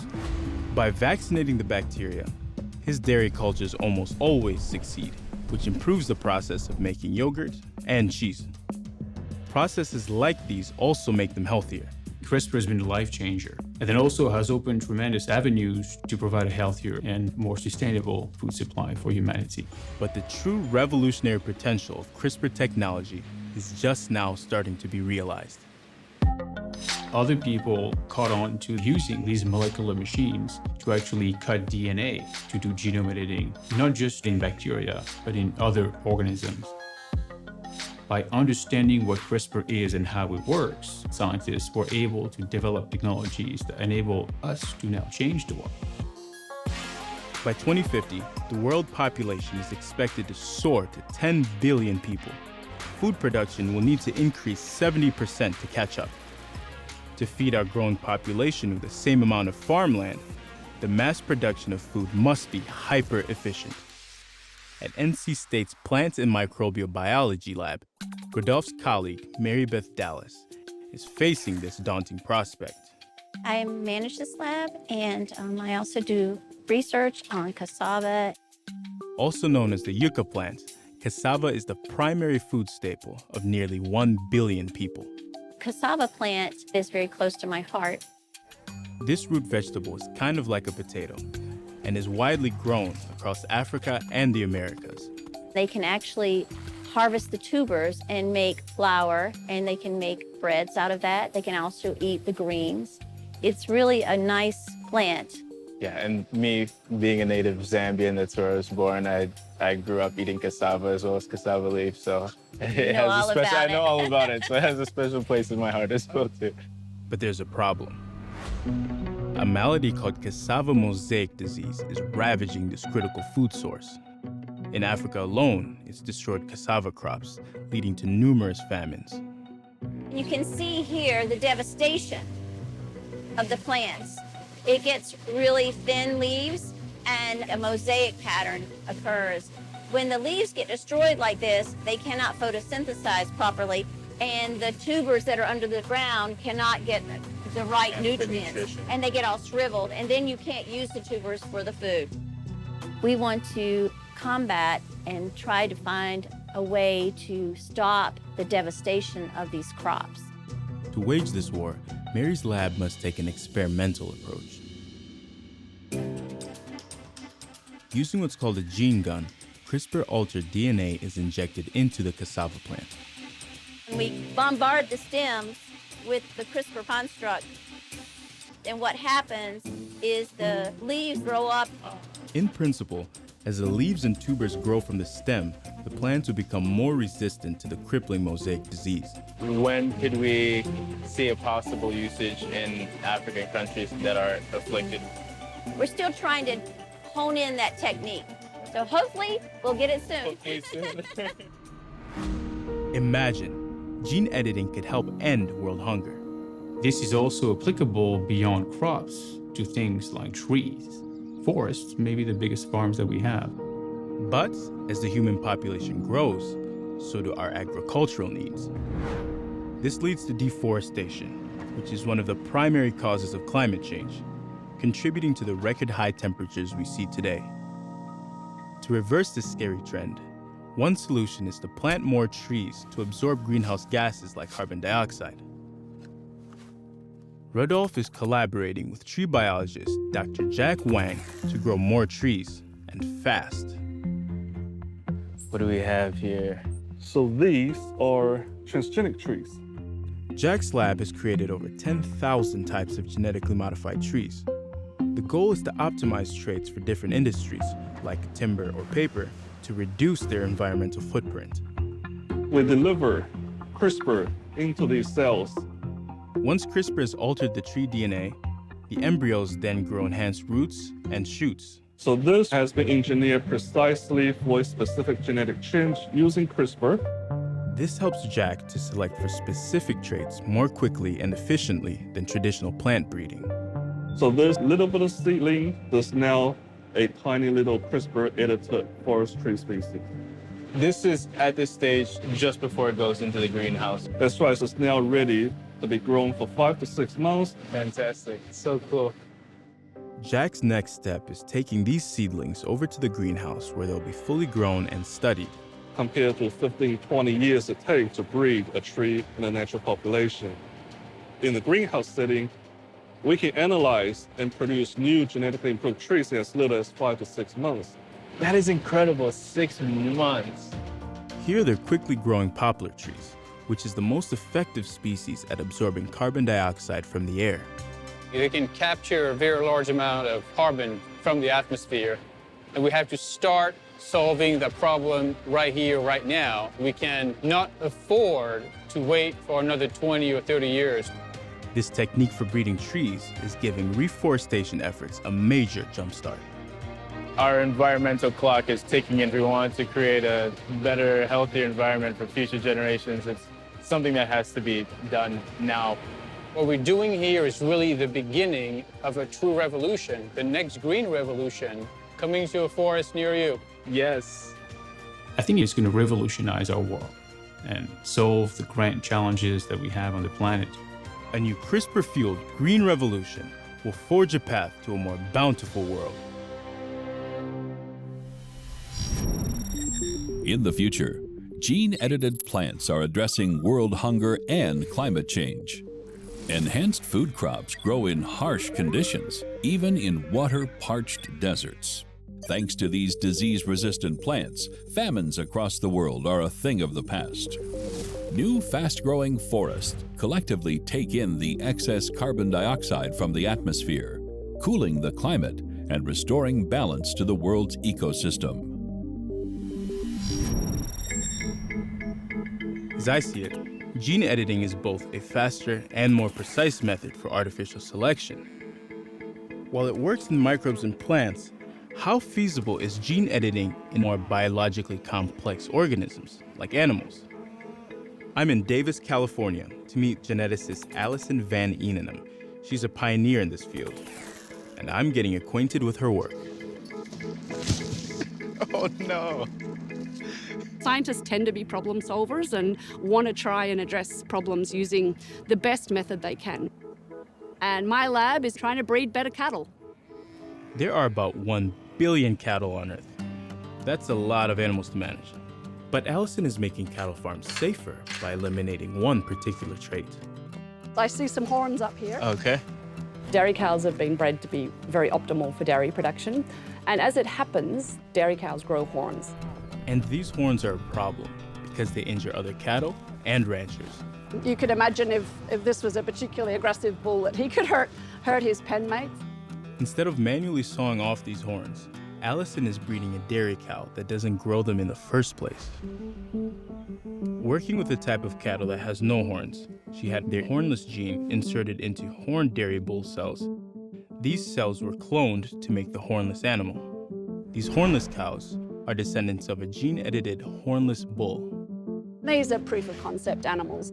They are kind of a prototype of how you could use genome editing. This genetic technique produces offspring with a desired trait much more quickly than the decades of breeding normally required in traditional animal husbandry. That's really what editing does for us, is it enables us to bring in one useful characteristic that we want, in this case, not growing horns, and not alter the rest of the genetics. This technique shows that gene editing tools can be used to introduce desirable traits from one animal into another. Outside of trying to remove the horns, are there any other expressions that we would want to get rid of or add? So what else might we do? One of the targets that's a really obvious one for plant and animal breeders is disease resistance. And so globally, it's estimated we lose about 20% of all animal production to disease. That's a large percent. That's hundreds of millions of cattle needlessly lost every year. To me, genetics is the best approach to deal with disease, because if they don't get sick, they don't need to be treated with antibiotics, they're more productive, farmers happy, cattle are happy, consumers are happy. So it's kind of a triple win for sustainability. But there's an even more fundamental trait that Allison is trying to select for.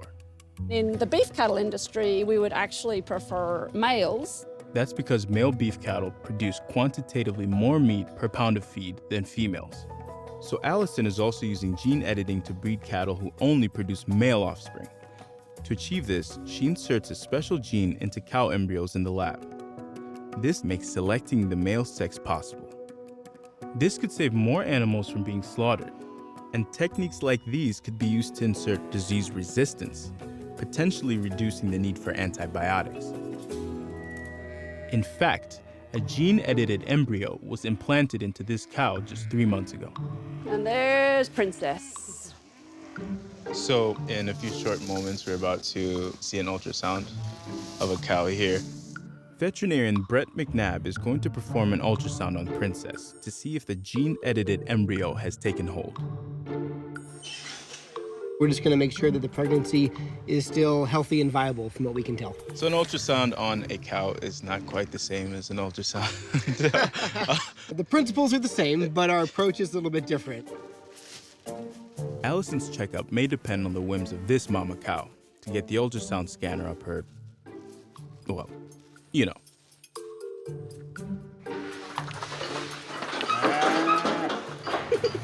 You're doing that next time. You know, I'm learning quite a bit just observing. Oh, I see. She's pregnant. That's good news. It appears the embryo implant has successfully taken hold. So on ultrasound, we use sound waves, and so anything that's more dense is going to bounce the sound wave back to my probe. And then you can start to see floating around in there are those bright white structures. Those are all parts of the calf. Oh, yeah, okay.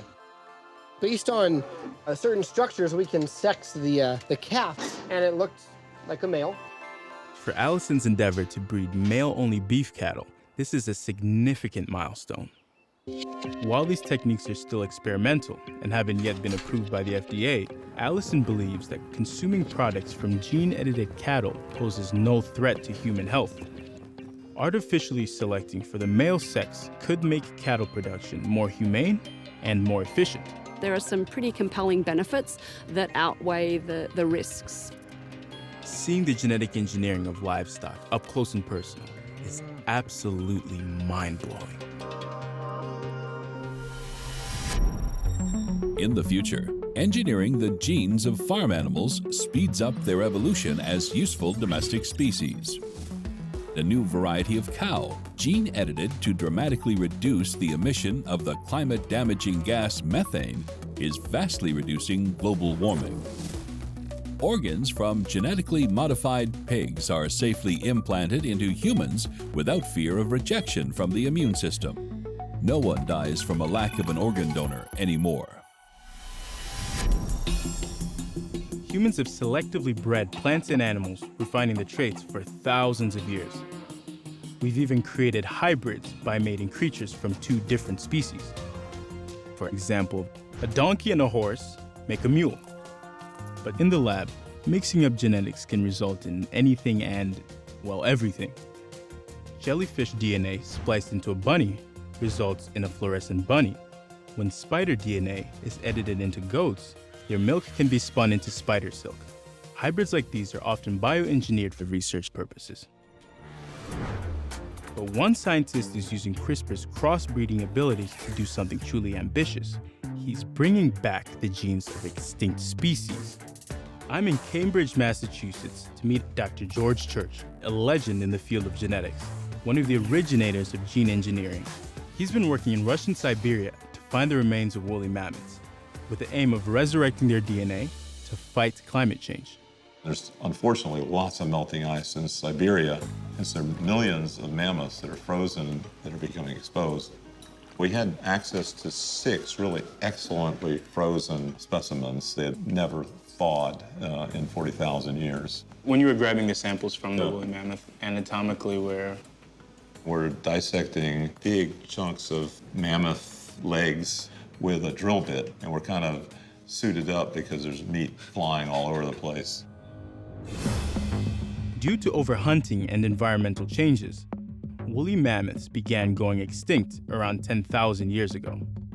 But George is extracting their DNA from the cold, preserved remains in Siberia and mapping their genome. So we read the genome into the computer, and then we write it into modern Asian elephant cells. Modern Asian elephants and woolly mammoths share a common ancestor, but are 2 distinct species. George is using advanced CRISPR techniques to resurrect multiple cold-resistant genes from the woolly mammoth that grow extra hair and produce more fat. He then plans to integrate these genetic traits into the eggs of Asian elephants. We can make dozens of edits to the genome and then clone them into baby elephants. But why? It turns out cold-resistant elephants could also help mitigate global warming. In the frigid tundra of Siberia, grass is more effective at keeping the Arctic cold than the current forest environment, which retains heat. Those billions of square kilometers are at risk of warming, and it's the only herbivore that can knock down the trees is the elephant. Oddly, the herbivores can change it back to grasslands, which is more photosynthetic. And a sizable population of cold-resistant elephants would help maintain this region as grasslands through grazing. And a more photosynthetic Arctic would absorb more carbon dioxide. So it's part of what will hopefully be a big international effort to convert the Arctic, at least partially back, to the form that was more conducive to fighting climate change. Is it outside of the realm of possibility to, say, bring back an extinct creature like a woolly mammoth? Once we get good at it, we may switch the cold-resistant elephants into fully genetically identical mammoths. Who knew? Resurrecting woolly mammoth DNA could help restore icy conditions across the Arctic. In the future, genes from most creatures can be safely inserted into other species to create revolutionary hybrids. Engineered jellyfish with genes from plastic-eating microbes now clean up the oceans by organically breaking down non-decomposing trash. Some scientists have even extracted DNA from dinosaur remains and are on the brink of resurrecting these extinct species. The hope is, by bringing a single dinosaur back to life, new technologies will be developed to help other species on the brink of extinction. Speaking with George Church firsthand is both humbling and inspiring. As if resurrecting the DNA of the woolly mammoth wasn't enough, he also helped start the $3 billion Human Genome Project. This landmark study identified every base pair of DNA and mapped the entire human genome. Its primary purpose was to conquer disease. It was and remains a really big deal. We are here to celebrate the completion of the first survey of the entire human genome. This roadmap of the intricate genetic codes across the human body empowers doctors to better diagnose and treat disease. We've worked really hard on bringing down the cost of reading genomes, which I think is the thing that most people could benefit from. Thanks to advances in DNA sequencing technology, the cost of reading entire genomes has plummeted. All it would take is a small tipping point event shifted over so that everybody is using this. And in the case of genetics, that would be reading everybody's genome and giving them information that was actionable. By actionable, he means letting individuals know what kinds of diseases they're genetically susceptible to. This empowers people to be proactive in avoiding or managing imminent diseases. I think we're on a trajectory where everybody in the world are going to get sequenced within a few years. The Human Genome Project continues to have a big impact in treating all kinds of human diseases. To find out how, I'm at the historic Cold Spring Harbor Laboratory in Long Island, New York, to meet with Dr. Bruce Stillman. There's been a revolution coming from the Human Genome Project, and a lot of cancer research is linked to that. We now have a very deep understanding of that genetics, and what that can do is to link new therapeutics to individual patients' genetics. I have an interest in oncology. I'd lost an aunt to breast cancer, and I think that took me down this journey towards finding a solution. One of our scientists used a very interesting genetic technique of genetic selection, and now we're gearing up to use that information to improve cancer therapy.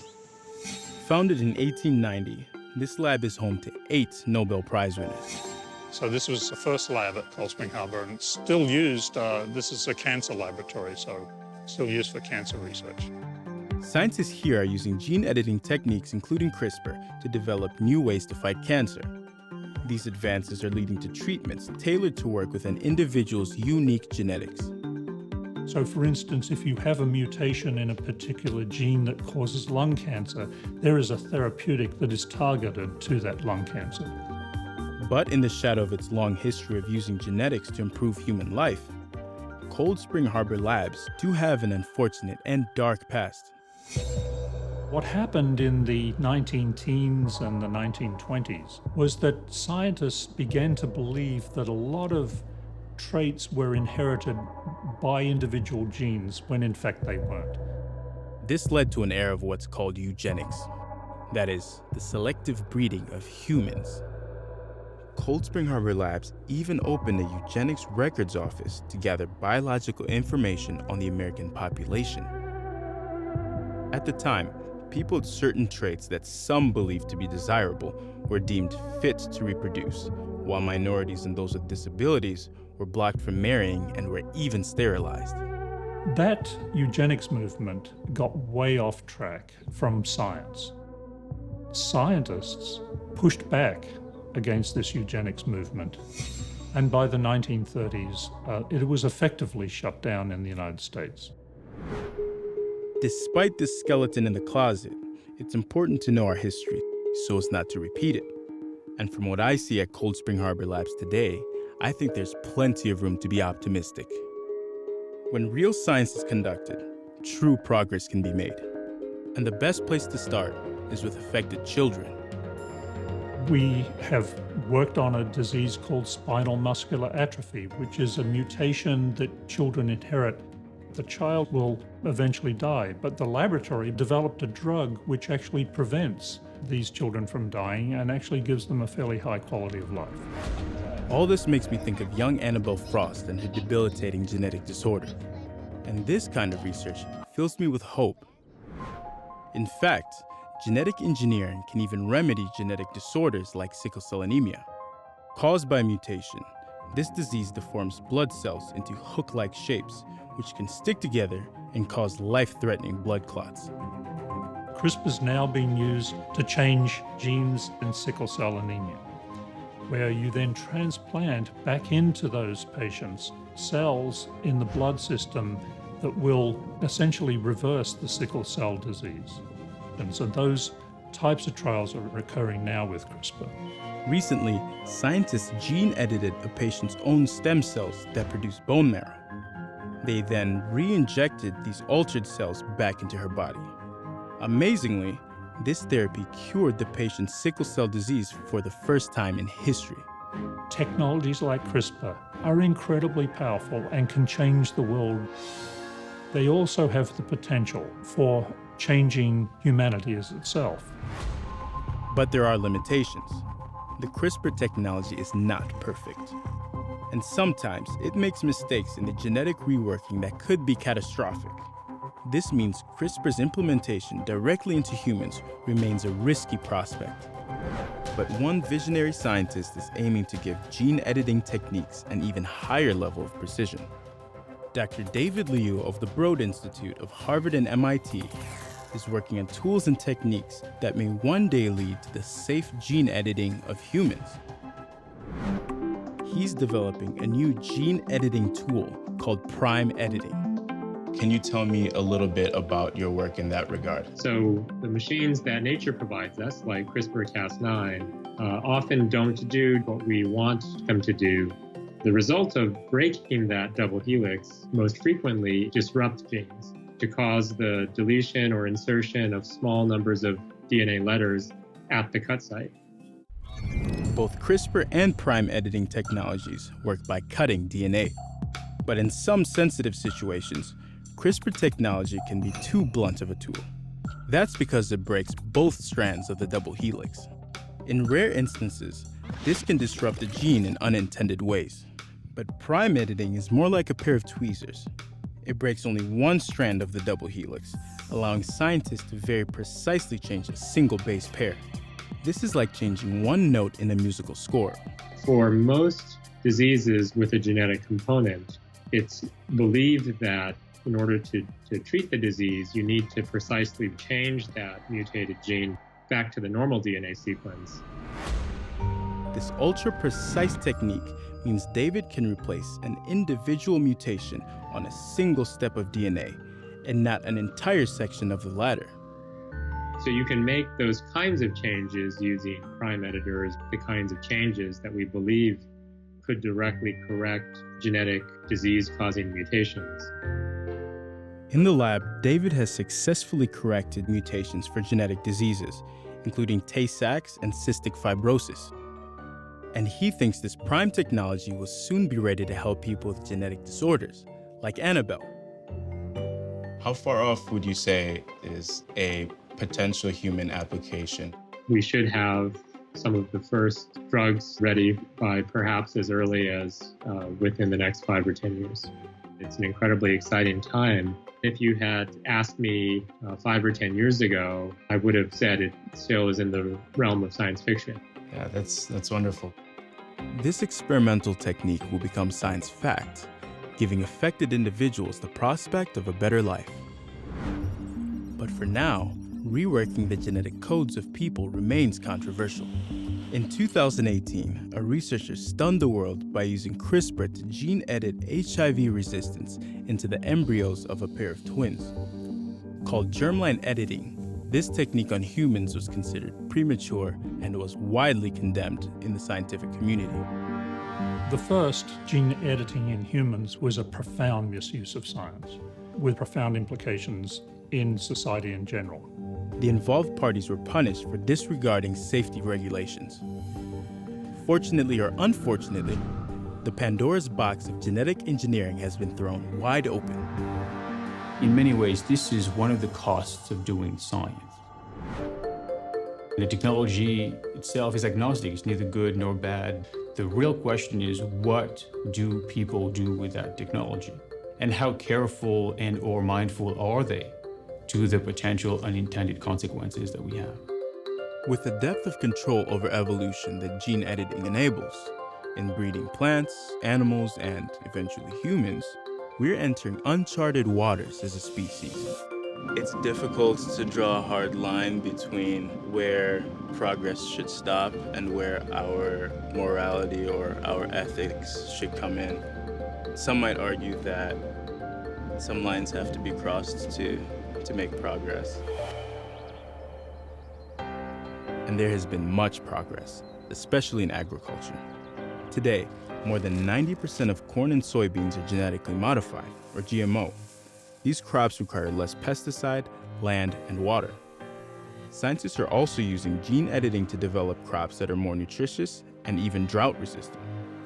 Though many in the public remain skeptical, the vast majority of scientists believe GMO foods are safe. Tinkering with genes for benefit and for good purpose is actually an ethical thing to do. And as for humans, many believe the benefits of gene editing outweigh the risks. There are 10,000 monogenic diseases affecting hundreds of millions of children across the world. Precise medicine would help, and then we start building on that. In the right hands, I think genetic engineering will usher in a much better future for people and our planet. Some think it will even shift human evolution into overdrive. In 30 years, we may be unrecognizable. I don't think that's going to be our intention, but when you take these big leaps and get comfortable with them, people get addicted.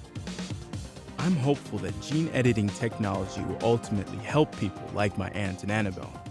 And for those reasons and many more, I believe the rise of genetic engineering can't come fast enough.